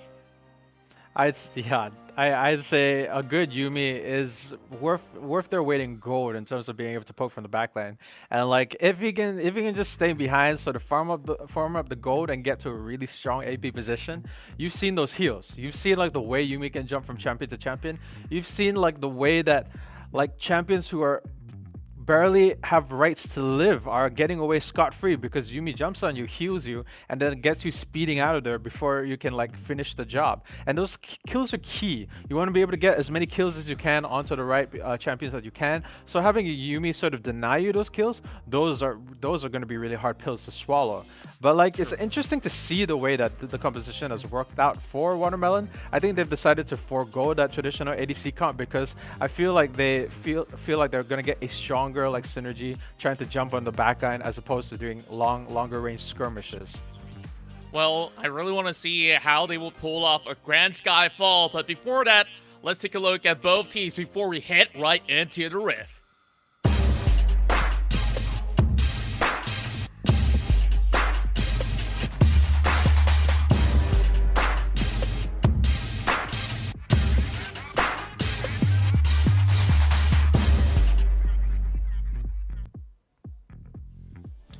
Here we go, it's game one, Pathseekers versus Team Watermelon. And you can follow us on Wildrift Esports MYSG on Facebook to keep yourselves updated. And you can share some memes with us as we got error number 1, error number 2, sure, on your virtual casting desk. Error number 2 reporting in. If you wanna watch more games like this and see if your team can make it to that really coveted international Wild Rift tournament, then here's the place to be with all the updates brought to you by ESL Malaysia. As we watch the Watermelon fight go off with an invade that isn't quite landing just yet. Blue team gonna get that kill onto Vendetta. That's quite the good pickup. Vendetta being one of the stronger carries down on Watermelon, and losing him is gonna be quite a big blow. My oh my, off to a rough start for Watermelon, but of course, all smiles for Pathseeker right now, as they have gone in with some solid invade and have caught out Vendetta, putting him a little bit behind. And as we take a look at this interaction between the Yuumi as well as Garen, now it's counterproductive for the Garen because he can't go anywhere close to basically harass this Yuumi, so she's gonna have such a safe lane. Meanwhile, mid lane though, Kevin will have to keep an eye out. He's already placed that ward as he spots out first, but here we go. Vendetta goes in for a face check, and this might just be another pickup, and that will be it. El Major gets himself the first kill for Team Watermelon. Pathseeker couldn't complete this area here with Watermelon's aggressive start and like repositioning there. They're not playing for like lane dominance. They're playing for game dominance right now as they travel across the map to pick up all these kills with a combination of heavy CC champs such as the Pantheon. If you get a Pantheon walking up to you and just pressing the button to stun you, there's really not much you can do, especially at a level 1, level 2 sort of gank here. Indeed, and early game, Pantheon definitely is a menace that you really don't want to be going 1 versus 1 against, because he could easily just overwhelm you with the amount of damage you should possibly pull out, and cooldowns are relatively low if you do land those spears. Now, just taking a look at the itemizations itself, it seems like Evolution here starts off with the boost. You can say that he really wants to get going, go for those early gangs, roam around the map later on. And as for Scarlet Petal, I don't think that there's going to be all too much of an issue for him, especially when Smurf has been displaying that he is one of the best recon players in MYSG thus far. But with those sort of early engagement and such, Pathseeker, they find themselves slightly behind. Of course, it's all about the farm, while it won't really result to all too much. But what's the key takeaway here that we can get? What is the win condition for Pathseeker? Pathseeker is going to be one of those more traditionally scaling comps here. You've got the ADC, you've got sort of the lineup on the walls, and you've got a Garen there to sort of pick up and wall off between. Which is why, like, if you kind of let them get into the late game and secure objectives without necessarily falling too far behind, you could be in trouble, because Watermelon's going to be, you know, they're going to have most of the utility within the early game. Yeah, sorry, I think I got that a little bit confused, but yeah, that is generally the play here. And if they can't make those early plays and maybe get off those early picks, they could potentially not scale just as well because they don't necessarily have what we call traditional ADC. So they're going to have to rely a lot more on the picks, the CCs, and getting on top of the enemy when they can. And Kai spotted Mal, and LXY Millie gets stunned under the final chapter, and that's where all these vital procs won't be touched, and Pathseeker loses one. Smurf jumps in, but there's no point fighting a Garen as Vendetta gets back on track. That's a great pickup for Watermelon right there. Vendetta trying to repost that particular stun, but the timing on the Yuumi out is really difficult to predict on where you should be putting your riposte there. So they're going to be able to pick up a free rift out of this unless the Grand Skyfall comes in. Here we go with the Pantheon getting the rest of them. Evolution going to get taken seriously low, but he's got that ultimate up to try and put them out of commission. Seth's going to throw him out there towards the wall, but he's got the flash. He's going to get out just in time. Now L Majors in a really rough position are going to be able to save him. Yuumi doing the best that he can. And there's going to be more taken out. Jinkai going to try and jump over the wall using the blast cone. Not going to be enough, and that's going to be a 3-for-0 here. That's a great pickup for Pathseeker there on the other side. My oh my, that moonfall clipped onto tree members and Pathseeker. They just dove right in and secured what was theirs to begin with. Let's take a look again at the instant replay first. And we saw that perfect collision, and that is that moment where they land that death sentence onto the right unit and then got everyone else of Watermelon away from the Rift Herald for them to smite it off. So Pathseeker definitely starting off with high flying colors. That's just the Yuumi condition. Going in to help your teammates is not going to mean anything once you've been your team has been taken out and you're stuck over the wall with not much left to go. That's already going to be a Dragon pickup. That's already going to be a Rift Herald pickup. And like I said, the scaling is a lot stronger on the Pathseeker side, and this could potentially be bad news for Watermelon in general. Indeed, and with Vendetta paying a visit up top, that also calls for Evolution to rotate a little bit, but then again, it's not going to be doing all too much because Garen is just going to be staying underneath the turret. And what I really do like about that past fight was how they've saved all these elements only when it's necessary to be pulled out. Like Pathseeker, they layer it one after another. We start off with the Grand Skyfall, and later on, if you do need to change the corruption, it's there at the ready. And then, if all else fails, you have Kevin, who pulls them all in with that Moonfall. So that was a magnificent dive. And speaking of a dive here, Evolution tries to catch El Major off guard. But then again, he's underneath the turret.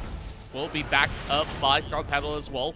Will have the Prodel to get himself to safety. Spot by the ward as well, as they will have a couple of rotation up to mid. And what's the next move that should be pulled by Watermelon? Watermelon going for the more unorthodox comp here, something more rotational. They definitely tried to sort of counter gank that particular dive in there by Evolution, but Evolution was too fast for them, getting away from the bind just in time. And Watermelon's having their more unusual comp fall flat on their face. There's no point not winning in lane if your team isn't being able to scale or get those wins because you're playing more of a reactionary game. Gonna get caught out there by LXY, but gonna use his jump to get away. Swift doing his best to push up this lane, and now the pressure is on the mid lane side towards Pathseeker's favor. Oh, looking for a dive right now. This set might be in trouble. Now he gets spotted out, cancels the recall, and now stuck between the rock and the hard place. But there are members coming in. Can they reach in time, though? Here comes the quickness. Not really reaching to the target, but will save El Major as he gets poked to 50%. Just a little bit of a tickle, but that has done enough so that Pathseeker will be delayed, but they will get the turret nonetheless. El Major definitely sweating hard over there. Pathseeker going to be picking up this turret as a consolation prize in return for not being able to get El Major, but definitely coming to his help in the nick of time there, Smurf. And it looks like they haven't been able to get the pickups that they wanted, but it doesn't seem to matter because they're already 4K ahead in terms of gold right now with one dragon to their name. Rift Herald's coming up in 23 seconds. They've got vision control and zone priority, with the exception of that, that scuttle crab zone over there, but it doesn't look like Watermelon might have the resources to respond because they're still a little bit far away. They don't necessarily have the zoning or, you know, the goal to back themselves up here. That's right, 3,000 goal behind. Watermelon really has to play it safely and get every resources that they could possibly snuck throughout. Now, it's tower number 2, attempted by Pathseeker.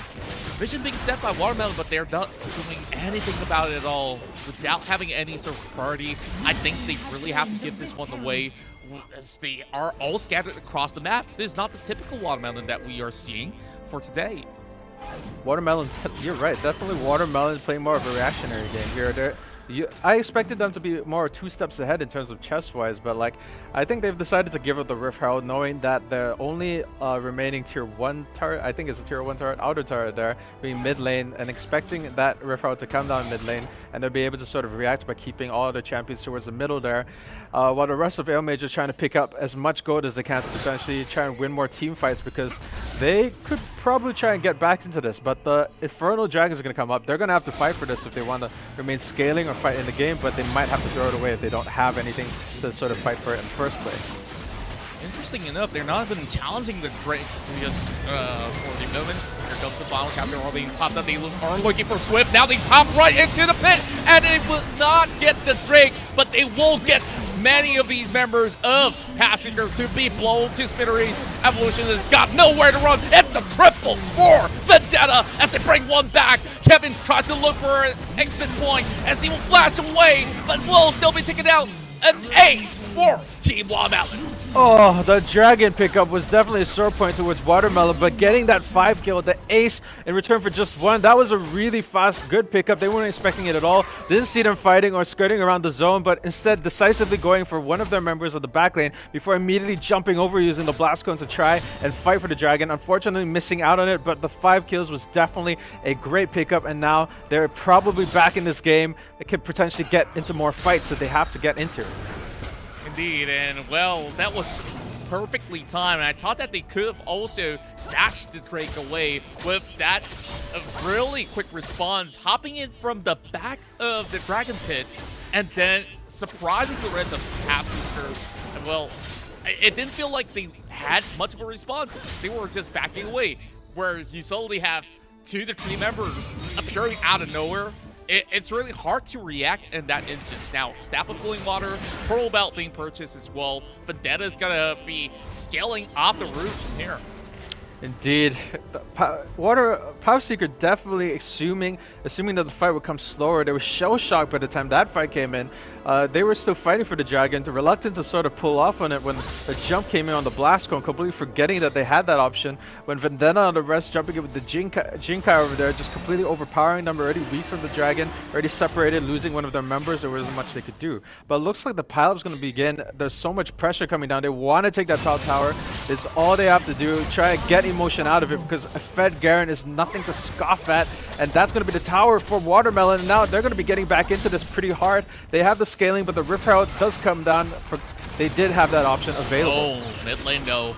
Albert has his steroid gauge popped up, so will survive. But then again, oh my goodness, the damage though! Here comes the quickness looking for Evolution. Will have the grand entrance to knock him up. Well, that's a free picking as they take off Kevin.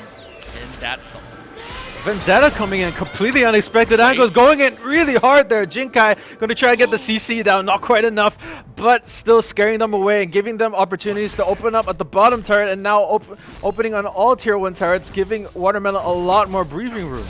Well, I absolutely love to see it. That dark passage is definitely saved this teammate's life. Now, a little bit more of a dive, hitting down bot. Grand entrance knocks one up in the air, while Emotion tries to reel them all in, waiting for Swift to arrive, but he misses the arrow. Not really getting the shot of his life, but he has diffused that situation. Good enough for a passing. Scarlet Petal threading that needle dangerously thin, as trying to use the ult to try and lock them down to potentially get more kills. But this is complete reversal of what we've seen before. Watermelon just thinking that 2 steps ahead in what we thought was a reactionary game, but the team fight coming out a lot stronger, and that team card that we thought that was lacking the ADC and more of a traditional sort of like champion pool, has been pulling out all the stops, and Veta on Jinkai just flying around like some sort of ghost rider, a man possessed. Well, I think that's a good way to put it, and this is something that's traditional for Team Watermelon, where they basically ensure that Vendetta has a good time. Look at where all the gold is being funneled to. 14.4k right now in the hands of that Fiora alone, already completing 4 items. And it's like, what, 13 minutes of play? Whereas every other member of Pathseeker, they don't really have their items up, except for maybe the Garrus, of course. So now, with second Drake up online, let's see what they could possibly pull up. Third Drake, mind me, as Evolution goes in for initiation, and that's the final chapter being unleashed on top of all the members. They're all stuck with a pit. Football hits onto everybody else, but they will eventually get Ace. There's no way that this Diana could survive. Oh man, trying to get in there. They outpositioned Vendetta, really closed them off and managed to flank him. Thought that they were going to get that kill really fast. But you don't mess with someone who has a Death Dance, Blade of the Ruined King, and also a Star's Gauge. That's all survivability items, together with the fact that Jinkai is there, just healing him up like crazy with the CC buff. You can see it now. They thought they got him in. They flanked him around. Look at all that survivability. Look at the CC coming out. Look at the rest of the team jumping in to try and turn around the situation. And now just getting all those kills down, and they weren't expecting it. They thought that they had the upper hand, but getting taken out in the end, and that's a free dragon for Watermelon as well. And I love how Smurf in that team fight itself have pulled off the perfect quickness, wrapping around from behind, and he just walked all the way into all 5 members of Pathseekers. Like, it was no big deal for him. Now, trouble lies ahead for Pathseeker, not only to hold on to this huge lead that Team Watermelon has already secured, and Pathseeker, now they have to deal with that Baron power play that's coming out. So the only thing that they could possibly do is just to defend over on the mid as well as top lane. And Vendetta is overly fed that he's level 14. Take a look at the levels of Pathseeker. They're just barely getting there. Oh man, that's gonna be traumatizing for them to look at. Not to mention the fact that Jinkai is a Yuumi, and Yuumi is basically a second champion. Motion gonna get taken really low, as you mentioned there. Oh, just coming down there with the Baron and just slowly getting those inhibitor turrets as we're looking right now. Motion's not really moving at all. I'm kind of worried whether if he's basically disconnected, but he's still here. Back to reality, as it seems. However, knocking down the mid lane inhibitor turret, and slowly on the top lane. They're also having a little bit of collateral here, diving all the way back, forcing Evolution to flash away. Vendetta still trying to look for an opening pick. Now they're hitting on the Nexus, but here comes the Moonfall, flipping onto 2. And with that showstopper, they slam them up in the face. Kevin only buys a little bit more time. It's a double kill for Scott Petal, and it's over and done with. How much more could they take of a beating? A triple kill for Scott Petal to close game 1. Wow, we saw them coming and swinging. We saw the Pantheon going in there for the early invades. And we thought, oh, man, they managed to shut them Vendetta pretty well. That was a 400 gold difference in the start. Would have put Vendetta back by a lot. But like they say, Yuumi is what we call a stackable champion. You have Vendetta already 7k gold ahead from all those really good pickups there. And then you put a Yuumi on top of that, is essentially combining those 2 gold totals together. Almost up to about 30k. That's a 30k gold lead together with the heals and the LTs that you have. Vendetta was unstoppable. They completely fed him to the point of bursting. And I'm surprised he managed to walk around with that huge gut of him. Well, oh well. You know what? We really have to catch a breather here, as we will take a few minutes off and we'll come back for our second match.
Here we go now.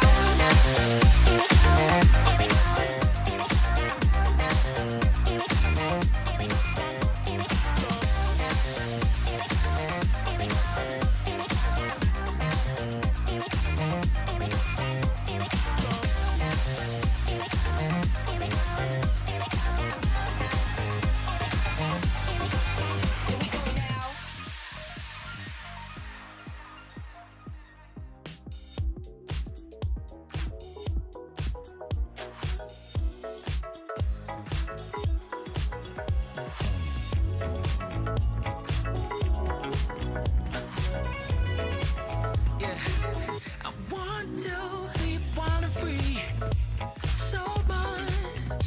'Cause lately I've been feeling kinda cooped up. Yeah, on the count of three. I'm ready. 'Cause the future is shining bright for me.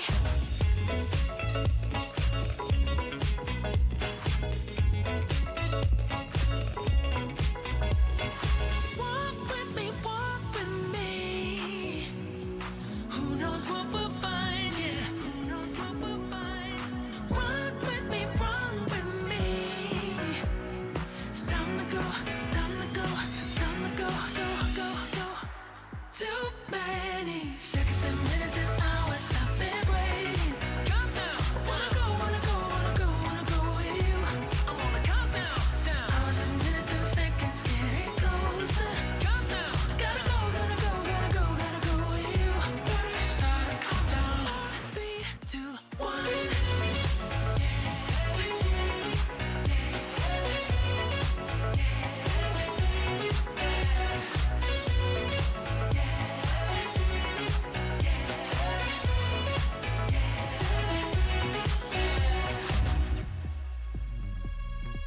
I'll count the seconds. Count the seconds. I'll count the seconds. Count the seconds.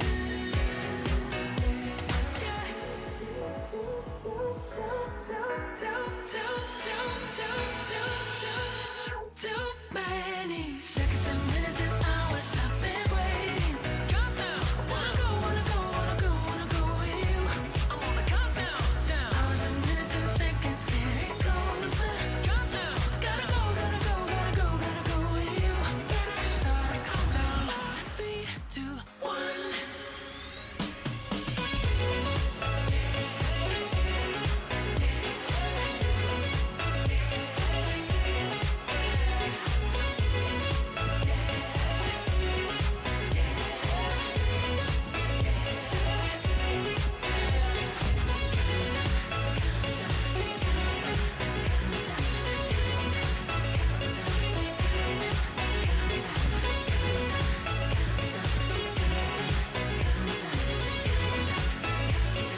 Four, three, two, one.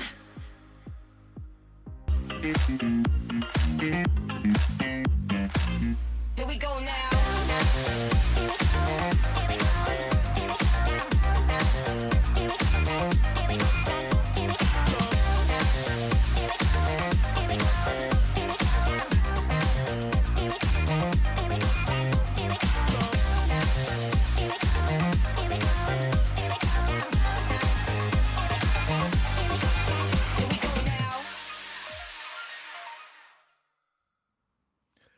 Welcome back to the WCS. Here with me is Pondo, and my name is Contra, and we're going into game 2, where we have Watermelon, who have just taken the game off of Pathseeker. Let's see if there's going to be any sort of redemption arc left for Pathseeker, who's still looking for their win throughout their whole journey here in the WCS. Of course, they have gotten themselves a couple of all these good performance run from the past week, but here is where they really want to hit the pedal to the metal. And, you know, last game, it was basically Watermelon taking a page of the playbook of SEM9, where we finally see that Yumi Baron lane being played a lot more often, and it fixes so many of all these weaknesses that an early game Fiora has, and has worked so well for Vendetta as well as the rest of Team Watermelon. It's like combining two champions into one. It really does. The amount of survivability you can give to Fiora, like I said, with the Death's Dance, with the Blade of the Ruined King and the Starix Gauge, it's a bunch of stats all in one. But we'll be going to the scoreboard soon, so you can take an even closer look at just how dominant this Fiora was. Look at that gold difference. Look at that item difference. All of this contributing to just an unstoppable juggernaut, like something out of like a horror film. It's kind of scary. It's pretty unbelievable. Like, if you add the stats of both the kills as well as the assists that he's garnered, he's basically in every single team fight and have participated in at least dishing out some damage within the entire span of the match, though it didn't last more than like 20 over minutes. But really, just taking a look at how it has been so smooth sailing, not only for these two players, Vendetta as well as Jingtai. We have Scarlet Petal, who's basically going 4-0-10. Like, if all else failed, Scarlet Petal's got their back at the end of the game there with a triple kill of his own. El Major, so far, have definitely answered back. Though Kevin was trying to make plays of his own, he didn't seem to have gotten that high impact play that he's hoping to pull off, especially against Vendetta. Yeah, it looks like Pathseeker was going for more of what do we call lockdown. They didn't have the same amount of like fast acceleration that that Watermelon had. Watermelon just going pedal to the metal. They were kind of shell-shocked a little bit. It seemed like there was a few seconds in between them thinking about going actually after the champions and actually going through on what they were planning to do, like at the Dragon, when Vendetta just straight up walked behind you, killed one of your champions, and you were still kind of in the Dragon, but just sort of thinking in your head, what do we do now? Before Vendetta jumps over the blast cone and then takes out the rest of your team, and then you're left thinking, my brain stuttered for a little bit. And like there were so many dives, there were so many of them going onto towers to try and get the picks off, pulling away the resources from the other lanes, such as the mid push-up. But like they couldn't get it because Smurf was so fast in responding to those, coming to the aid of a lot of his fellow teammates, that in the end they couldn't get those pickups. And then Watermelon started to scale off with that hyper carry comp where they had two supports, and Yuumi and Vendetta fused into one big anomalous entity. Indeed. And fun fact, the only death that Vendetta have suffered in that game was that early game gank that was pulled out by Pathseeker. And after that, he was basically doing everything else and became invincible, just attaching along with the Yuumi all together. And, it's like that Dragon Ball moment where you just fuse together like two Aarons combined. But, of course, here we go. This time, I guess this is much simply done. Okay, I'm just going to point down. Come on, connect with me. Whoa. PG-13. Let's keep it down there. I'm getting a little bit goosebumpy here, but... All right, anyways, let's get into the draft, shall we? We are looking at a ban on the Jax. Basically, you don't really have to put too much focus on the Jax if you ban away the Yuumi immediately. So that's where they are basically taking all these sort of units off of that jungle role, which could be unkillable. So maybe they thought that, hey, we could still try to punish a composition that has a Yuumi. We just have to eliminate some of all these key targets inside the jungle so that they don't get funneled at. But then again, if you're looking at the list, yeah, Yuumi's gonna be chopped off as well. So I guess that we're gonna see something entirely different from Watermelon. Looks like they're trying to like target ban some of the more like individually strong champions. I haven't been able to see a Jax play yet, unfortunately. It doesn't look like the nerfs have made him any more unviable than he is at the top level of play, because he's pretty much been banned in every single match that I've seen so far, which kind of makes me sad as a Jax jungle main. But like it looks like we're gonna be seeing a lot of that. A lot of the more popular champions getting picked out again. We're seeing the Set, we're seeing the Diana and the Gragas. Very popular picks in the meta right now in SCA. And it just boils down to like whatever Vendetta wants to play. That's right, and I love how Pathseeker is changing the tempo of play. They bring in the Gragas, they got the Kha'Zix. Now the jungle role is settled. So it means that either they send this Gragas up over the Baron lane, mid lane, or even the support role. So of course that will be left unanswered until we see the rest of the draft. But for Team Watermelon, they're basically snatching away that Diana, and you could easily go full combo with this, especially when you have that set that could use the showstopper, pull them into where Diana is, and then set up that Moonfall so that everything will come into fruition. But with the presence of the Renekton, is it me, or they're trying to hard flex a whole lot from the side of Pathseeker?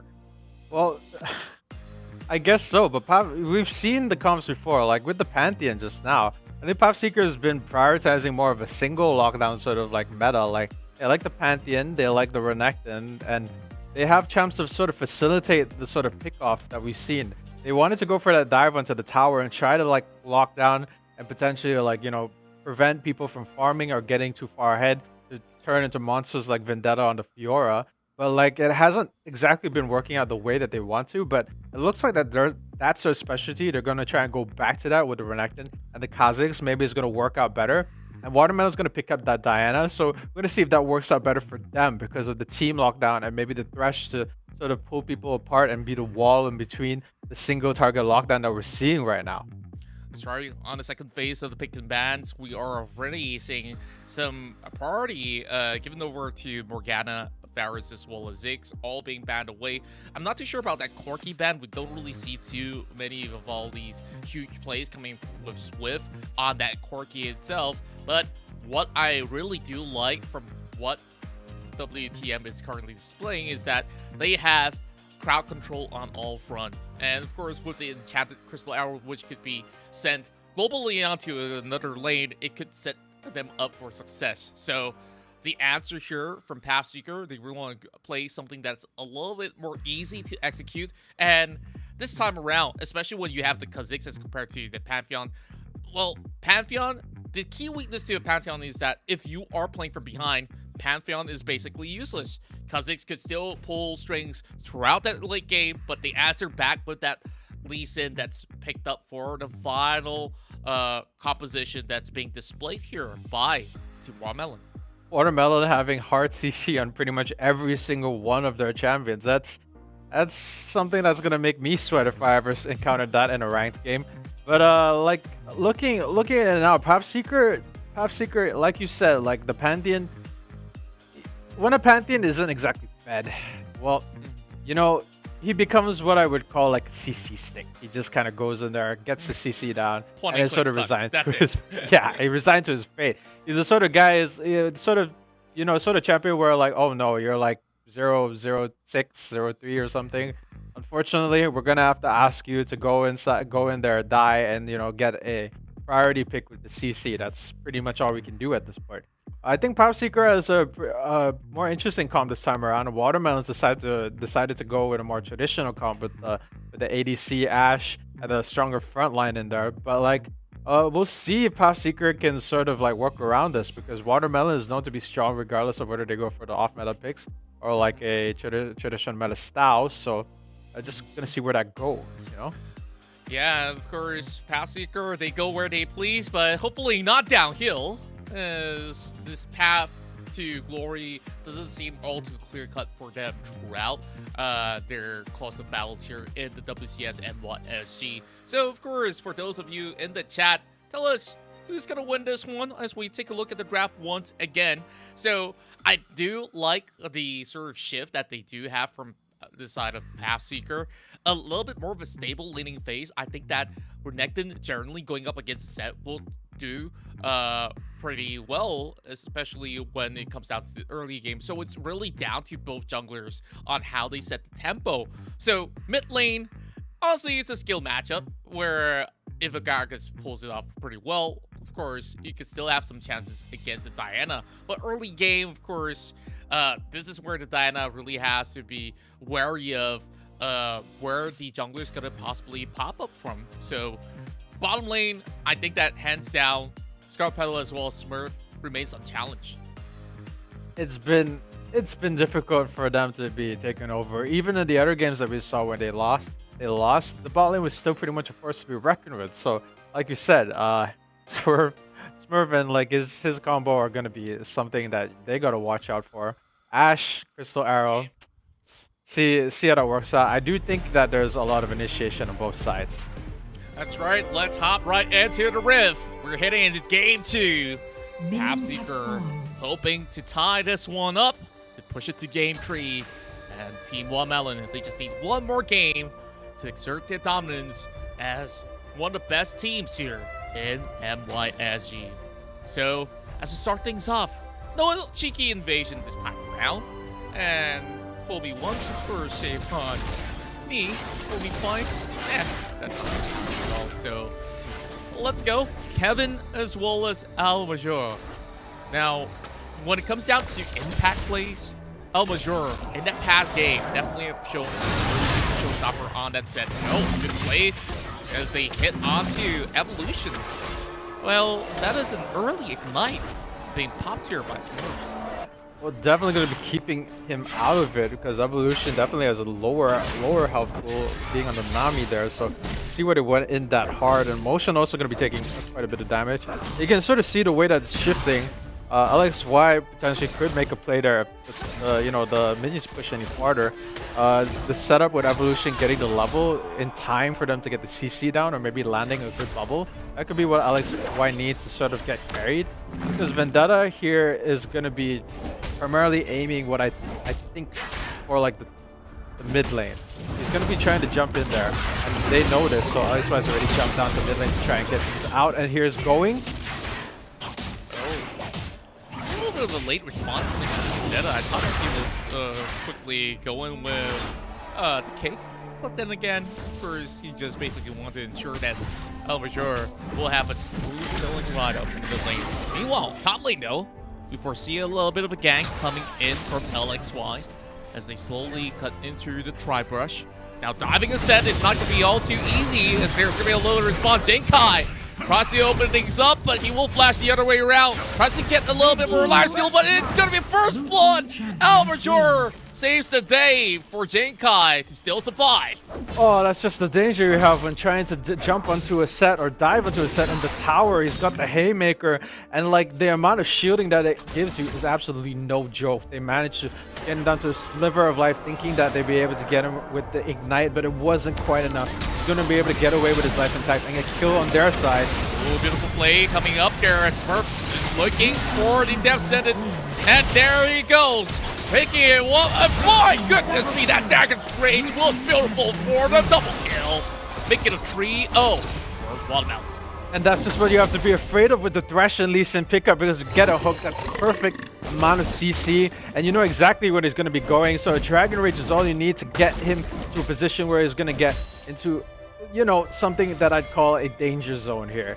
And now things aren't looking very good for Pathseeker here in the early game. 3 kills already to Watermelon, and we've seen what Watermelon can do with a early game gap. So I don't know what the Pathseeker is going to do.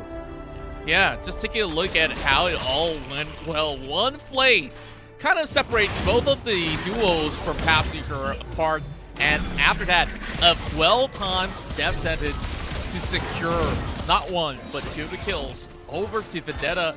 They're definitely having a splendid time to scaling up from this early game skirmishes that they've been picking and winning from every front. So, Pathseeker, they're basically grouping up in the jungle and saying, hey, we might need to share the spoils of war, while there is Thresh up in the forefront that's going up against Kevin, giving him a little bit of pressure, and in 10 seconds from now, we're going to see both objectives falling at the same time. Oh, and Tactic Crystal Arrow sets it up completely, and one more auto is all it takes. Not quite enough. He walks away, and he survives. Gragas with the damage mitigation there to barely survive what was supposedly a really good plan out there by Scarlet Petal and Smurf. Scarlet Petal knew that the flash was coming out, had its Crystal Arrow ready for that, and looks like Emotion's gonna get his ulti ready to try and fight for this Rift Hour because they need that extra gold. They want to try and fight for it right now. Oh, LXY just finding that perfect time to hop on board, but can he snatch it away? He's gonna take a little bit leap of faith, despite not quite get it, and it will just collapse onto LXY. He's ignited, but there is Smurf just to walk up in the front. He just pops his ignite. No big deal. It's a 5-0 for WTN. Oh man, LXY expecting the smite to come out from the watermelon side first, didn't really know it. And here we go, the Rift Herald going to be coming out from the side to try and get this dive down onto Kevin, but they're going to be able to take away that Rift Herald, only getting 2 stacks of gold, not quite getting the top turret as they imagined they'd be getting. Yeah, I thought that they could possibly get a whole lot more coming in from the Rift Herald, but good discipline being shown by Team Watermelon, knowing for a fact that the rest of Pathseeker get well on their way. So let's not risk it. We still have a dragon to take, while the rest of Pathseeker are slowly getting in. So with vision being set up, LXY have got this one chance, one opportunity. But can he still away from Vendetta? He's gotten it, and my goodness, he is the team of the night. But Vendetta will go on a rampage and 9-49. LXY channeling his inner Nyx there, jumping over with the Steel, was so patient with that. They didn't have any wards over there to check for someone to jump in. They used it all within that zoning on the Rift Herald side. Evolution putting down that ability on him to give him the extra movement speed to jump in and get more damage is going to give away his life, but that dragon is going to be really good for Pathseeker in the long term. I have to agree. When you take a look at survivability, that Omni Vamp definitely helps Swift to basically stay longer in many of all these skirmishes, especially for motion as well. Then take a look at the itemization. It's a Gragas that's going on full AP. Here comes the Challenge Crystal Arrow, dropping upon it. Full fall just to secure it. And, well, oh well. It's a clean game so far for Watermelon. CC from above, from across the map.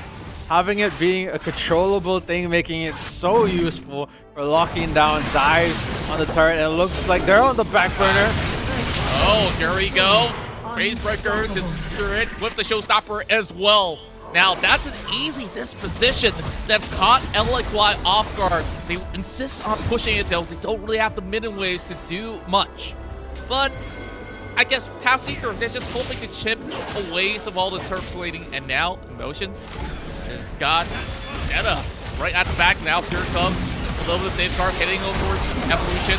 A little bit more of a tidal wave will hit onto 3. Emotion all the way up front will exchange his life to take down Vendetta. Swift doing some great damage there onto Jinkai, but Jinkai had the Haymaker to make up for it. Doesn't quite be able to do anything, missing that death sentence just by moments there. Gonna get Emotion taken out despite the fact that it was pretty equal there on the top lane. Yeah, and I gotta say this, that Pathseeker, they really don't look all too good on the macro department, where the completely forward bot lane leaves a little bit more space for the Diana to work her way up, and now they still have to send members on the side, but here comes the Challenge Crystal Arrow onto the Gragas, and that connects with the Death Sentence as well. Easy picking. 1, 2, 3 for Team Watermelon as they will now focus up mid lane. This is where I asked, being fat will give you a bigger hitbox. He's been hit by the Crystal Arrow twice in a row now. That's quite unfortunate for Mr. Kevin over here. Not talking about real life, I'm talking about Gragas. But here, that's Yikes. So many pickups there coming in from Watermelon. They're already hit by about 5k gold. 10 kills to 1 in fact. The only kill they managed to pick up was on Vendetta there during the top lane fight just now. That dragon is going to be of no use if you're going to keep like dying without being able to get away and regenerate your health right about there. And Watermelon is going to be in the perfect position to try and get this Rift Herald with all the zoning and you know, wards available to them.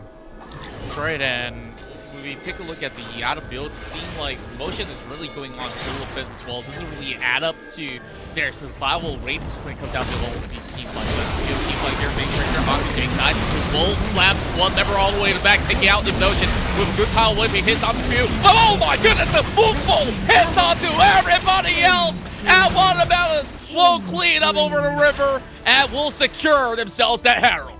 That was a beautiful tidal wave, hitting so many of them, but it's not enough. You have more of a pick-off sort of composition. Hitting individuals is more of your style. Getting into the team fight is going to be a lot more difficult for you when Kevin isn't exactly as fed as you'd like him to be. And Swift getting taken out so early just means that that's going to be game over in that team fight for Pathseeker right then. Yeah, and that ultimate was sick. Just take a look at this Diana. All along, she was hiding at the back, and of course, everything was set up by the Ashe, and combined with Jinkai's ultimate here, the showstopper to pull them all the way back. And then you got this perfectly timed Moonfall once again, clipping on all 4 members. LXY, he was lucky that he still had his lead basically in that, and we're ready for another fight happening up mid.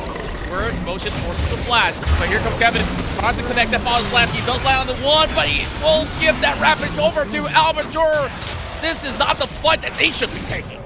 Using the ulti to try and separate them, not quite far enough for LXY to do anything to get any sort of passive procs off and get those individual kills. They might have to give up the dragon for this, but LXY maybe be able to do another hat trick, try to dive in because there's no vision over the side as the super's down, but is it going to be enough? Here comes the tidal wave to try to put them off. They managed to dodge it right about now. They're just posturing for the dragon at this point. It could be dangerous for both sides of LXY managed to jump it over again.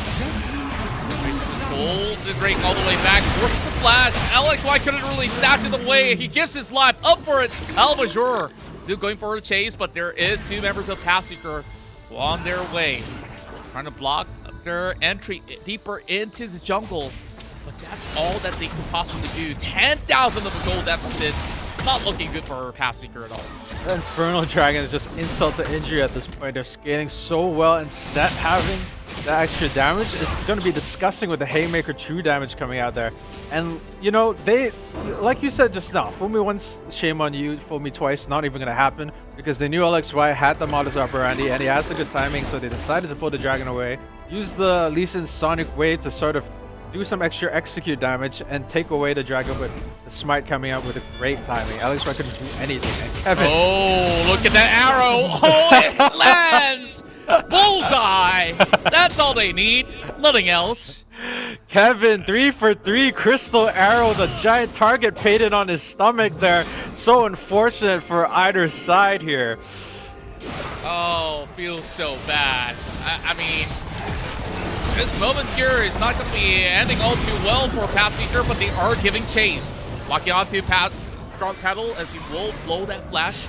LXY couldn't really decide. He's a little bit fickle-minded with shooting target, but in motion instead will be locked on. Here comes that arrow. Swerves not really into the right direction, but great attempt whatsoever coming from Scarlet. Scarlet's about to go down. Oh man, shouldn't be standing that close to Smurf. You know how it is with Death Sentence on the play. Barely getting him out of it. Oh, gonna be getting that Moonfall. Here comes the L-Major. Is really weak now. Gonna clean up. Is the janitor here? No, not quite enough just yet. Swift gonna get this. Oh, and it's gonna be a triple kill. For, sorry, a quadra coming out in Pathseeker's defense. My oh my, you called for the janitor, it's on the other side. Pathseeker, they clutched it. Now they're marching up the mid lane. We're gonna take a look at what happened in the past fight. Now, this was definitely a huge explosive pass that dispositioned the rest of Watermelon, and that allowed that opening. And even though we had Almajor, who's hoping to pull off that heroic play with that Moonfall, the damage was not good enough. But take a look at this. We're going back live as we have the TODAK Crystal Arrow connecting. Tidal Wave to hit. But that is not really too worried. He's got that Guardian Angel, so they call it off as there is still Baron up for grabs. Ooh. So many abilities were used in that last team fight. Watermelon already used the Crystal Hour and a lot of other things in order to like try and secure that kill out to Kevin. So fight was definitely going to be in Pathseeker's favor. They managed to pull something out of nothing, but the Baron's going to get picked up here. Will Pathseeker be able to do anything about it? No vision, maybe not enough gold to try and fight this along with 5 of them, but losing this Baron could mean the game end. Oh, they're forcing that fight and picking it up against War Battle. Here comes the Moonfall, only connecting onto one member, blowing up in motion, but that Cleansing dives all the way to the back. Not really seeking up one out, but they will catch Almajor's off guard. That flash! Death Sentence connect, and Watermelon is sure to ace them all out. I guess it's over and done for. Someone read Smurf the Geneva Convention, because I'm pretty sure that was disgusting. You using the flash on the Death Sentence and then getting on the Ignite to get the 2 kills on Swift and LXY when they were so close to being able to clinch that back. And Riffraud here with 47 health is going to be dealing a ton of damage anyway. Oh, there we go. Well, Shelly didn't do a dance, but that is good enough for Team Watermelon to close off the series without a single defeat at all. Of course, coming up clean 2-0 against Pathseeker. Wow, that was quite a hectic team fight that we've just witnessed time and time again. It felt like Pathseeker, they're just basically putting themselves, charging towards a brick wall time and time again. They couldn't really crack open the defense or even into the offense of members of Team Watermelon, and definitely this was quite the great showing from all of the 5 members of WTM side, and well, nothing less can be said from that. Watermelon treating that first game as a warm-up game there towards the early game, absolutely dominating the second half, being ahead in all aspects. That poor Kevin getting Crystal Arrow pretty much 3 times, counting that 3 times, and like getting pretty much being rendered like just not useful the entire game. It's so unfortunate because he managed to land a really good explosive caster to get them that team fight, which I thought was going to be the turnaround, but the Baron pretty much clinched it because there's no way they're going to be able to do a full 5-man fight. They should have, if they jumped in a little bit earlier, there might have been a chance with that Baron debuff or extra damage coming onto you, but it doesn't quite matter when you're that far ahead. You're 20 kills versus like the meager amount that Pathseeker had at that particular point in time. Indeed. Let's take a look at the scoreboard in a few moments. Well, we have it up on our screen right now. So what I really want to point out here is that when you're facing up against a team with heavy crowd control, do you really want to risk it by going full damage build on the Renekton? Because I'm looking at, you know, Black Cleaver and Blade of the Ruin King. Ideally, you might want to look into things like, well, Deadman's Blade, if you really want to call it. Or what's really crucial for Emotion here is to ensure that he gets that Sterak's up online as quickly as he can. Couldn't really do much in majority of these team fights when you have Jinkai basically just slamming him back to his own teammates and like, yeah, we're just gonna take you on 5 versus 1, no big deal. And then you have El Major, who have basically clinched majority of all these team fights single-handedly with great moonfalls. Some absolute great damage coming out of both of them as well. Vendetta, El Major just holding hands all the way to the bank with 17k between them. Really close, only 290 damage differences. Emotion doing absolutely a crazy amount though, despite the fact that his scoreboard wasn't like, looking too hot. You could see 13k damage, he was contributing a lot, and I did see it there. He was getting a lot of good pickoffs, but it wasn't being able to translate into anything because their team's way too far behind. Indeed, and of course, now that this set is pretty much over and done with, Team Watermelon definitely must have felt great and have a little bit of a relief after, you know, the previous series. They have lost 1-2 towards the side of LFO. Now coming back stronger than ever with a 2-0 being displayed, and I could see them basically transcending into a different type of beast by the time that we end these group stages. I can foresee that they could be in the upper brackets. Oh, pretty good prediction there, and like I definitely concur. I think there's such a strong showing on both sides, but Watermelon was just 2 subs ahead. I didn't really see Pathseeker did put up some good fights before, but I wasn't seeing too much of that because Watermelon was absolutely had their number here. And Watermelon has shown some really good fights before. I do think they have the potential to potentially fight for that third spot in the top 3 teams that we're seeing so far. They just need to keep up with a lot of this like hard plays, aggressive plays that they're so good at doing, and then we'll probably see stronger Watermelon towards the end of the tournament. All right, we're going to be having Smurf to be joining us here for an interview. And of course, let's speak to our dear winners in a few seconds from now. So let us please welcome our star player of Team Watermelon, Smurf. So how's it going so far? You guys got a perfect 2-0 victory. How did that series ideally went for you guys? I think it was quite an easy series for us. I think we expected to win against them because there's only like 2 teams that we think is very good, like SEM9 and LFO. So coming into this series, we felt that it would be quite easy series, and yeah. Well, I definitely do love that sort of confidence that you have. That you know what's the potential of what your team could possibly bring up to the table. And speaking of which, of course, by yesterday's game, you guys had the game against LFO. It definitely was a close one where you managed to bring them to a 3-game series overall. So is there something that you guys have reflected upon after that sort of series? And does that actually help you guys to the series that you guys were playing today? Honestly, I think we kind of throwed yesterday by the draft because like for game 1 and game 3, for example, when I played Nasus and set support, I think we just had like funny ideas in the draft because we don't really scream, right? So when we come in, then we were like, last minute they said, hey, maybe Nasus would be a funny pick here, it would be good. Then I was like, okay, but I never played it before. Then they say, okay, let's try it. I was like, you sure? Trying in competition? Then they say, yeah, sure, whatever.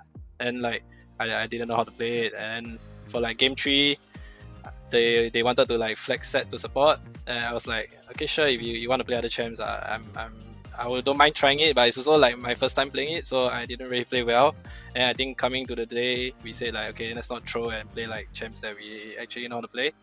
So yeah, I think in future, maybe if we do scream and try out like newer champs, then we can flex the picks in draft. But I think it was a little bit too throw yesterday for flexing the picks. But I think it doesn't really matter because like it's just a regular season, right? And it's not like playoffs, so it's okay to try stuff out and diversify the draft. So like it'll be harder for people to expect what we're gonna draft.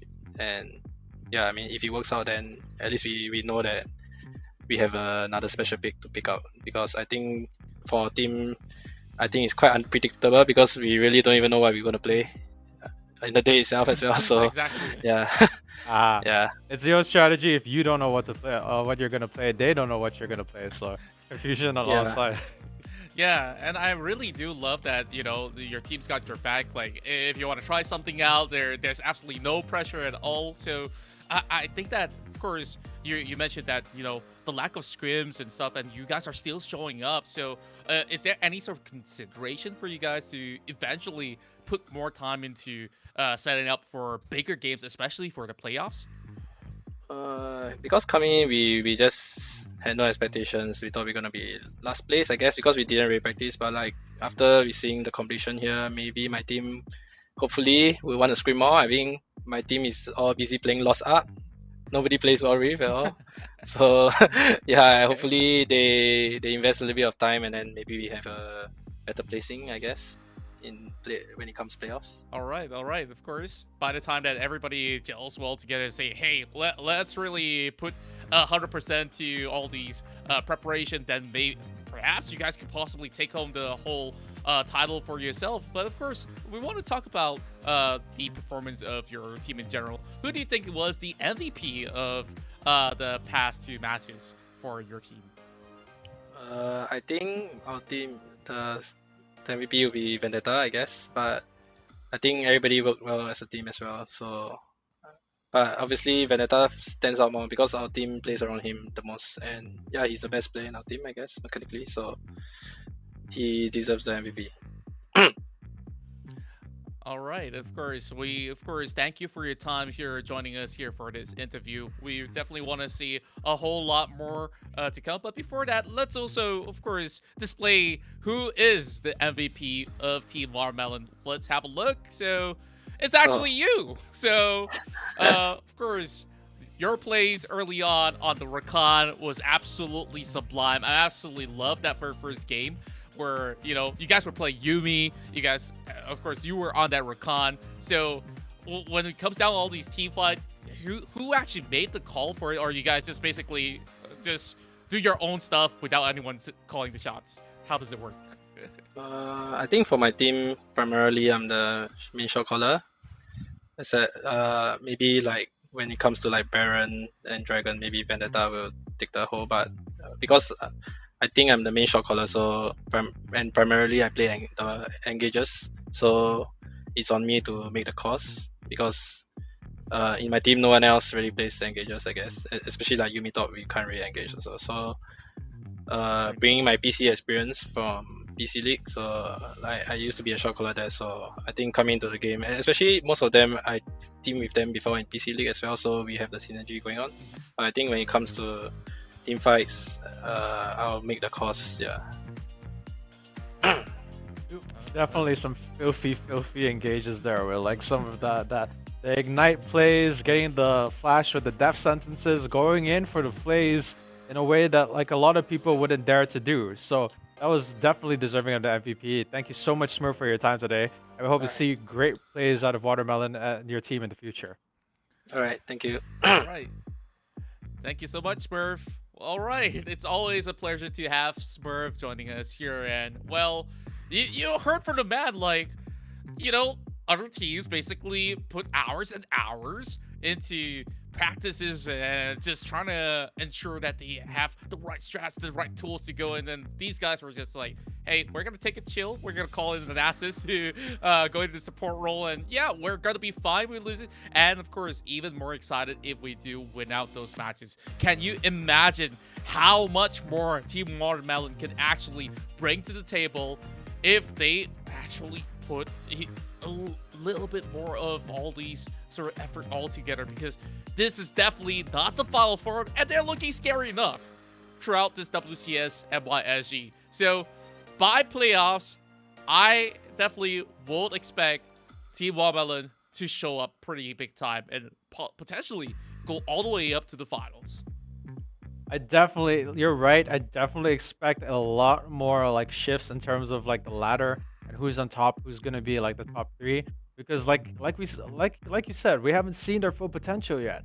There's still a lot of them are still going to be using a lot of off meta picks to try and see what works best for them. And as we approach like the bigger picture, as we get into those bigger leagues, maybe we'll start seeing a fire lit under a lot of these people's butts, and maybe we're going to see a lot of shifts in that ladder. We're going to see a lot more people more motivated to try new things. And they did have a lot of experience from PC, so I can see why they're so relaxed. They're just testing the waters with what's possible in Wild Rift. But once the fire starts going, it's going to become a raging inferno, and that's going to be beautiful to see. That's right. I can't wait to see the eruption of their potential by the end of it all. But you know what? I believe that we have another series coming up here to close off our Beautiful Saturday run. I hope all of you who are currently tuning in to the WCS MYSG have been kept entertained, because so far, all these matches have definitely excited me with so many extraordinary picks, such as the Pantheon that was displayed earlier today. But guess what? We're gonna go for a quick break, and we will come back with our final series where we have Phantom 6 going up against Reach the Peak.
You're in bite range.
Hey yo, we do it for the passion.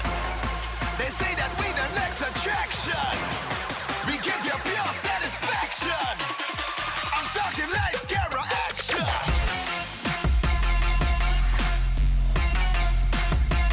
Hey, let's get it.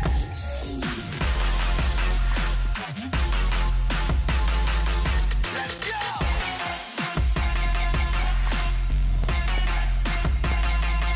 Action.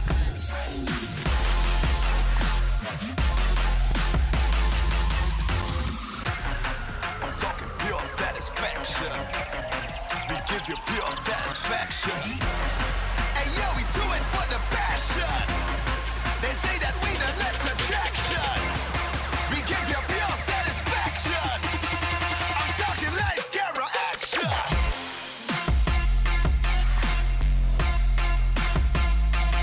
Hey yo.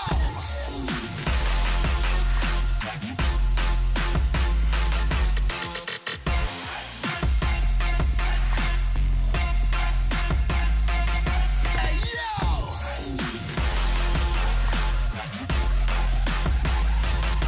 You don't know, we the pros.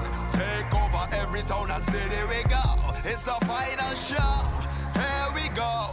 Lights, camera, action, we playing the role. Watch the story unfold. Truth be told, we coming out and know we big and we bold. From beyond where we old, we bad and we bold. From we heart to we soul, we conquer these goals, yeah.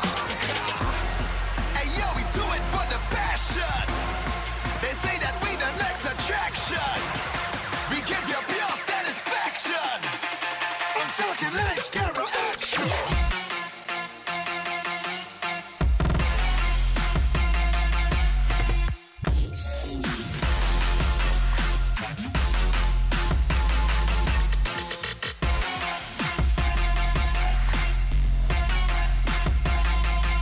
Go crazy.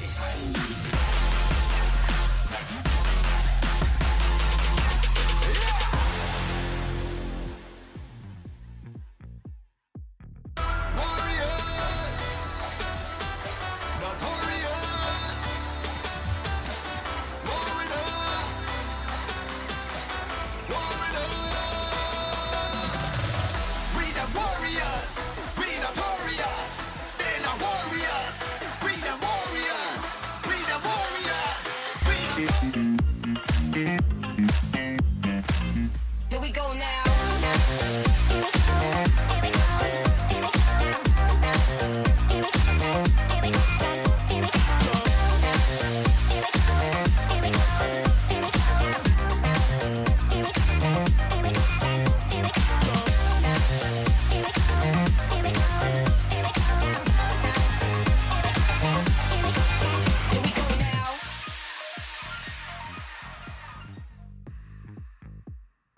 Well, we've just concluded one of our series just about moments ago, and we've got Watermelon, who just 2-0 Pathseeker. Now, to the final series of Week 2, Day 2 here in the WCS Malaysia and Singapore. We'll have Team Phantom 6 versus Reach the Peak. You're here with me, Contra, as well as Pondo, as we will be your casters for the evening. Of course, Holler as well as Matthew. Today did a splendid job there on the break, and well, I guess this time around, we got to make our own predictions real quick after this. But before all of that, what do you feel about all the matches that have concluded thus far in Day 2?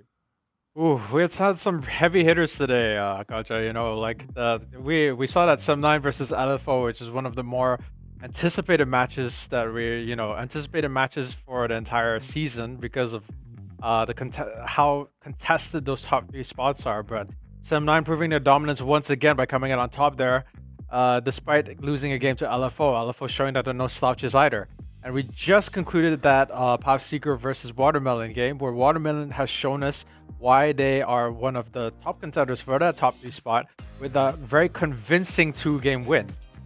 That's right, and you know, we're gonna be seeing a lot more intensity heading into this best of 3. And of course, you could all join in the conversation.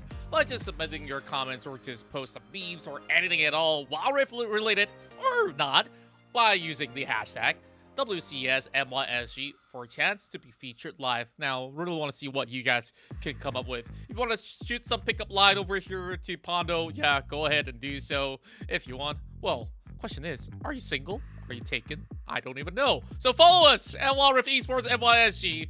Now, I bought you some time for you to think about your answer. Oh boy, outing my personal life on for everyone to see on stream. I see how it is, Contra. You got me on the spot here, but any good pickup lines are definitely going to catch my interest. But in all seriousness, if you do have anything to say about the cast, anything to say about the stream, feel free to message us on the socials. Feel free to make a comment in the comment boxes, because we always love to hear anything you'd like to say. If you have any feedback about my beautiful voice, feel free to let me know in those comment boxes. If you'd like to tell Conjure about how good looking he is, feel free to tell us in the comment boxes as well. Oh, I was hoping to get answers to the question, but I guess you're not down and ready to mingle, but it's okay.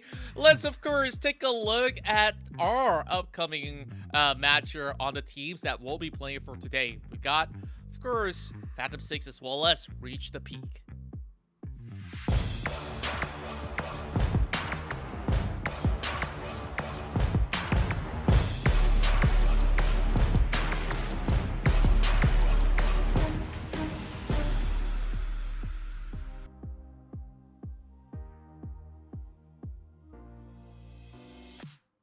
Reach the peak here with quite the lineup. I haven't had the chance to cast for them just yet, but like from what I've seen, they definitely still have potential, and they definitely have had some good team fights so far. But they still have something to prove, as like they might need to win more games in order for them to take a higher spot on that ladder.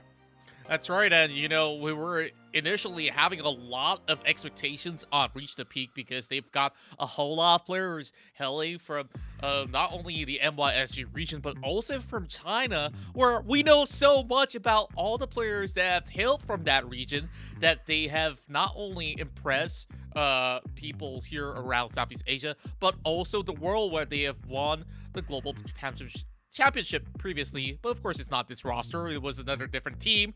And we got Gork, Shelby, Deathly, Yu, as well as Guilty here to show us what they've got. So, after all these matches that they've displayed, it feels like they do have individual prowess when it comes down to mechanics as well as skills, but I haven't seen that cohesiveness coming from the team. It looks like the team definitely needs a little bit more grease on those cogwheels. And I guess that's why they're called Reach the Peak and not At the Peak just yet, because it's still a journey to get to that peak. But I wouldn't count them out just yet. I haven't counted out anyone just yet, because I feel like they all have the potential.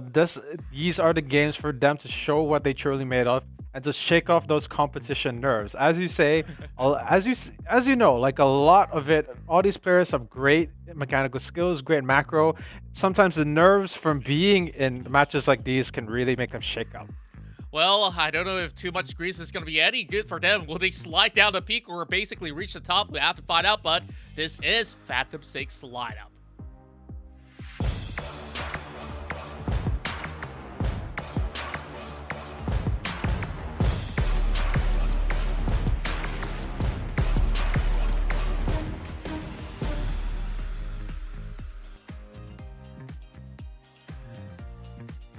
Well, I gotta say that Yoshi's possibly got the best pose in that initial slides that we've just witnessed, and Yoshi definitely is the man to watch, as he'll be joined by Nyx, Haki, Momo, as well as Eggy here to, of course, feel off against the likes of Reach the Peak. So this is where I really want to see, with such sort of a change for Nyx. Now he's being placed in the jungle instead of the support role. Is it going to be any different as compared to, the past seasons when he was in Geek Fam? And, well, I think they've shown us signs of promises when they were going up against LFO or even SEM9. And some may say the tough journey has already been over for P6, and this is basically their time to shine.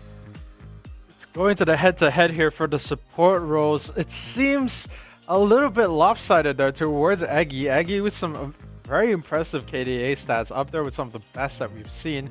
Damage per minute, like a whole I'd say around 300 higher, close roundabouts there. But still not really slouching off there. Guilty still having something to prove versus Eggy here. Phantom 6 just having a strong roster lineup overall. There's a reason why Nyx is still considered the Smite King within this series. And like, Phantom 6 have shown us some impressive games. Reach the Peak is definitely going to have to, pull out all the medals, all the stops in order for them to make a big dent in the Path 6 climb toward the top. That's right, and when we look at this experience side of Phantom 6 against fresh new faces where we have Reach the Peak, who's holding a lot of all these promises as well as all these expectations on the line, and yet have failed in the past couple of times. I guess that when it comes down to prediction, every caster on the table for day 2 has got everything aligned, and we are all predicting Phantom 6 to take it all the way. Now, I want to hear from you, Aaron. So, what's your take on Phantom 6? Like, are they strong enough to take on Reach the Peak? Well, under Aaron, it's been Phantom 6 have definitely been strong. I've been singing their praises before in some of our other games previously, but it's just it's hard to state just how understated they are, because like they came in, they weren't exactly as flashy as SEM9 or as laid back as LFO, who have managed to clinch a lot of those top spots without much effort. But Phantom 6 is one of the stronger teams. I personally believe they're up there in the top 3. But now it's kind of a hard contention between them and Watermelon. Though I do think that Watermelon does kind of fall slightly short of Phantom 6. But as Watermelon has told us before, they've been doing a lot of flex picks and a lot of off-meta picks, so we're not exactly 100% certain. Well, on the flip side, of course, this Aaron doesn't really agree with that statement. I feel like, yes, they may be the shadow. Phantoms like to lurk in the shadow, but are they better than Watermelon? I really can't tell for now. But, of course, let's focus on the draft for now. We've already got Morgana as well as Fiora being banned away. So this kind of tells you that, they don't really want to see all these sort of scaling fighters in front of these front line of P6. So, of course, this is going to be something that's going to be safe for them to start off with. And, of course, banning a set wouldn't really do too much harm to the side of Phantom 6. But, of course, we've seen even picks being flexed across mid lane, Baron lane, as well as even the jungle. Set is just that flexible, so might as well you just get rid of it than to get that face breaker being smacked in front of you. Gonna be seeing the support bans out as well. Yuumi being in contention. It's just Yumi's been used as such good, been used so well by a lot of these teams. So I can see the Yuumi bans coming out more often, even though she wasn't exactly a top tier ban before. But a lot of these teams have been having trouble with the Yuumi, especially on top of a really fed champion by one of these people. So I start to see the Yuumi picks come out a lot more often, and we've seen the terror that it can do on Vendetta. So it's not really much of a head scratcher, I would say. That's right, and starting off with the initial 2 picks for Phantom 6, they opt to go for the Camille as well as the Garen. Now, it's quite a linear pickup that already tells you where they will possibly be assigned to when it comes down to the laning phase, unless if you really want to put that Garen into the support role. But if you won't have any good time against that Lulu, but with the Zed being opened up, definitely is going to show us some stylistic plays up in the mid lane. Definitely seeing that Lulu come out and the Olaf, so expecting something more along the line of a hyper carry. Maybe we'll see a Vayne, maybe we'll see a Jinx. It could be interesting either way. If it's Ezreal, I'd be pretty surprised, but either way, I do like the Lulu picks on the hyper carry. Definitely going to be something locked in there. Lucian going to be a pickup as well. Going to be able to come in from behind. The Lucian is a great ADC for follow-ups. He's the type who can really get in there as long as the CC has been there to lock down. Same with Ezreal. Any champion with a dash can be kind of out of position. They dash in, really be able to secure those kills. I do like the pickup, especially the culling from the back. And of course, quickly going into the second phase of the bans, we are already seeing Diana Axe away. Same goes to the Galio, Vayne, and final ban going over to the Gragas. Very smart options to be, of course, negated away from Phantom 6 as Bobo will quickly go in to secure the trash for Eggy. Now, to me, Nyx, now in the jungle, definitely has a lot more high pressure situation where he really have to call the shots. Last season, he was basically playing the support role as Mobo as well as Nyx. They were known as the best tag team duo, and that got them the championship to, of course, get into the C champs itself. Now, final pickup for RTP, and that's gonna be the Quirky. So they got a whole lot of poke damage coming up, but to me, the surprise is the Malphite that's being picked up by Reach the Peak. So you can see how this one works out. You go in with the Unstoppable Force or even with a package, and if anybody goes low, you just basically pop the element where you just whimsy anybody is in the front line, and that's where Lulu just gives you a little bit more of that buff of that health bars and of course knocking people up. So having the Kha'Zix, is it gonna be a good scenario for them to look for those picks? Because the players, or should I say the champions that was picked up by Reach the Peak, is so mobile. They're definitely gonna respect a lot of the danger coming out from a Thresh, a Lucian combo. I can definitely see why they're going for that. And having a Malphite on your side is probably going to be like a good buffer against a Garen if the Garen is top lane. As it's going to be something to catch out like a mobile Lucian, and like, you know, Thresh isn't going to be able to flay away an unstoppable force because it's unstoppable.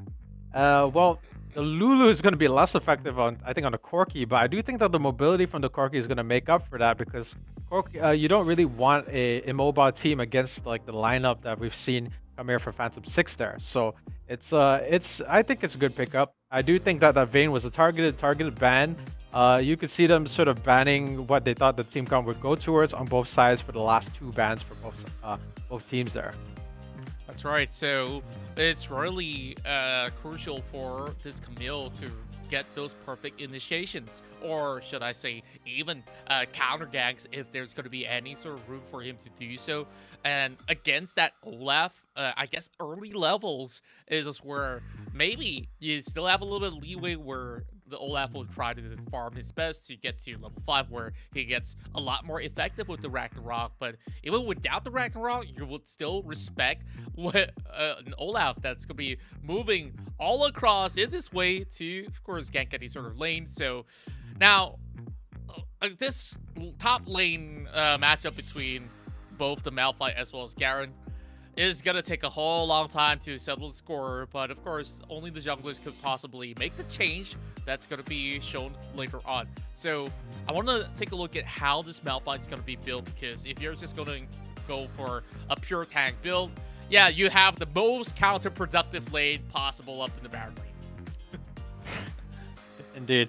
I don't know if we're going to see a full tank Malphite, because Malphite, even a full tank Malphite would be good at getting in there, but his only like real source of hard CC would be his unstoppable force. And once you've used that, you want to kind of get that immediate impact out of it. You don't really have any lasting impact out of it. You do have like his Q to get the slowdown, but how useful is that really going to be when you're in an extended team fight? You can sort of get in there. Garen. Yeah. Garen could easily cancel that slow out by just activating one of his spells, and that's going to be fine. But of course, let's see how are the cards being dealt here by both ends as we go to the head-to-head between Reach the Peak as well as Phantom 6.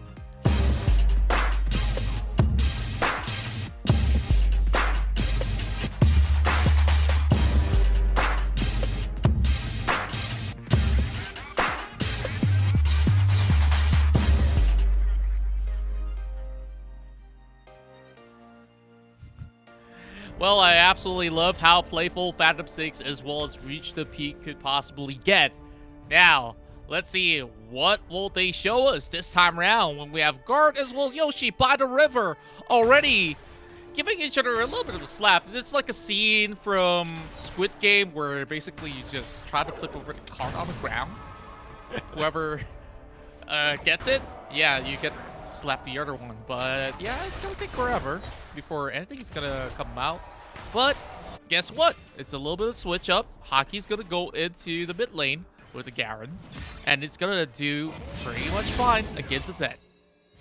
Oof. I have a confession to make. I haven't really watched Squid Game, so that the reference kind of flew over my head. But yeah, you're right in that Zed is gonna have a little bit of trouble. Gonna get that depth sentence on the Guilty. Guilty's gonna take it down so low.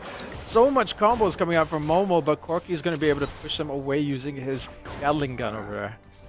Yeah, and I guess that's the strength of having a trash down in the bottom lane where when you combo with Lucian, it's a perfect dynamic duo where, of course, I'm sorry, Senna, you're being left out of this equation.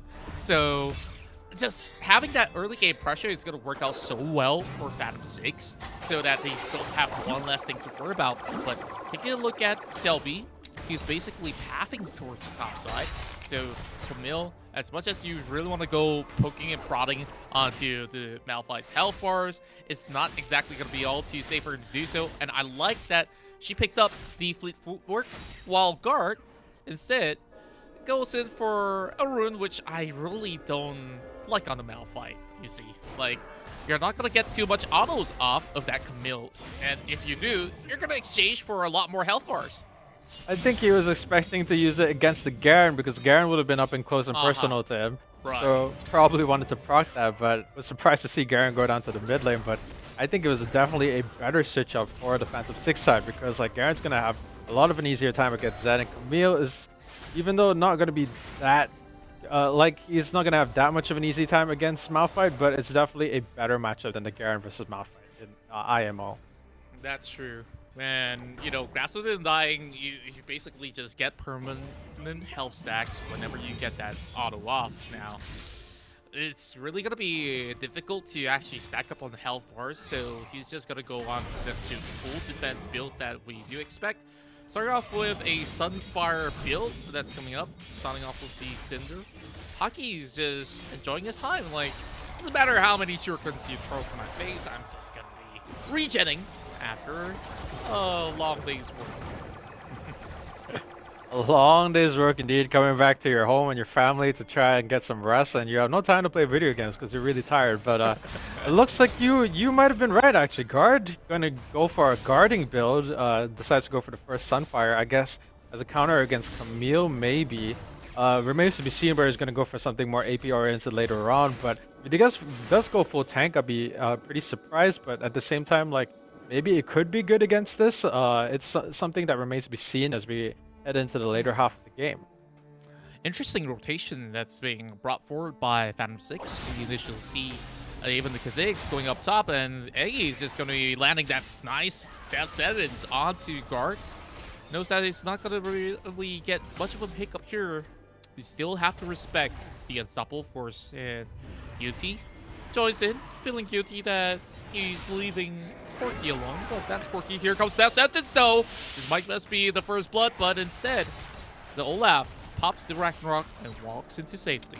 That's going to be a big pickup, especially with the timing. Rift Herald and Dragon are already down. Losing the Ragnarok this early means that Olaf can't exactly get into the backline to do anything. That's going to push them off a lot of these objectives. They're going to have to decide whether they want to fight for the Rift. They might be too late for that, or they want to switch it up for the Dragon. Oh, too late indeed. Here comes the package. No, not hitting onto anybody. Instead, getting death sentence upon. They do find first blood onto Eggy, but that's not going to be enough. Hockey going for the chase. Got the Ignite down onto Yu, but he does survive. Now Nyx tries to pop the health bars off. They will find Shelby. Eventually, he will fall as well. 2-for-2 trade. Working pretty well, I would say. Well, make that a 3-for-1. Just to first start off on a good note for RTP. What happened there? It looked like it was going to be Phantom 6 game to win. Like I said, the Ragnarok was down, didn't have much. Unstoppable Force landing quite a few of them, putting them out of position as he dived in too close towards the back line. Right over there, Rift are gonna get taken by red team, but like look at this Unstoppable Force. Look at the combination of skills that came out. They kind of pushed Hockey. Hockey was too deep into enemy territory. Yoshi couldn't do anything, couldn't back him up, and that kind of leaves the rest of them open to getting hit. Nick's just gonna get trickled away by Lulu there as they chase after him. But I do think that it's quite a wise move being set by RTP, especially coming in from Yu, where we saw he opened up the package. It didn't really hit onto anybody, but it also covers the trail where RTP was about to run into Phantom 6. So if they really want to choose to engage, they're going to melt in terms of health bars on how well they could possibly navigate that team fight. So Phantom 6, honestly, we're stuck with this really tough decision to make. They've already secured that Rift Herald. It's either they cleanly walk away from that one or basically lose members out of that, because they're on that choke point where the bottom side of the river were basically off limits. I do think that Phantom 6 isn't sweating too hard. The gold differential is still like barely in their favor, about 100 to 200 worth of gold, and that's only 2 kills versus 3 with that extra turret on their side. They still have the gold to make up for it, but like it does kind of speak to how Pathseeker does have a pretty surprisingly strong team composition, and it could affect the team fights later on depending on who gets more fed towards the late game. Sure enough, while they hope to get Momo up and running, we have a little bit of alert coming in from Eggy. He may be able to catch out Selby. Here comes the Descendants. Immediately responded with the Ragnarok as he tries to mow them all down quickly, but his health bars are melting up. He will be taken out first and foremost. Definitely tries to do as much as that he could possibly get onto Yoshi. Not enough to take him down though. 1-0 in favor of Phantom 6. CLB just taken out for free. Definitely want to try and get in, try to get a kill to secure so it's not completely within P6 favor. But now they're going to be able to get the turret out here. There's no one left to defend it. Together with that Rift Herald is going to be pushing up towards the later turret in the game. Definitely the only one left there to defend it. It wasn't quite what RTP was looking for. That was just completely one-sided. Yeah, and I really don't like this. As you look back at the instant replay, yeah, they look like they're basically disjointed. Like, the Lu basically was a bystander, used the heal in the team fight, but what could possibly be done? Like, you need enough backup, and basically Yu was not even responding well to that. If he had that exhaust maybe onto one of the members, maybe, a big maybe that Olaf could survive, but then again, a few questionable plays from both ends. When that Herald was dropped, maybe they could have possibly saved it. It was a 4 versus 1 after all.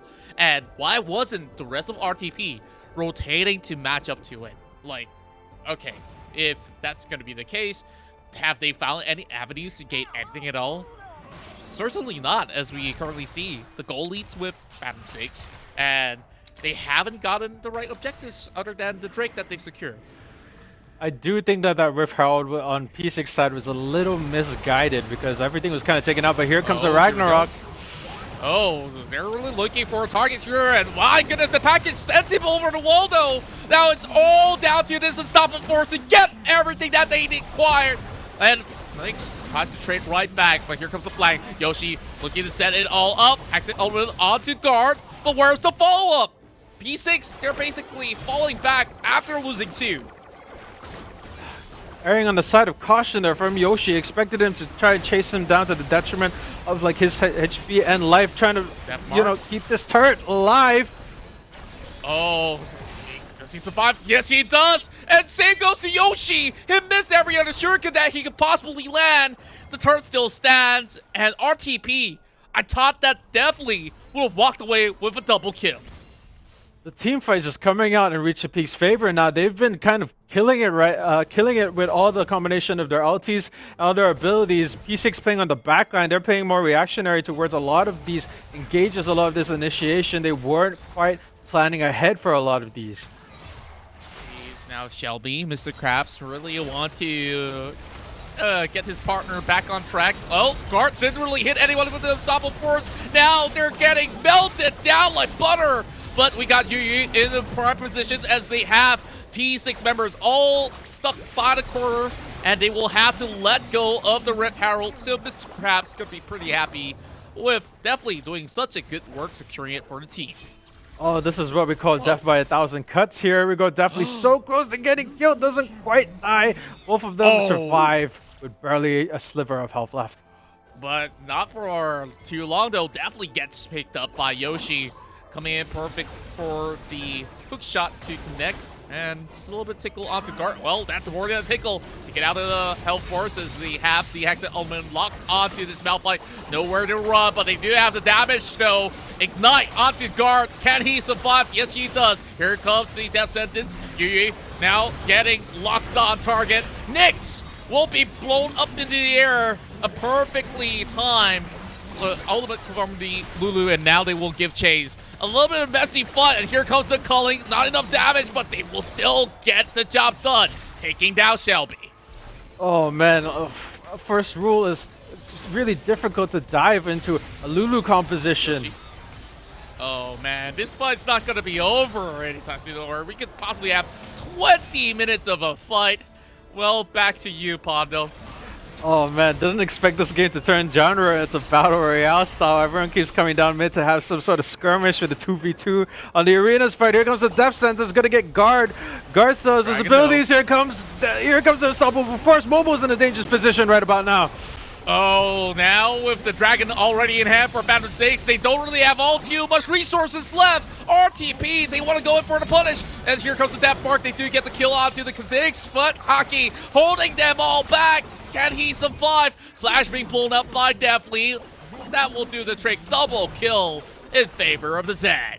Oh, P6 is reeling from a lot of these team fights. Not exactly behind, still ahead in terms of gold. In terms of turrets, got a better dragon.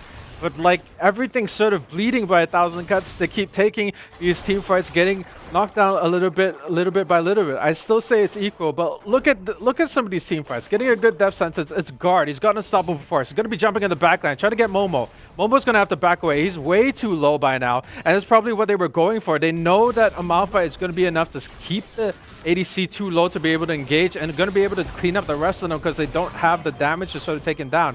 So many of them were like so close to getting destroyed at the turrets, at the dives, but the Lulu keep them alive. More fights underway where we have Yu already burning up his mana bar. Thankfully, there wasn't more members of Phantom 6, so they don't get blown up. But up mid though, Guard versus Nyx, I don't think that the Kha'Zix will fancy going up against a rock. Well, what do Kha'Zix possibly like for a meal? Well, answer is probably not a pebble on that menu. Well, now we do have the Baron up. Yeah, that's what you were saying. Oh, well, you know, you don't know. Kha'Zix probably doesn't know what Guard is cooking. You don't know what that rock is cooking. But you really start to see the cracks. You start to see the cracks, Contra. You start to see it now.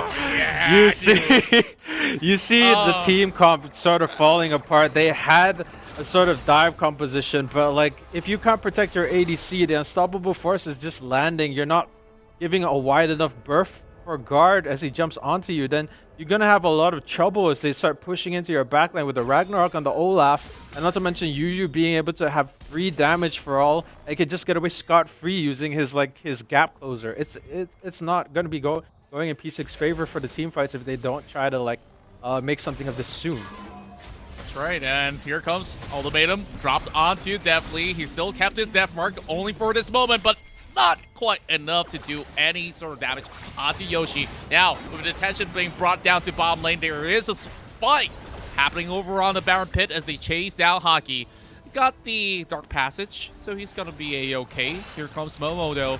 Guard now gets locked upon, but do they have what it takes to possibly belt down this really beefy Malphite? He's just doing his own thing, getting those gold up. But look at what's going on. Bottom lane split push, working in favor of Phantom 6.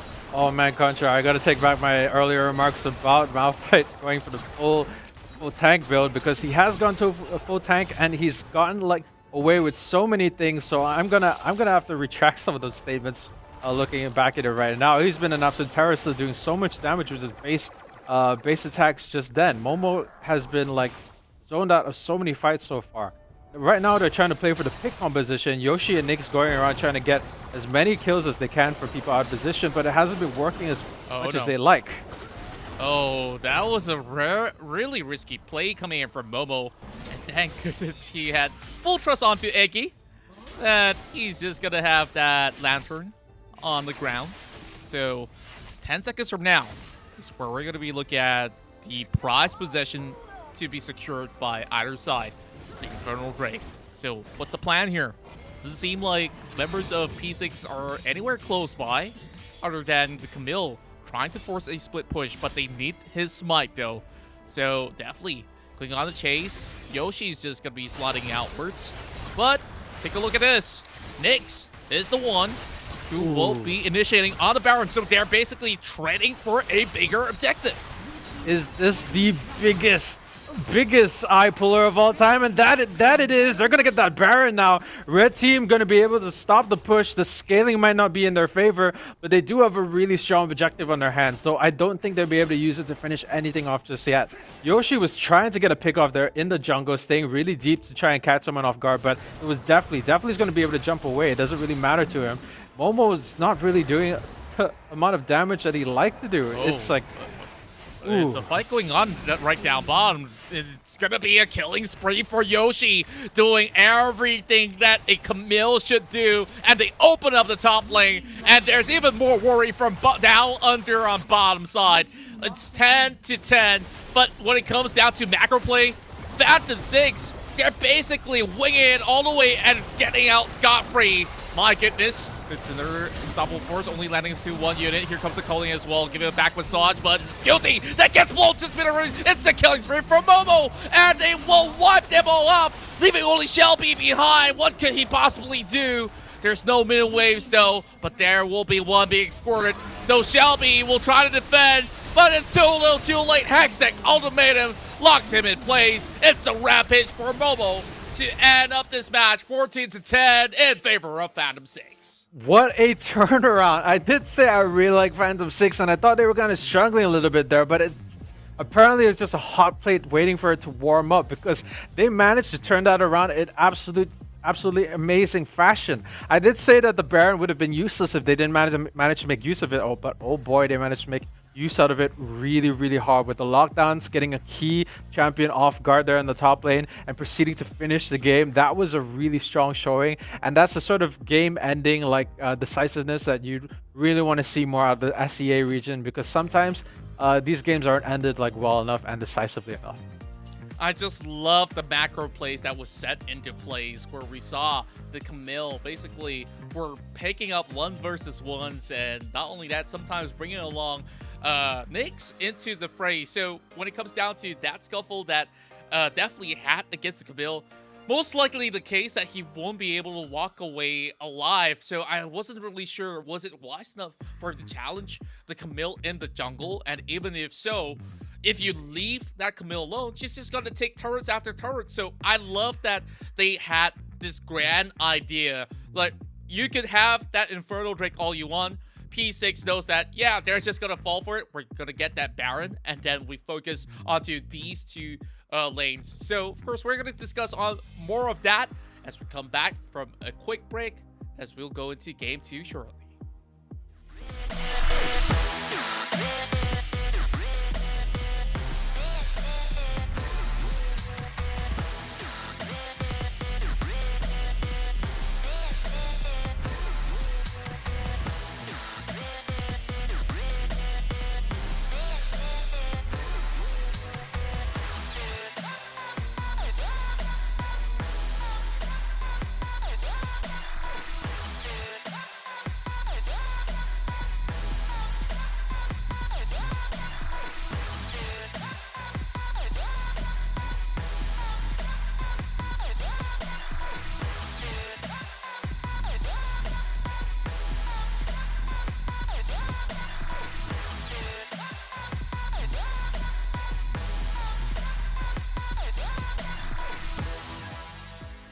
Here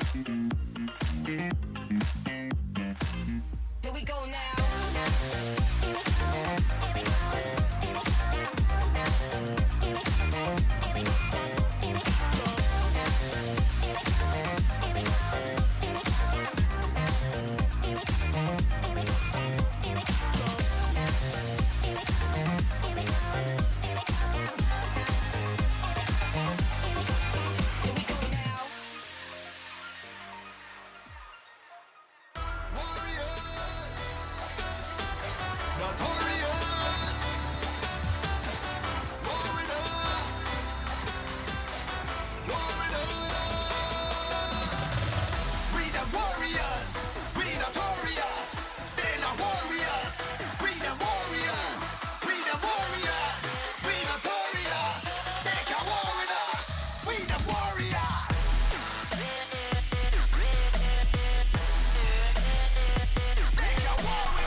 Here we go now.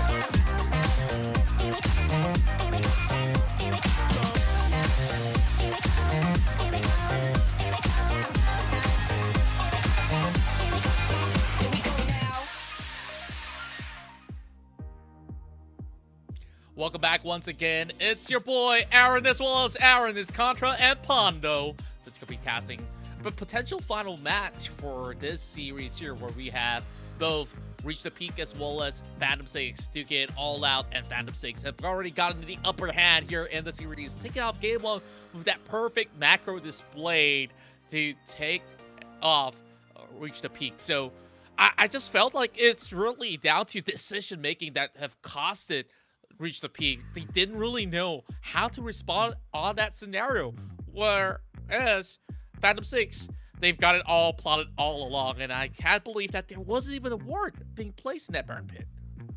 Indeed, it's kind of difficult to stomach, really. You saw the minimap, you know that they're not there. They weren't exactly coming for a dragon. Maybe you assume that they were like posturing around for a dragon, maybe gonna come and ambush you out of the brushes. So I think that was their expectation, but they didn't really expect that P6 was gonna go for that Baron, and P6, of course, with that was a really good call for Baron, because the Baron was completely free. You added some characters with enough damage to be able to take it in enough time to get it under their noses.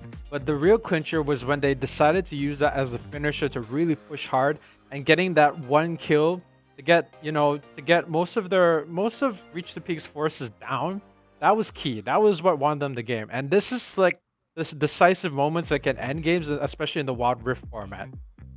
That's right, and of course, here is where Reach the Peak will really have to give it all they've got. In terms of team fights, I think that they've definitely excelled in a few areas of play, but it really wasn't clear-cut because they failed to shut down Momo in many of all these instances, and once he does build up his Essence Reversals, Solari Charge Blade, he starts to hurt even the tankiest of units. So Guard, even though he was building majority beefy items on the armor department, there's nothing too much that they possibly negate when he hasn't really got that Torn Mill up online. And yeah, Yu has definitely shown up pretty huge when it comes to team fight, but other than that, honestly, Yoshi was the one that's basically carrying the backs of Phantom 6 and having Momo to always be there in those crucial team fights to come up with those consistent damage. So I felt that when it comes down to 5v5, it has always been tit for tat, but definitely the superiority of macro plays, hands down, Phantom 6 have got that being displayed. Now, can Reach the Peak show us something even better than what P6 has pulled out back in Game 1? Well, you and I have both seen it so far. Reach the Peak has the potential. Keyword being their potential. They've made some really good team fights. I'd say that a lot of it kind of lies in the fact that, unfortunately, Yuya didn't manage to get as many kills that he would like. A lot of damage coming out from him. Lulu was specifically there to like help him, stay alive. So I would have liked to see more kills on him. But I guess the situation didn't necessarily necessitate for that, because like a lot of them got brought down to the wire because they're putting all their damage into you. He had to back off. The kills had to be cleaned up by Deathly. And like the mouth guard as well. Guard going full tank it's like he doesn't necessarily have a lot of damage. Momo only having one death the entire time, even though it seemed like the build was there to try and like keep the ADC out of the fight. But Momo is sort of blowing up there, just getting a lot of damage down. And it's kind of the clincher. That's where it all turns around, despite the team fight potential coming out from RTP. Yeah, and I'm just looking back at the draft, and I really wonder what could have gone better for Reach the Peak. What should have probably been switched out? I don't think that a Malphite is going to be the answer to the problems that they have. Yes, he may have contributed in some of all these team fights, but it's only one element that you're basing on to make or break that team fight for any sort of a scenario that they're being caught under. And you just need something that is a little bit more flexible when it comes out to team fights, like pull in a Renekton if you must, because you could go in and out of fight and still contribute just about enough damage. You can still soak in any sort of output coming from Phantom 6 as well. I want to see that being changed up. So we'll see if we're not. RTP is hearing me out. Well, they banned out the Garen. Do you think that the Garen was the issue here? I do think that the Garen provided quite a bit there as the wall in between the both of them, especially since guard is going to be like way in the enemy's backline. So you're going to need someone else to be sort of standing in between like the initiators and your backline. So the Garen was useful for that, but like in the end, like it didn't make as much of an impact. Like Yoshi being on a Camille, there's a reason why Camille is such a ridiculously hot pick. Like the amount of utility coming out from the ultimates, the ultimatum, and being able to roam around so much while, having that shield up to keep you alive in key situations. There's just way too much utility packed in there as a Camille. And like, there's so much you can do out of it. It's interesting that they banned the Zed pick here, where they could have gotten it for themselves. Now, on the previous game, I guess that the Garen was there to just break wall the Zed from getting anything done. But just getting that double ban off, you still have a lot of artillery under the sleeves of Hockey on what he has to offer. But hey, you get what you ask for. You want to see attacks? They're going to bring it. Most likely going in the jungle. Could have gone to the hands of guard as well over the Baron lane. But that also unlocks the Vayne up for grabs for Momo to pick up eventually. And this time, they steal a little away from RTP. Oof, that's the hyper carry combo that makes me shiver in my boots. Even if I am playing a Jax, that's Vayne, Lulu, and having a Vayne that stays alive is something that can potentially ruin you. You just give her a little bit too much gold. You keep her behind the entire match.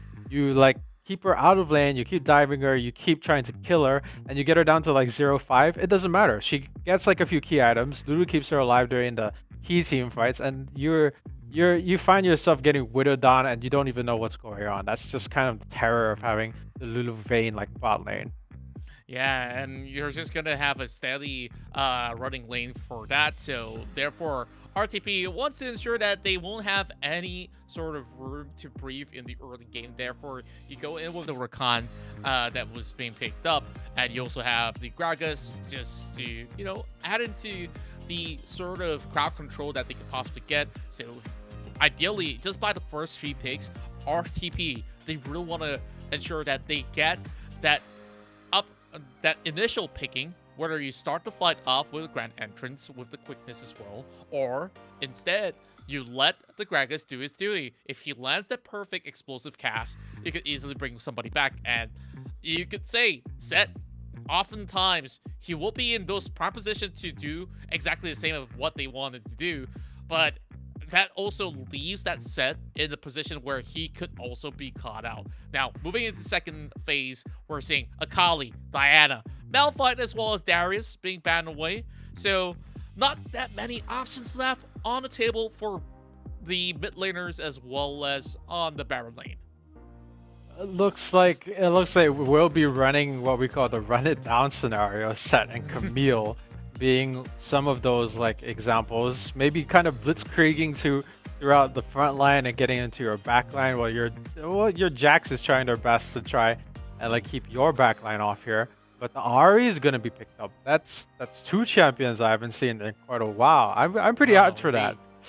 I'm pretty hyped for that. I really do like this idea that they have here on Reach the Peak. So you got the late game check with the Jax on your side, and you have multiple crowd control from every other champion that you have here on Reach the Peak. So what's the response?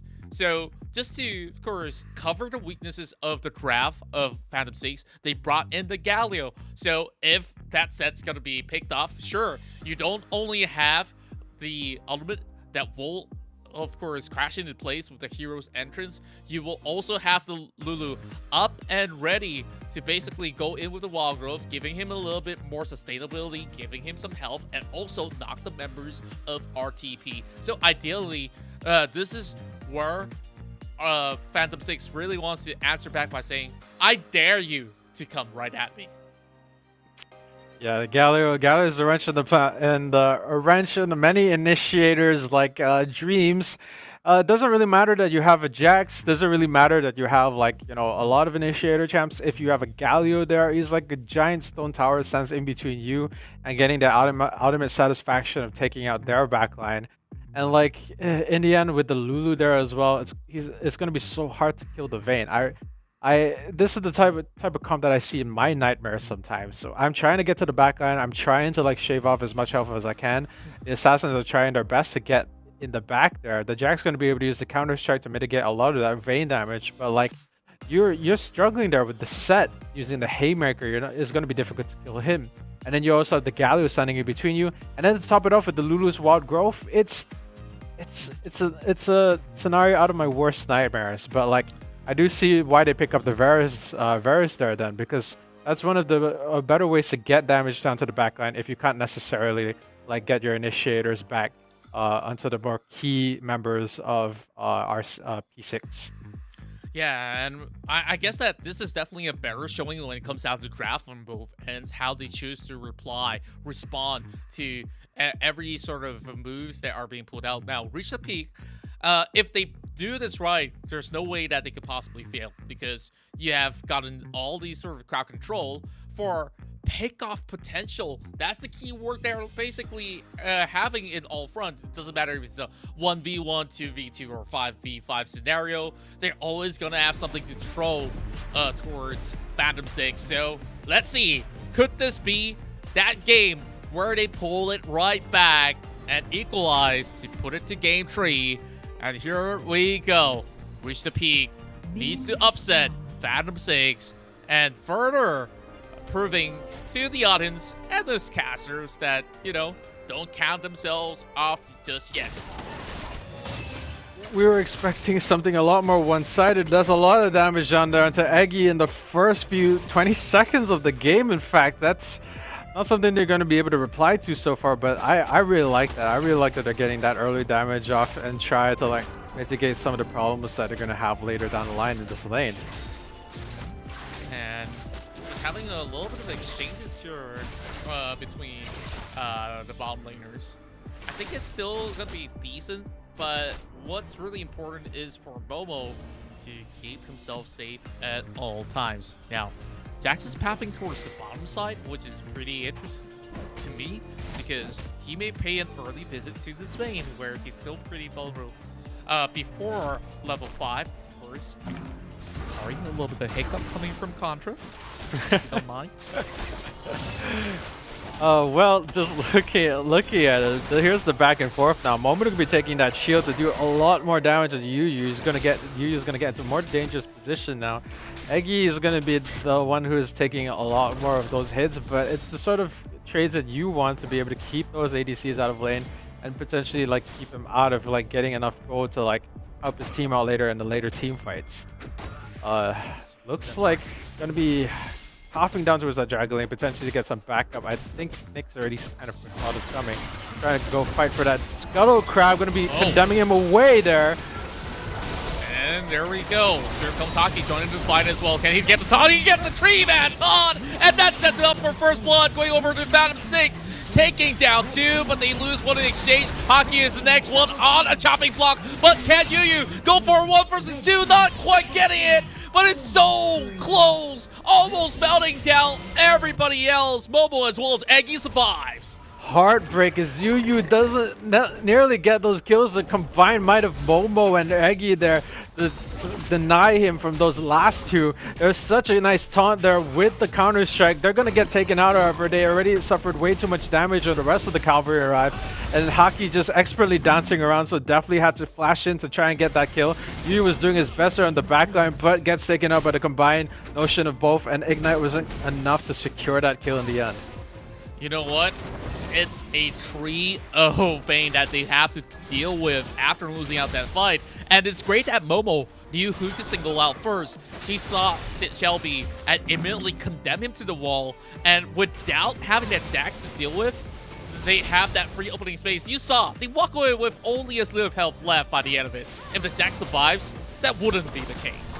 Yeah, that's definitely it. That's what we call the target CC towards key members of. There you go. Yu's gonna get that kill onto a three kill Vayne, which is really surprising. They played that really well with the grand entrance and everything. Theoretically should not have won that, considering he has a Tear of the Goddess and Vayne has that lifesteal item. So should have been losing out, but there was some great plays there to get that kill onto the Vayne and potentially shut him down and, you know, get more gold parity. Yeah, he had to flash up, but he couldn't respond in time. And you really locking him down with the Chains of Corruption. Now, we have Hockey coming up with a Rod of Ages. Pretty standard build that we're seeing for both mid laners, as we are having an early Rocket Belt build for Guard. He's like saying, nah fam, I'm not worried about this set. He's not gonna come anywhere close to me, and if he does, yeah, I got enough health bars to basically work my way out of it. So top side playing a very respectful 1 versus 1. That's about to change anytime soon. No phrase breaker, but we have both objectives up available. So if you're on Phantom 6 side, which one would you prioritize? Would it be the Herald or the Drake? I don't know so much about the utility of the Earth Dragon. I feel like the Rift Herald might be what they need to get the gold down to more key members such as Momo, especially if Momo happens to be within the vicinity when it gets taken out.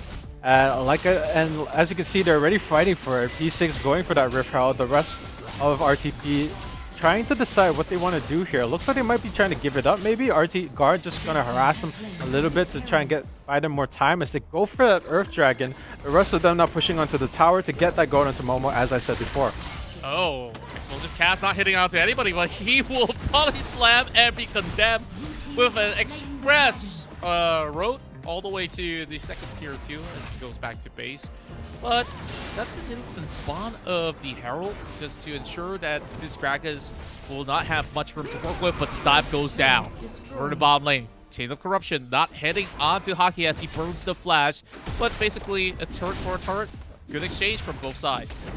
Turret for a turret, but that's the entire Rift Herald gone in order to secure that turret. They didn't necessarily push up together with it, likely sensing that maybe they might have had to deal with like more members trying to, you know, get back on top of it. But like I'd say that, you know, in general, it kind of went more towards RTP's side. They managed to get that tower for free. They didn't even need to fight for a Rift Herald in order to do that. So I'd say it's a win for RTP. Indeed. And as we currently approach 5 minutes into play, or should I say 6 minutes after a few seconds. So it's pretty even on both ends, but the biggest winner here has got to be that Vayne, who's definitely a goal ahead of everybody else. Still needs time to be activated. He's only got BOTRK, and here it goes. Hexen Ultimatum will ensure that they take out the Ahri. Definitely didn't see anything. He just saw the ultimatum come out and he knew his time was up. Just let himself get taken out. Momo's going to be feeding up those kills right now on the gold and the kill participation. There's going to be another free turret for Phantom 6. They get it for free. There's no one there to sort of deny it. as Jax is going to top, maybe to try and deal with the set. Set's probably going to take him out, but he's going to go into the jungle as a response. And now there's not going to be much of a retaliation for RTP. They didn't have anything set up. They didn't have the positioning down. They're just going to try and farm up for each individual champ and try to keep themselves in the game thus far. You know, ideally you want to death follow its composition, and there we go. Quickness only onto the Lulu. Not going to have too much to work with, but no matter onto Momo, he's still giving chase. He's like, I got a passive. I can basically run it all the way down. Got the barrier as well as the flash to get to safety. Here comes Yu, and safe goes to Hockey, giving it a little bit of space. And somehow they managed to sniff him out. Let's see, just put that ward into the brush. But going up over the top lane, 1 versus 1. Shelby almost winning that trade. Is it going to be it? Shelby walks away, he flashes off, but Nyx will smite him down. Nyx with the flash, that call him the king of smite for a reason, gonna be smiting to get kills now, not just, you know, stealing away for objectives from the enemy team. That was quite the fight there, so close. Set gonna get that ultimate there, almost killing off the Jax, but the Jax, they call Jax one of the king of duelists for a reason. He can fight really well just using his counter strike to mitigate a lot of that extra damage that comes off from the set fist punch, which ability I forget. But like, yeah, now things like might be going towards P6 favor. They're already making motions to get more turrets, maybe get more minions out, feed Momo a little bit more. He's getting so much gold out of these pushes, out of all these minions. And you know, RTP is not exactly in a position to sort of fight for this, but it looks like they are going to try and stop this advance from coming out from P6 at the moment. But the objectives are coming up, and it looks like P6 with their push have a better zone control, better vision, and they are going to be in a better position to pick this up. Indeed. So, members of RTP, they got all the twos, and up till now, I'm still not seeing them really running it down towards Phantom 6, because if you stack all the elements, ideally, you will possibly get 3 members off really, really well. Now, they're not even challenging on the Rift Herald. There's a slight chance that they will come by, but they don't really have a full squad. 3 versus 4. It's gonna be good though. Charm lands onto Hockey, and that's all that they can possibly do. Herald over to Phantom 6. Kind of understanding that maybe they're not getting in a team fight. The taunt! Oh my goodness! Now it's definitely turning golden, but they managed to get that pick off against the Galio. Shelby now has arrived to the scene. Bobo is basically chunking everyone else down, but they will set their sights upon him though. Shelby gets the lamppost smacked in front of his eyes. Haymaker will blow them up, and there it goes. Nyx coming up huge with the double kill.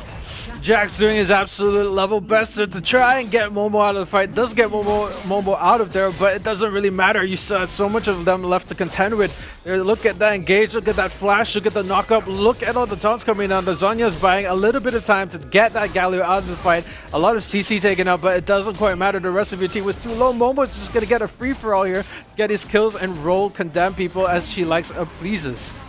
Yeah, and this could have possibly worked out well enough, but there's just nobody controlling Nyx, and it's definitely hard to even get your hands onto this Camille.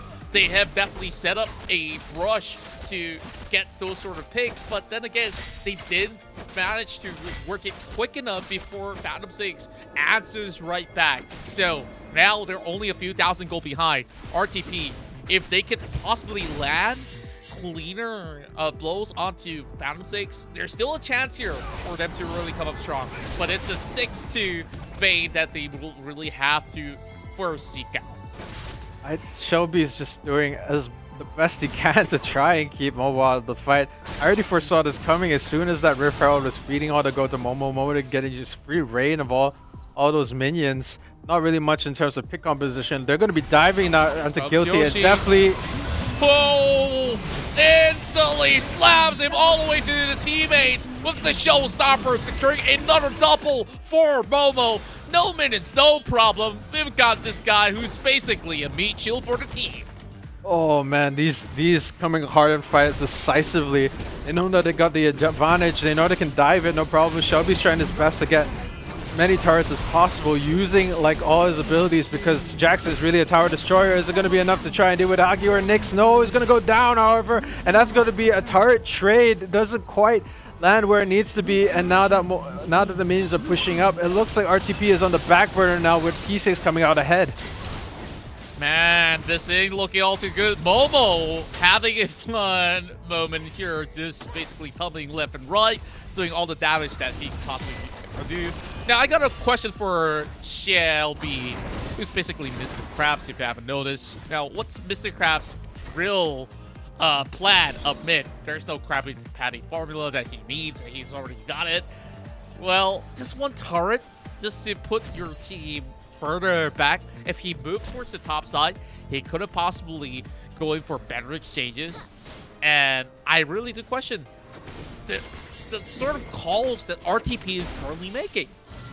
RTP playing more of a reactionary game. So like P6 is definitely angling more towards getting ahead, and they've been getting more picks. They've been doing more dives. The set is helping to facilitate that. They know they can't exactly go on Momo without getting hit by the Lulu look. Oh, here comes Hero's entrance, and they will get the Grand Slam! Everybody gets locked up under the turret! Even with the root, that's not gonna be enough! And what's the Chain of Corruption gonna do against the rest of Phantom 6? Now, they lock onto their target. Definitely will not survive to tell the tale, and this will be it. Phantom 6 is raiding it! Oh, it's an ace eventually! And what could Mr. Krabs do this time? He tries to fend them all off. He goes helicopter, but can he bring it all the way back? Maybe he does, but he won't fall. It's an ace. Phantom 6 makes it through 2-0. Oh, what a decisive game. Phantom 6 absolutely just wrecking through most of them, getting all those kills. And like I said, you're funneling it into the vein. If you're letting that happen, if you don't really have a counter plan to it, maybe getting turrets or pushing lanes while Momo's out there just feeding to our heart's content on the buffet line of minions, of tower stacks, of getting kills, then that's it. The game was pretty much over by that midpoint, and I could see the writing on the wall already.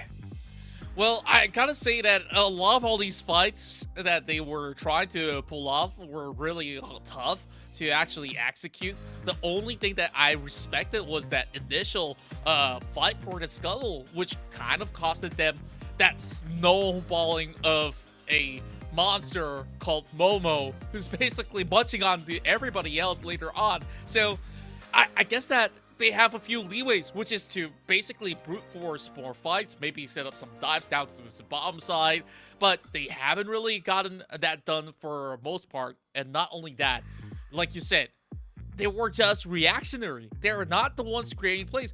Then why are you picking 3 initiators that basically holds back every punch that you could get? There's a lot of objectives, like you said, initiators abound. They had the plan in mind, maybe to get the lockdowns and maybe to try and keep them out of the fight. But like you said, you had some moments where the dive was possible, where you could be pushing out and get some control out of the side lanes when the objectives were about to spawn. Maybe be a bit more decisive with trading the dragon for the rift instead of watching the rift happen. And you didn't even get the dragon by that point in time. It was way too. You did get the dragon, but like it was way too long after the Rift Herald was already taken. And then giving that go to Momo for free, because Momo just kind of walks up with the Rift Herald, gets the sacks from the turret, and then pretty much ahead in terms of gold metrics, in terms of damage, already too fed for you to do anything about it, because Eggy was beside him the entire time, a whole 1,000 gold up on Guilty. And Guilty's job was to try and jump in and get in there. But like I said, the Galio is that wall. He's that stone wall, and it was really difficult to get on him. Shelby doing the best he could, and I think he did a fantastic job. Look at the gold value. It's only 40 below Vayne, Momo.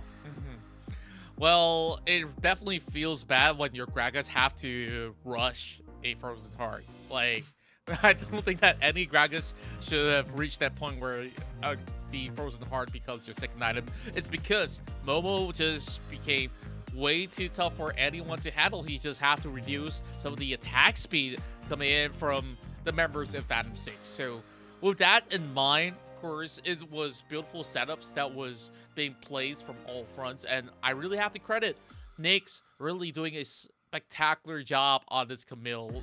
Last game, we're seeing that this Camille was put over the top lane instead. So it shows that Phantom 6, they are a multifaceted team. They can play different cards whenever they were put into situations where, oh, I can't play macro games. Sure, I'll try to find avenues when it comes down to these team fights where we just be the ones who dive those turrets. And you saw Yoshi. This guy has got no fear, and he's got those big cojones to just walk to the turret, slam somebody back with the showstopper, and he's like, yep, I scored goals. Not just one goal, but multiple of it. You can see we'll be going into the highlights here. You can see a lot of these team fights on the way that they played out and how like the slow death by 1,000 cuts was happening as P6 was on the wing there. RTP just kind of losing these team fights in very, very thin fashion. These weren't like big wins. These were narrow wins, but that makes all the difference. If you didn't manage to get the kill down to Momo after those 2 kills, then at that point she gets away for free. It's literally only that sliver of health that's the difference between your defeat and probably your loss.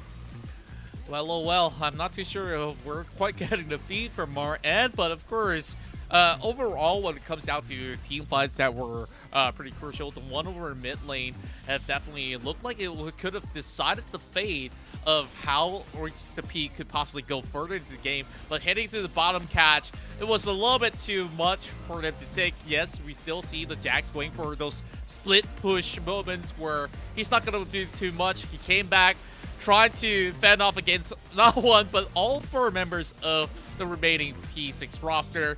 And all they have to do is just basically get the waves back on track and, of course, get the Jax out of the way to secure this beautiful win. Yeah, I can definitely see why Jax is on the chopping block a lot of times for the bans. You can see the amount of damage and the gold that he managed to earn throughout the entire match. Just so... He's still on parity with P6 despite being so far behind. And, like, that's kind of the terror of Jax. That's kind of the terror of the Counter-Strike. And being able to sort of lock down the backline just by jumping on them using the Counter-Strike to mitigate a lot of that damage, it really does sort of inspire terror. But Momo had a really strong like support team, you know, Alcoholics Anonymous or something, you know. Your support team's there to help you through the thick and thin.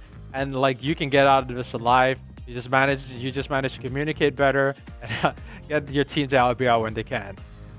That's right. With that done and dusted, of course, Phantom 6 now is in such a great spot. And speaking of which, let's have a little bit of a chit chat with Hockey, who will be joining us for an interview.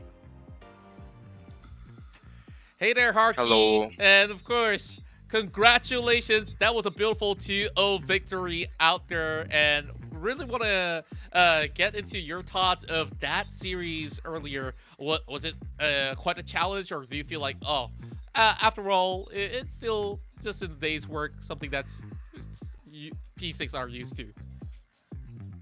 I mean, we are definitely used to harder matches because we tend to practice with, definitely harder teams now. And then coming to that game earlier, it wasn't the most ideal win like yesterday either, but you know, we will just take it easy for these few days.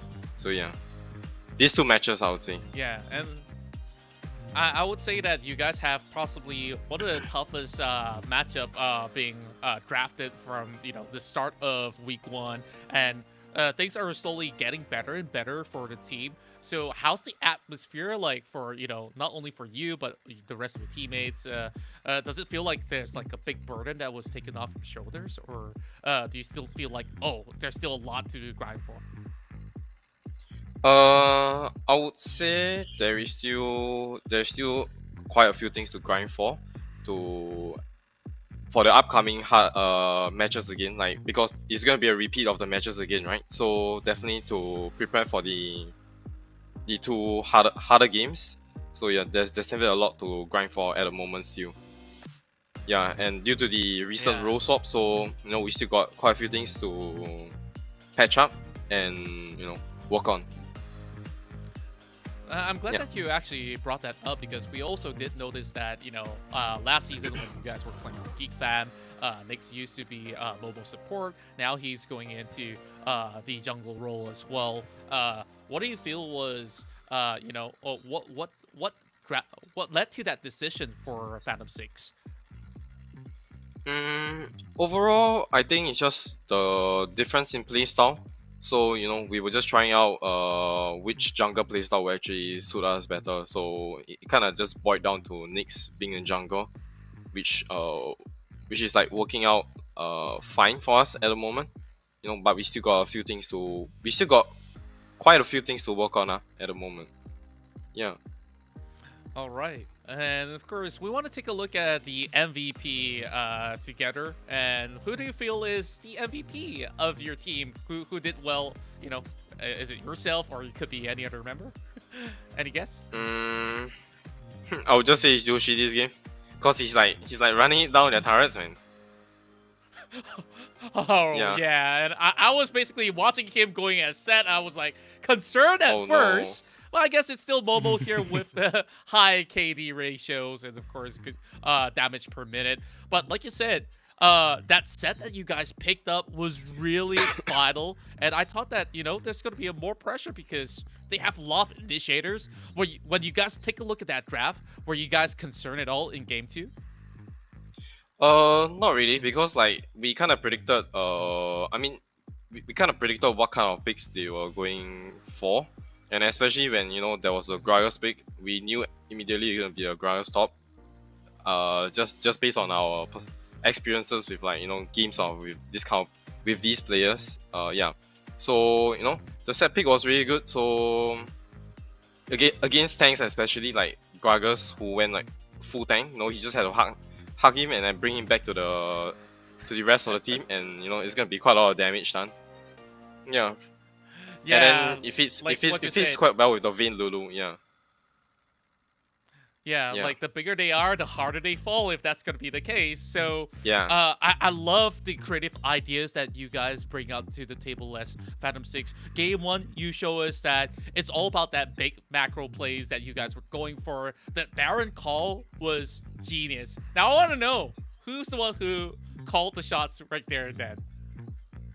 Actually, I think that was like a kind of like a team decision thing, because like at this point in time in the game, like dragons don't really matter a lot, like especially if it's like both teams have one dragon, and if you were to trade for the Baron for the dragon, it's definitely worth it. So absolutely, immediately we knew it as a team, like yeah, we're definitely going for the Baron, man. Yeah. All right. So far, of course, things are looking well on track for Phantom 6. Tomorrow, you guys will still have another set of games to be played out, if I'm not mistaken. So, what are your thoughts on your upcoming match? It's definitely going to be a close match as well. There are teams that I meet quite often in ranked game as well. Yeah, and I know like not really know, but like they have really good players over there. So it's gonna be a really good game, Yeah, we definitely do look forward to see what's gonna be turned out by then. But you guys got this momentum going, and even with so many of all these changes, you guys are adapting well. And we definitely just want to wish you all the best for your upcoming match for tomorrow. So, do you have anything that you would like to say to newfound fans of Phantom 6, as well as the ones that have stuck around since your Geek Fan days? Of course. The floor is yours. I don't think I got anything to say. Like, we just play our best. Yeah. All right. I guess that's good enough. Of course, thank you, Hockey. It's definitely wonderful to be able to cast your games, and yeah, I'm absolutely excited. I'll still be here cheering you guys on. So, of course, let's go, Phantom 6. All right, let's go. Okay. All right. Thank you so much, Hockey. Thank you so much. Bye bye. All right. Bye. Have a good weekend. And well. That was Phantom 6 here, and definitely having some really great insights as to what's going on behind the scenes for the team, and also just showing us the championship mentality that they have to clinch it all by the end of it. But of course, there's still many to work on, just like what he said. So I guess that tomorrow is definitely going to be another hurdle for P6. They'll be going up against Watermelon, I believe. If I just let me double check there. Yeah, they will be going up against Watermelon tomorrow for this first half. It's gonna be an interesting game for sure, because we've had this debate already behind the scenes between the casters, who would win versus Watermelon or Phantom 6. a lot of people are telling me like it's kind of close to call. Maybe Phantom 6 is slightly better, but it's hard to tell because they have their good days and their bad days as well. We can look at the standings again to sort of like remind ourselves about the particular record here. Like you see here, Watermelon's 3-2, Phantom 6 2-3, so they're slightly behind and they can be a little bit shaky as well. But like I've actually seen a lot of games with a really good macro from Phantom 6, so I'd still say that it's up in the air towards Watermelon, and I guess the great equalizer will be tomorrow to see whether Watermelon will clinch it or Phantom 6 will clinch it in the end. Yeah, and of course, when we look at the top, SEM9 is the only team that goes undefeated after taking down LFO in a best-of-3 series. But of course, with LFO giving them a run for the money, of course, they are currently sitting at top 2. So I guess that eventually when we have more games in this double round robin format, things are going to shape up even better. So whoever's down the bottom, they need to start worrying, because if they don't get those wins in, then they will be eliminated by the end of the group stages. So let's take a look at the group stages once again to tell further. So let's go from the top all the way to the bottom. SEM9, of course, have displayed a tremendous run so far here in the WCS Malaysia and Singapore, not dropping a single series, but today they dropped one game to LFO. Is it signs for concern? We'll have to find out. LFO, they've of course lost to SEM9 and now sits at number 2. Team Watermelon now ties in with Phantom 6. Of course, with the upgraded bracket, Phantom 6 are now neck and neck with not only Watermelon, but also Upcar Esports. So basically, it's a tiebreaker for third. All right, now we'll be looking for the schedule for tomorrow as well. Like we said before, Watermelon versus P6. This is going to be a really exciting match because I believe that these two teams are quite similar in terms of standings. They're quite similar in terms of macro team play and individual style. But in the end, only one of them will be able to win, and we'll finally have a definitive answer as to who will be coming out of that top 3 and who belongs in the top 3. Because right now, it's still a tie-up between 3 teams at the number 3 spot as of right now. That's right. We've got SEM9 versus Upcar Esports, where Upcar will have to try their level best to defeat SEM9 in order to maintain their level right now, who they are also currently tied at 3rd place. Now, of course, TODAK have yet to show us a win on the series. Could that be a day where they will finally get to see the light at the end of the tunnel? And of course, more of all these great stuff will be happening here on Sunday afternoon all the way to the evening, as we have already concluded our matches for today on our Saturday run of the WCS Malaysia and Singapore. Make sure you guys follow Wild Rift Esports Malaysia and Singapore on Facebook. You can also drop by Instagram as well as here. If you're watching from Twitch or even YouTube, hit that sub button or even the follow button. So it's me, Contra, here. You can follow me on Contra on Instagram, ContraCast on Facebook, and of course we got Pondo, Pepe Pondo. I love that name. Pepe Pondo too. Social media, you know the usual sort of stuff. We can't wait to see more matches, to see who's up against who. The castles have been absolutely, killing it right now, trying to get all those predictions out. But we're gonna have to call it off soon. We'll see you tomorrow and in the future upcoming weeks as we see who fights for the top spot and who's gonna come up on top to get to the higher levels and stages of play. That's right.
Here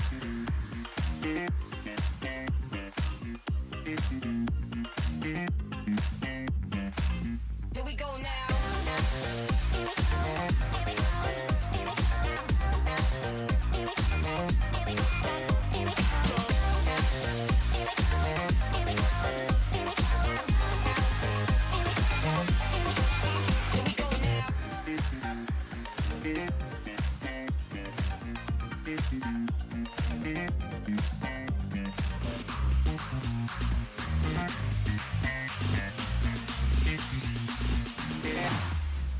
Here we go now.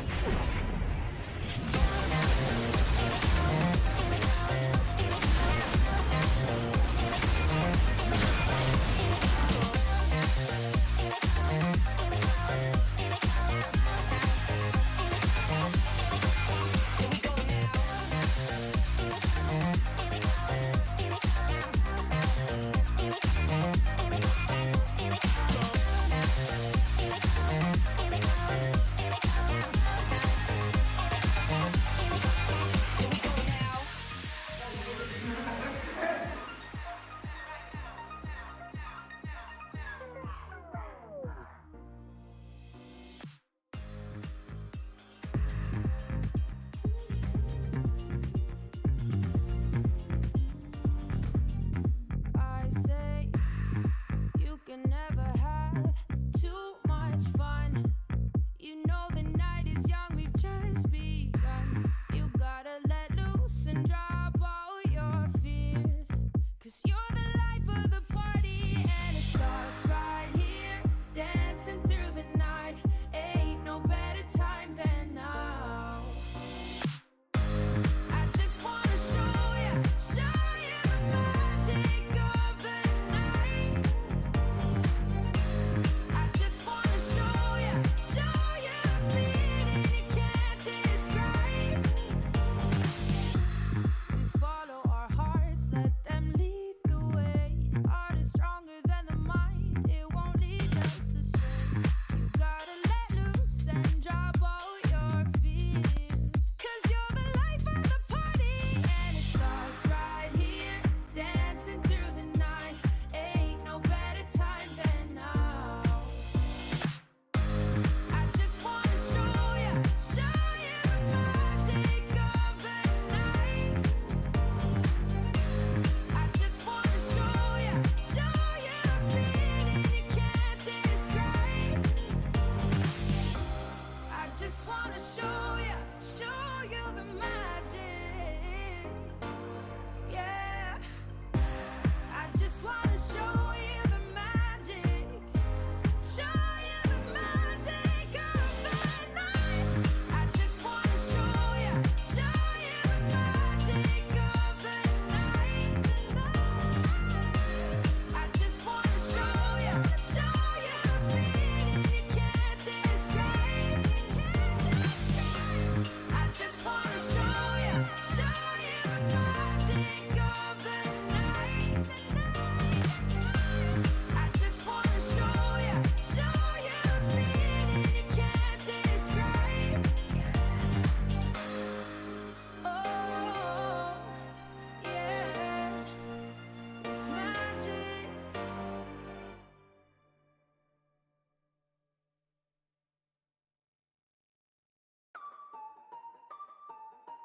Bounce. Everybody love a comeback. Gotta love a good comeback.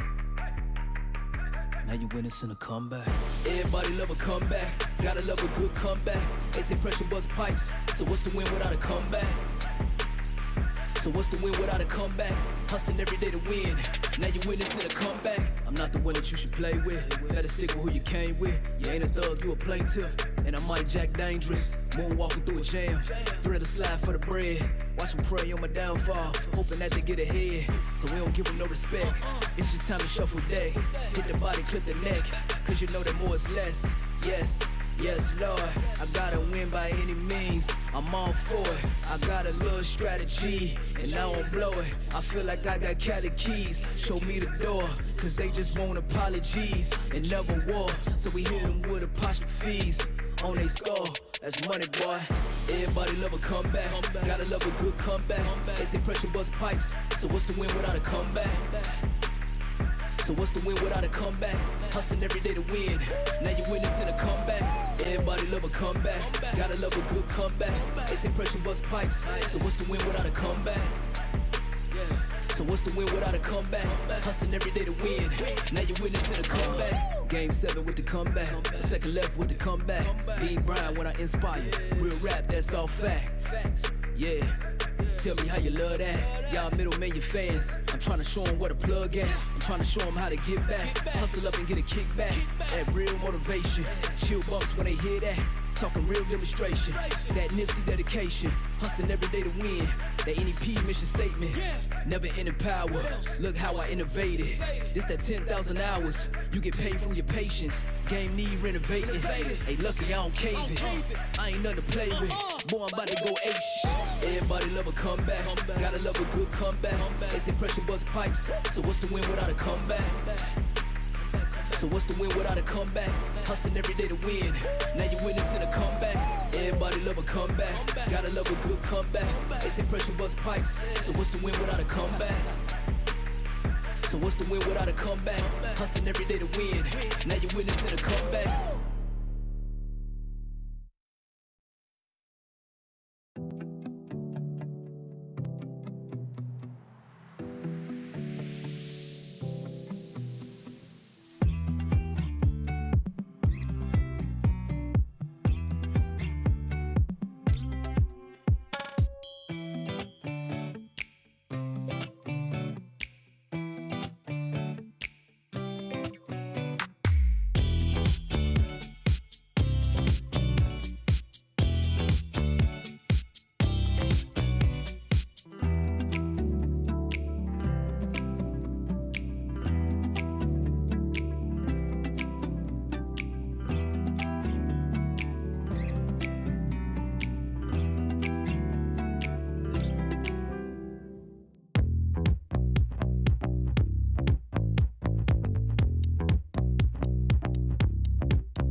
want to